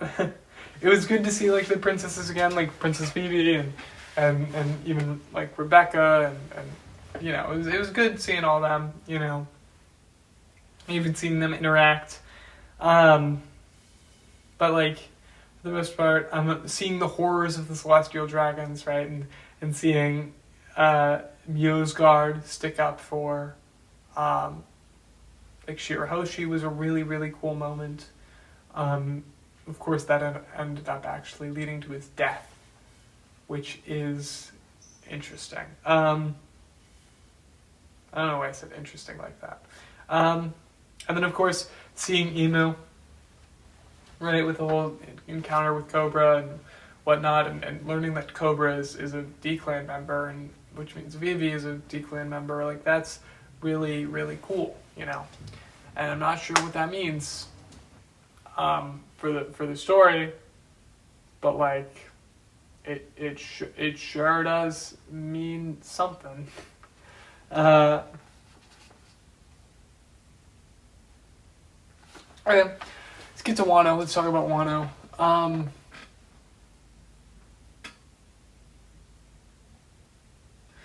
Yeah, okay. Otama. Let's talk about her. The stuff with her and like Ace and Luffy and like, oh my gosh, just Luffy being able to say that Ace is dead, right? That's important, you know. Him being able to admit that is really, really good, and it really, really shows how far he's come, you know, with this. Yeah, this is happening. And then, like, you know, just her contributing to the fight. The fact that her powers work on Smile Fruit Eaters is funny.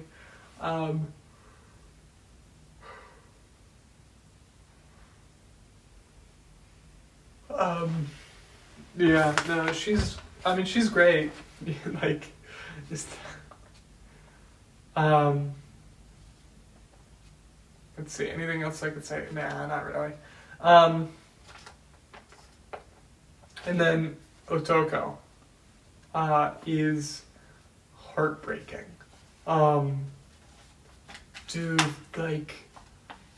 the Smile Fruits. Like, what the heck, Oda? Like, oh my gosh, those things are awful. Right? Never, ever being able to express any emotion other than, like, a smile. Never being able to... Like, that's horrifying. That's awful. That's terrible. Right? And the fact that, like, someone like Otoko is a child, right? She's a little girl. And for the rest of her life, she's always gonna smile no matter what. And then seeing, like, her dad die, and they were all laughing because they couldn't cry, like, no matter what. And, like, oh, dude. Like, Chopper better find a cure at the end of the series. I swear. If not, I'm gonna riot. You fine with rioting with it? You wanna, we'll collaborate. Yeah, we got this. Like, oh my gosh. Right, and like the oh man. The lantern scene. Dude. The one lantern. I remember turning the page and seeing the one lantern that someone sent off that said, like, please save me from this hell. And I was like, oh my gosh. And I just started crying. Like, right? Because, like, in that moment, all the hope is on Luffy, right? And we really, that's one of the best, right? Is it's like when we really understand that, like Luffy like when we really understand the strife of wherever Luffy is, and we get to really really root for him, you know. But like, gosh, it was and like, oh dude, heartbreaking is the only way of describing it. Like every part of it, it was, oh my gosh. Kid, Eustace Kid.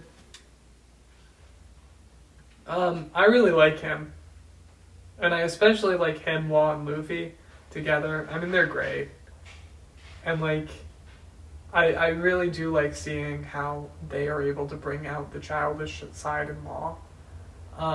Like it's a lot of fun. I really really like it. I really really like it. Like I really really like it. It's great. It's great.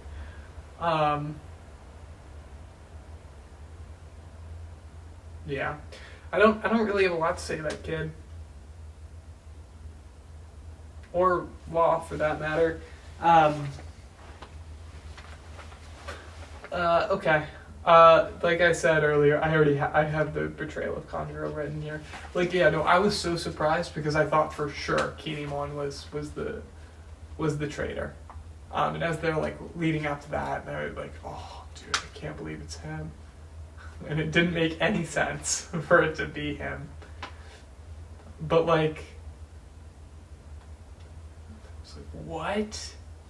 What? It's like what? It was crazy. Was the only time when I was like, I was wrongly spoiled. Okay, Yamato. Let's talk about him. I think he's cool, but I'm kind of in the same boat with him as I was with Ace. Like I do think he's cool. I like him, but like I'm not able to understand the degree to which people like him, if that makes sense. Like he is cool, and a lot of the stuff like him rebelling against Kaido and like, you know, the Ace stuff especially, and like it's cool. I just never latched onto his character as much. He's cool though. I don't know. And obviously I knew that he wasn't going to join the Straw Hats. So like, because I had started after Wano, I got caught up. I mean, I got caught up at the very, very beginning of Eldath. So like I knew he wasn't going to join the Straw Hats, so like I didn't have that going. I don't know. Like it's not like he's a bad character. Like he's not. He's a good character. He's fun. I don't know. I feel like a lot of people really really like him. I'm not. I don't know. And the same thing goes with Ace. Like if you like Ace and you really like Ace or you really like Yamato, tell me why. Not in like a defensive way. I'm curious. Because like, and I do get it, but you know, I don't know. I'd like to hear it.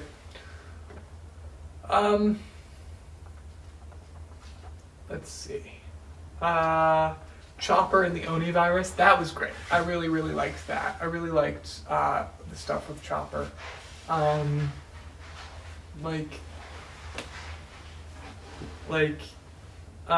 Chopper not necessarily fighting, but like actively being a doctor. I really liked that, you know? So that was a lot of fun for me. Was that whole part of it. And I don't know, I'd like more of that. I'd like more of like, wow, the rest of the guys are like, you know, fighting. If Chopper is off, you know, trying to prevent a disease or whatever, or making sure that people are safe, you know, like, when we have, you know, Luffy and then 9 other people, do we really need Luffy to be fighting someone and then all 9 crewmates to also be fighting people? And then on top of that, with an arc like Wano, you have the side characters like Cat Viper and Dogstorm. That's his name, right? Fighting, fighting someone, and then you have Kinemon and like the rest of the like that the samurai fighting, and then you have like we don't. I don't think we need. And then you also have Kinemon fighting Big. Like I don't think we need that. I don't feel like we need another fight. I feel like we can have some not fighting. I think that's important. I don't know. And then Nami's declaration, Nami's refusal. Oh, hi Ralph.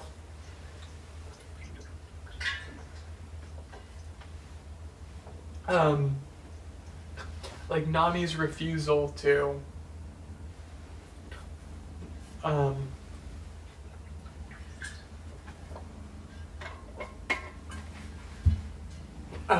Nami's refusal to like say that Luffy wouldn't be the Pirate King, I think is really, really cool. You know, especially because she is one of like the cowards in the Straw Hats, right? Like her, Chopper, and Usopp, and the fact that she like could not, even though she was risking death, she could not like ignore that, and she could not say that that wasn't true, you know, because it was true, you know. So like, I really liked that moment for Nami. Yeah. Gear 5th, awesome. Is awesome. It's really cool. You can't tell I'm losing steam. I'm running out of things to say. Stuff to add, but like, I don't know. I thought it was really cool. I think it's really also cool that Luffy became an emperor. You know, like we remember when he was just like a rookie pirate. Remember when he got his first bounty and we were like, oh, like such a big deal. But now he's an emperor of the sea, right? I think that's awesome. Yeah. All right. But that's all I've got for Wano. Wano's honestly though, Wano is one of those where it's like it's so long, and part of me I do think even at this point, you know, where I'm at with One Piece, where I like love it, I do think that with Wano I was kind of just trying to get through it at a certain point. Just because it's just so long, and also the fact that like I knew I was at Wano, and then I had Egghead, and that's it, you know. Like I got caught up. I believe chapter 11:25 or 35. I think it's 25. I think that's the one that's like the third chapter of Elbaf or whatever. I know it was ending in 5, but like. Yeah, I think it's 25 because I think we just did 11:40. You're on my notes, Ralph. He's just you can't see him. He's right here. He's laying on my paper and he's just purring. You purr so loudly, and I'm sorry. There's nothing I can do about that. I can't make him stop. He's just that way, you know. So like I definitely rushed through it a little bit and wasn't really paying as much attention as I could. That's why I do really like for all of One Piece I want to reread it. And similar thing with Egghead, right? Whereas with Wano I had that motivation where like I'm so close to finish, but also just because of how long it was I wanted it to be done. But more so with Egghead, because like that was like the last one where I kind of tried to rush through it. Like, I could have paid more attention, and I definitely could have enjoyed both arcs more. Yeah, get off my papers. But let's talk about Egghead. So, Bonnie is awesome. I really like her. I think she's awesome. And I'm excited to see more of her. I'm a little bit disappointed that we haven't seen like anything of her in Elbaf so far. But like I think she's really fun, and obviously her backstory. Oh my gosh. Like, dude. like someone who like just went through so much when she was so young, you know, and it's just, once again, heartbreaking. I use that word a lot. It's just, gosh, you know, like I just, like we all know, and so I feel like I just don't have a lot to say, a lot to add. I don't know, like Bonnie is, and I guess I don't know. I like that her powers, like her awakening lets her like choose, or like become a potential future version of herself if she can imagine it, right? So she's got like the Nika-like future. That is awesome, right? It's like the future is unsure, but also like because she's a kid, right? Because she's a child, she has all this hope for the future. And like there's that moment where like Saturn like grabs her or whatever and says like you're no longer in your Nika form or whatever because you realize you have no hope or whatever, you're struggling to believe in it. And so it's like a belief thing, which is really interesting, right? Like children are able to believe, right? And her powers, if it was in the hands of like an adult or even like an adult or especially like an old person, you know, they'd be so much less powerful because there's so much less potential, you know? So like yeah. Speaking of potential, I guess I forgot about this. I forgot about the Garp and Kobe stuff. Let's talk about that right now. Garp's thing where you must always save a child, and never like an old person or whatever is interesting, and I think it is thematically resonant in Egghead specifically, talking about like the new generation, like Bonnie specifically, right? Like it's a very interesting ethical point that he's making is that children's lives are more valuable than old people's lives. Like that's interesting, and not a lot of people would just basically go out and say that, you know. So like,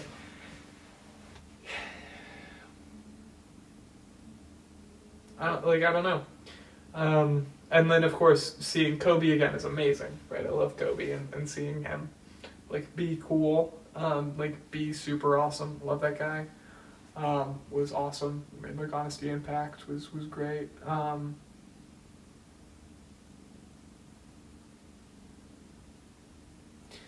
So like, you know, just seeing that was really cool. There's a lot with Kizaru that I don't feel like I can talk about. You know, like I like Kizaru a lot, and whatever was going on with it was really interesting. And obviously he wasn't fighting at full strength, and he wasn't all as like determined as he could have been, you know, because he's actively fighting for to kill his best friend, or not his best friend. I guess one of his best friends, if not his best friend. I'm not sure. But he's a very interesting character, and I don't have a lot to say about him. I am really interested to see what happens next with him, though. If he ends up leaving the Marines or not. Because, like, I don't know. I mean, like,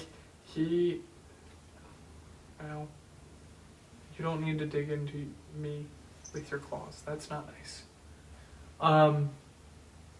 He just, like, I don't know. He's interesting, and I don't got a lot to say about him. Then of course there's Kuma, which, like, once again, where do I even begin with just like how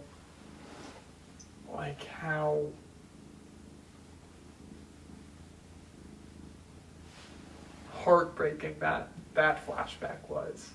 Like every part of it, every single part. Like, gosh. And like, I don't know. Gop Valley stuff, I don't know a lot about that. But like, just like, you know, he's been through so much, and the fact that he is this character who can take the pain away from others, but someone must, endure that pain. And so he chooses to do that for others, right? Like in his backstory, when he would take away the pain from those in his village, and he would take that pain at the end of the day, every day. Like that is, oh gosh, he's so sweet. He's such a sweet guy. I love that guy. Like and he didn't deserve so much. And then like Ginny and like, like Ginny should have survived, and they should have been able to be happy together, but they didn't. And then the fact that Bonnie isn't his daughter, but it doesn't matter. Like it couldn't matter any less,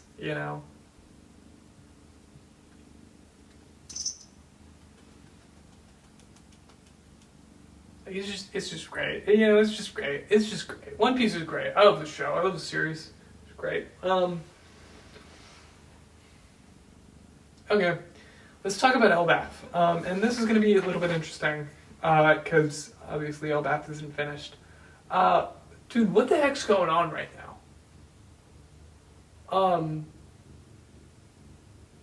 What the heck's going on?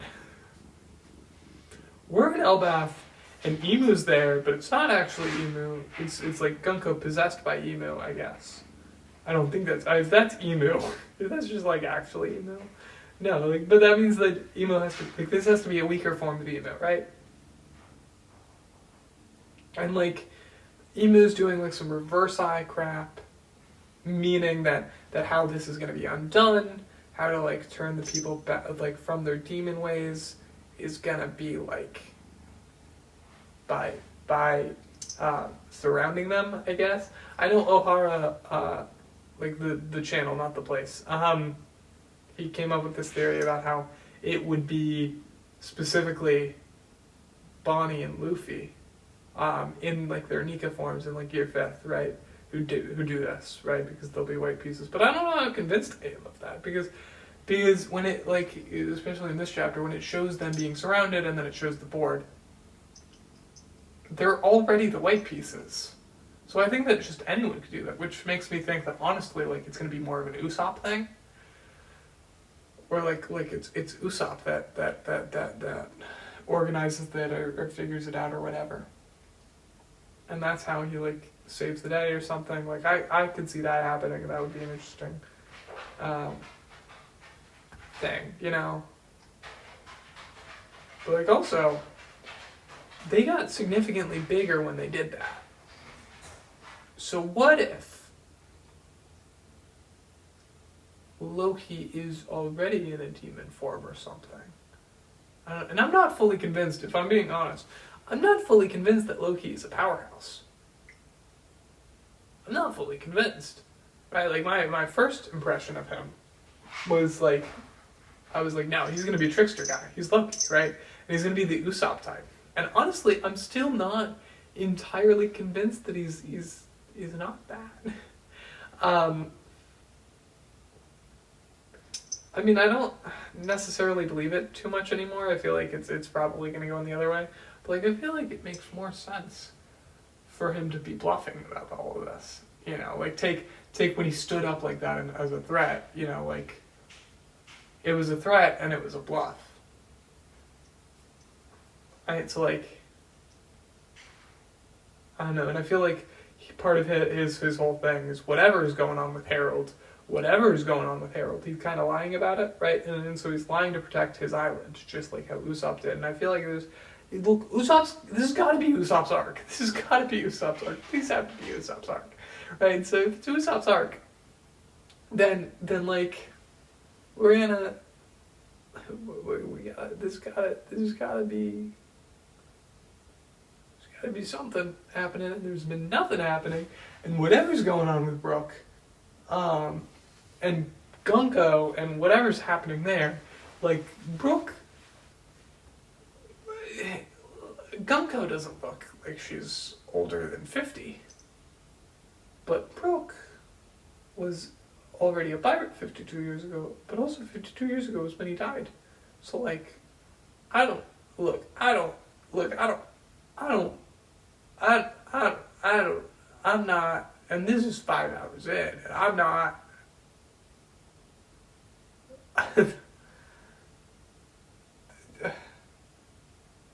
dude, what's going on? I'm excited to find out, but I am not a theorizer. And of course, I didn't mention Gabon. Gabon's great. I love him so much. I'm so happy we got to see Scopper Gabon. And, you know, making sure that like Sanji stocks are going up, which is really, really good. Because, like I said, I'm a Sanji fan. I really liked how in the last chapter, he like sat up when someone said that he was the third strongest on the Roger crew, and he said second strongest, and he like as he's dying. I think that's fun. That's very. I like that Gabon and Rayleigh had a similar rivalry. I mean, I guess that was obvious, but like I like to see it. You know, I like to see it. Dude, I don't know. Let's see, what else do I have to say about Elbaf? Shamrock. Yeah. Okay. Yeah, no, I feel like it's a little bit early to call it, you know? I say that as if we're not a good chunk into the series, into the arc. I don't know, I'm not entirely sure what's gonna happen. I don't know at all what's happening. And like, I feel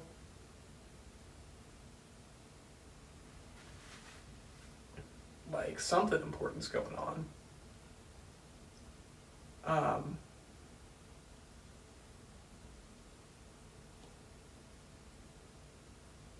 Well, no, I know if something's important. I don't know. I'm not a theorizer. I'm not very good at coming up with theories. So, you know, there's that. Okay. Well, that's the entire series of One Piece, and it only took me 5 hours. So that's pretty good.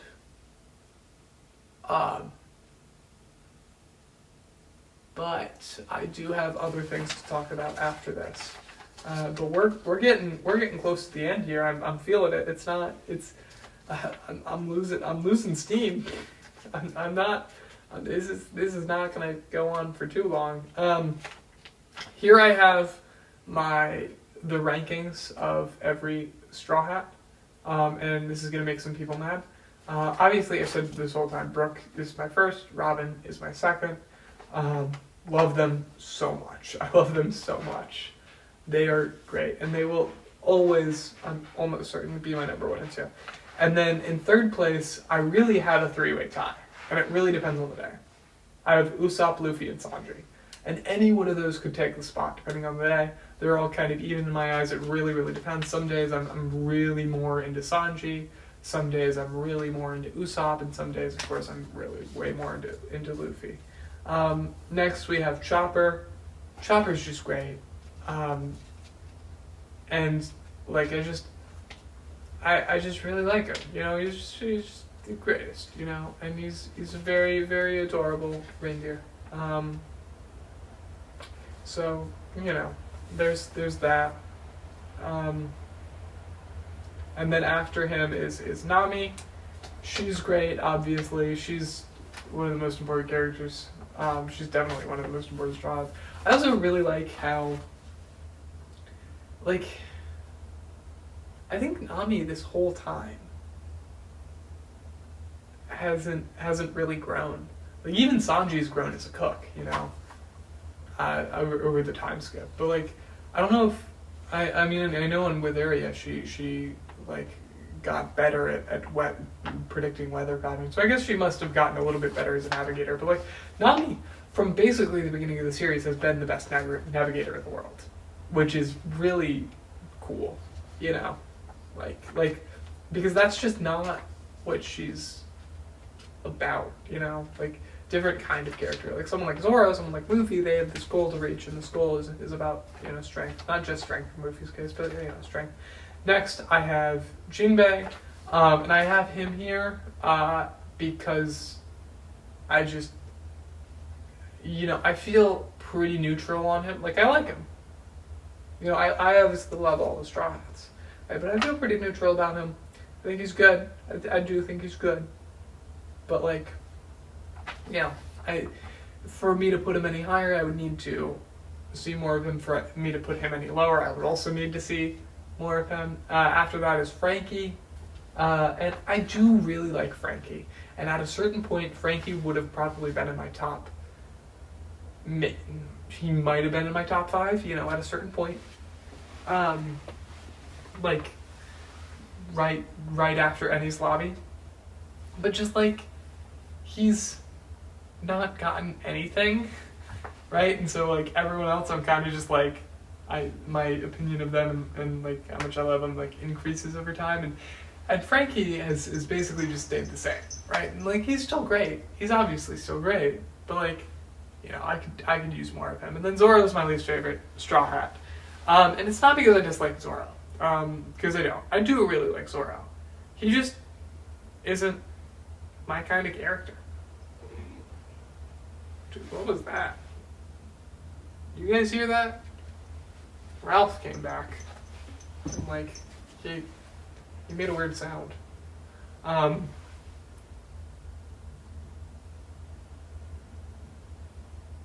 think I'm scared.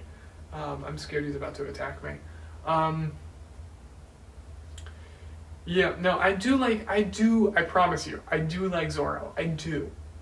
I am a Sanji fan, which means that my opinion of Zoro does have to diminish, right? You can't like both. I'm so sorry. You can't. I do.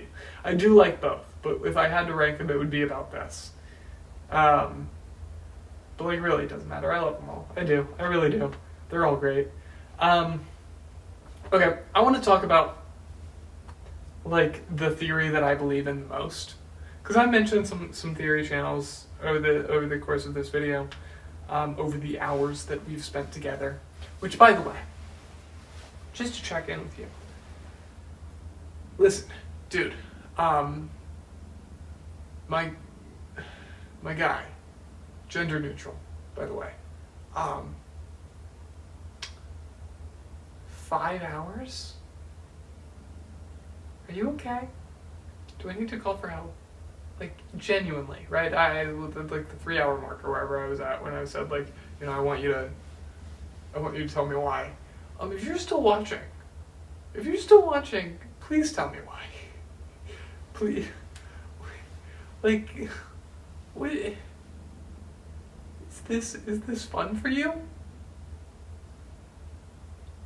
Like, what's going on? You okay?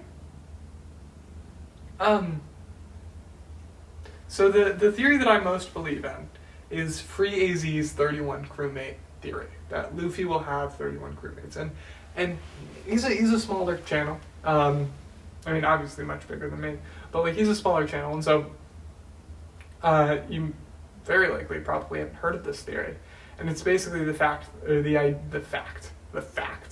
basically the idea that Luffy has gained 10 crewmates in each sea, right? And I'll admit, I'll leave the video links below, obviously, but I'll admit, I went in skeptical, right? When I saw the video and saw the thumbnail, I was like, yeah, no, this is stupid. But, like, he convinced me. And the reason that he convinced me is mostly just because every character that he mentioned, except for one, really makes sense. I really could see becoming a Straw Hat. I really could see Luffy having them aboard the Sunny. And ultimately, like, he believes that, like, they won't, like, be traveling with Luffy for a very, very long time. Mostly just, to reach Laptail and stuff. But, like Bellamy is on the crew, and Smoker and Tashigi are, Kobe and Helmeppo. Some of those I'm a little bit hesitant about. I do believe that Smoker will join. I think that makes sense. Kobe, I could see a lot of disagreement from, simply because his dream is to be a Marine, and so it's like, like would he really join a pirate? And I think, like, I don't know, but like his evidence is convincing, and he brought up the whole thing about like, everyone always says that Oda said.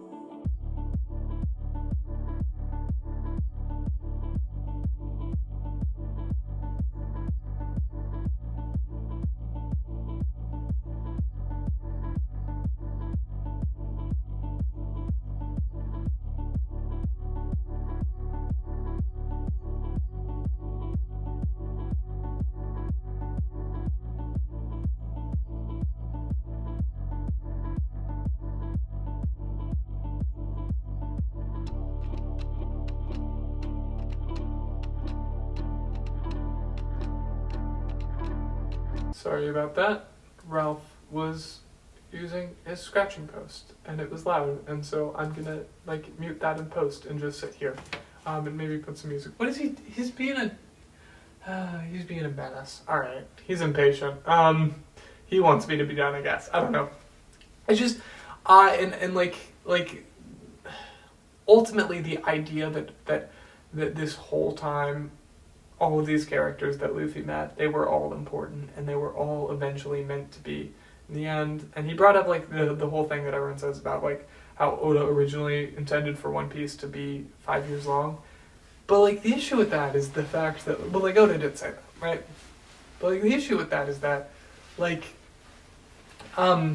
you don't that doesn't make sense. Like there's no way that One Piece at the state it's in now was originally intended to be 5 years, because he spent 2 years on the East Blue Saga, on the prologue. Like, you're not going to spend half of your time on the prologue if you're only writing a 5-year story, So like, I think that he's got a lot of good reasons, and ultimately, like, I am most convinced just because I think, like, yeah, it makes sense for like characters like Bellamy, and like Bellamy's a big one for me, obviously, but like, obviously as well, Momo and Tama and oh my gosh, why am I? You're gonna be mad at me. You're gonna be mad at me. You're gonna be mad at me. Why am I blinking on his name? Yamato. Okay, I didn't even have to look. I'm okay. Dude, it's been a long 5 hours. Right, like I think that it makes sense for all of them to join. I think it makes sense for Smoker to join. I think it makes sense for someone like Bon Clay to join.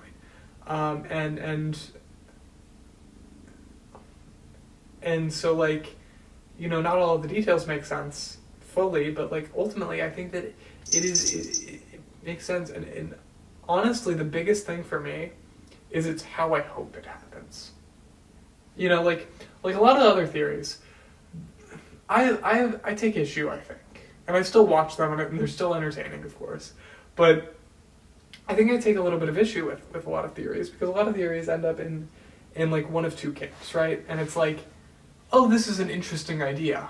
But like, it's not usually very thematically resonant. Like it matters. But most theories don't actually tell about like the themes and stuff, and so it's not like a very good, like, because Oda isn't just dropping evidence for a plot. Like he's an author who's writing a story, and there's going to be themes and characters, and like all of these things have to make sense as well, not just the evidence presented in the story. And because of that, I just don't feel satisfied with a lot of theories. Like a lot of theories, it's like, yeah, sure, if this ended, this makes sense. But like, I just, it's just not as satisfying. I don't actively want, the One Piece to be, I don't know, I can't think of an example. It's just like, I don't actively want these things to happen, but I do actively want all of these people that Luffy has met along the way to join Luffy in the end. And for like all of the stops on his journey to matter. And of course they would matter regardless, but like for the people like, Bon Clay, that he had to leave behind. And this would also, like, even, you know, Bonnie is one of the 31, and I like that a lot. I think that Bonnie should be a crewmate, and the fact that he's been hinting at, you know, he's said so many things. I don't know. It's just watch the video. It's really, really good. I don't know. And the other thing that kind of bugs me about theories is a lot of theories, and this makes sense because, like, YouTubers who run theory channels are that's a job, and they have to post videos like that they have to, but so many of them are just week to week theories, and they're like it's clear that these aren't actually very plausible, right? They're mostly just throwing a bunch of ideas at the wall and seeing what sticks, right? So people that release multiple theories a week, and I still watch these videos and they're really entertaining, and there's sometimes some really, really good evidence in them, but like it's just like, you know, you're just throwing stuff at the wall, you know. And so if you aren't really that convinced, why should I be? You know, that's kind of my thing.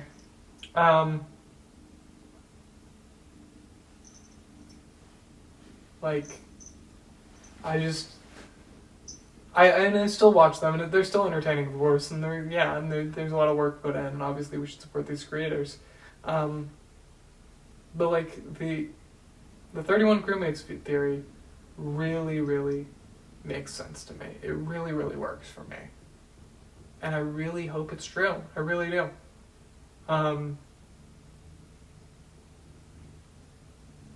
Yeah.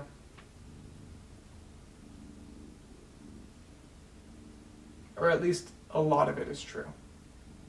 You know, I wouldn't be surprised if a good chunk of it's wrong, because, you know, that stuff happens. But I don't know. If you're watching this long, you definitely have another hour and a half to spend on a really good theory video, instead of wasting your time on however long this video ends up being, and just me talking as my cat purrs loudly.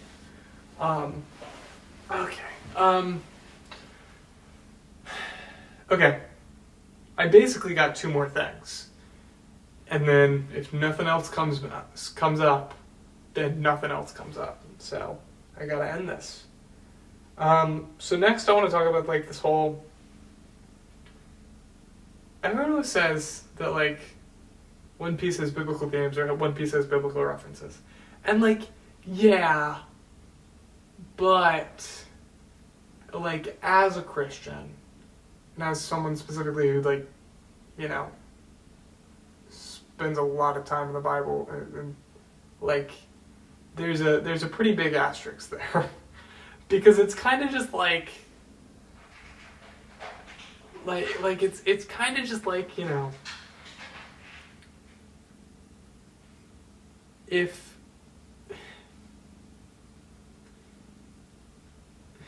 it's just like the first 10 chapters of Genesis, you know.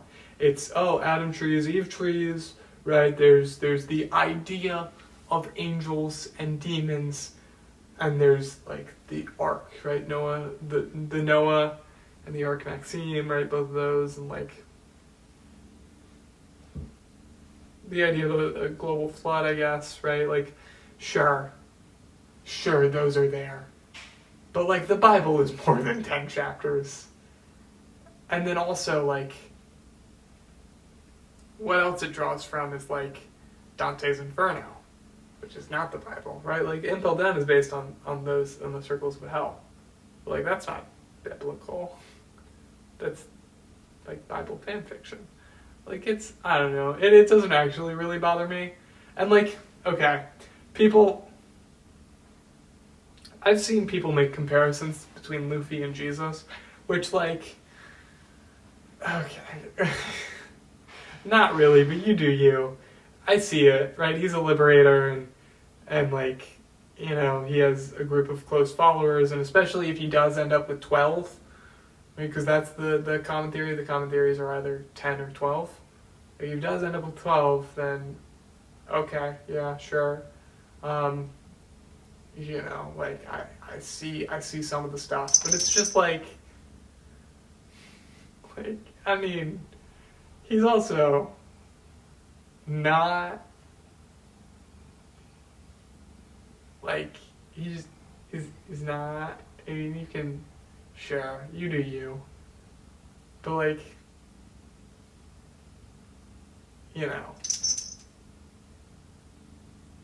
Luffy is kind of by definition selfish. That's kind of the whole point, right? And his freedom is not really like the Christian idea of freedom. It's much more selfish, which like I don't say selfish in a bad way because it's not bad within the context of the story. Right, like it's good, right? And then we look at the idea of Luffy being the most free, right? That's why he wants to be the Pirate King, because the Pirate King is the most free person in the world. Right? The idea of most freedom is an interesting idea. And how can someone be more free than someone else? Or so how can someone be the singularly most free person in the world? And like, I don't know, it's just, and like, is Luffy the whole thing with like Luffy not being a hero because a hero is someone who will give up their food, like, but like Luffy at the same time is really a hero, because he constantly protects other people. Like he's a heroic character, even if he refuses to be called. Like it's, I don't know, man. I don't know, man.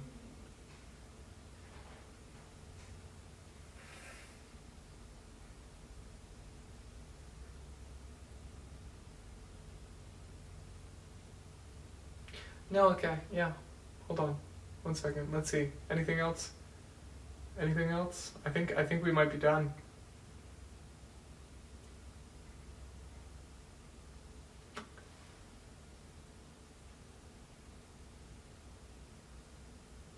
My brain just went, no wait, Sanji!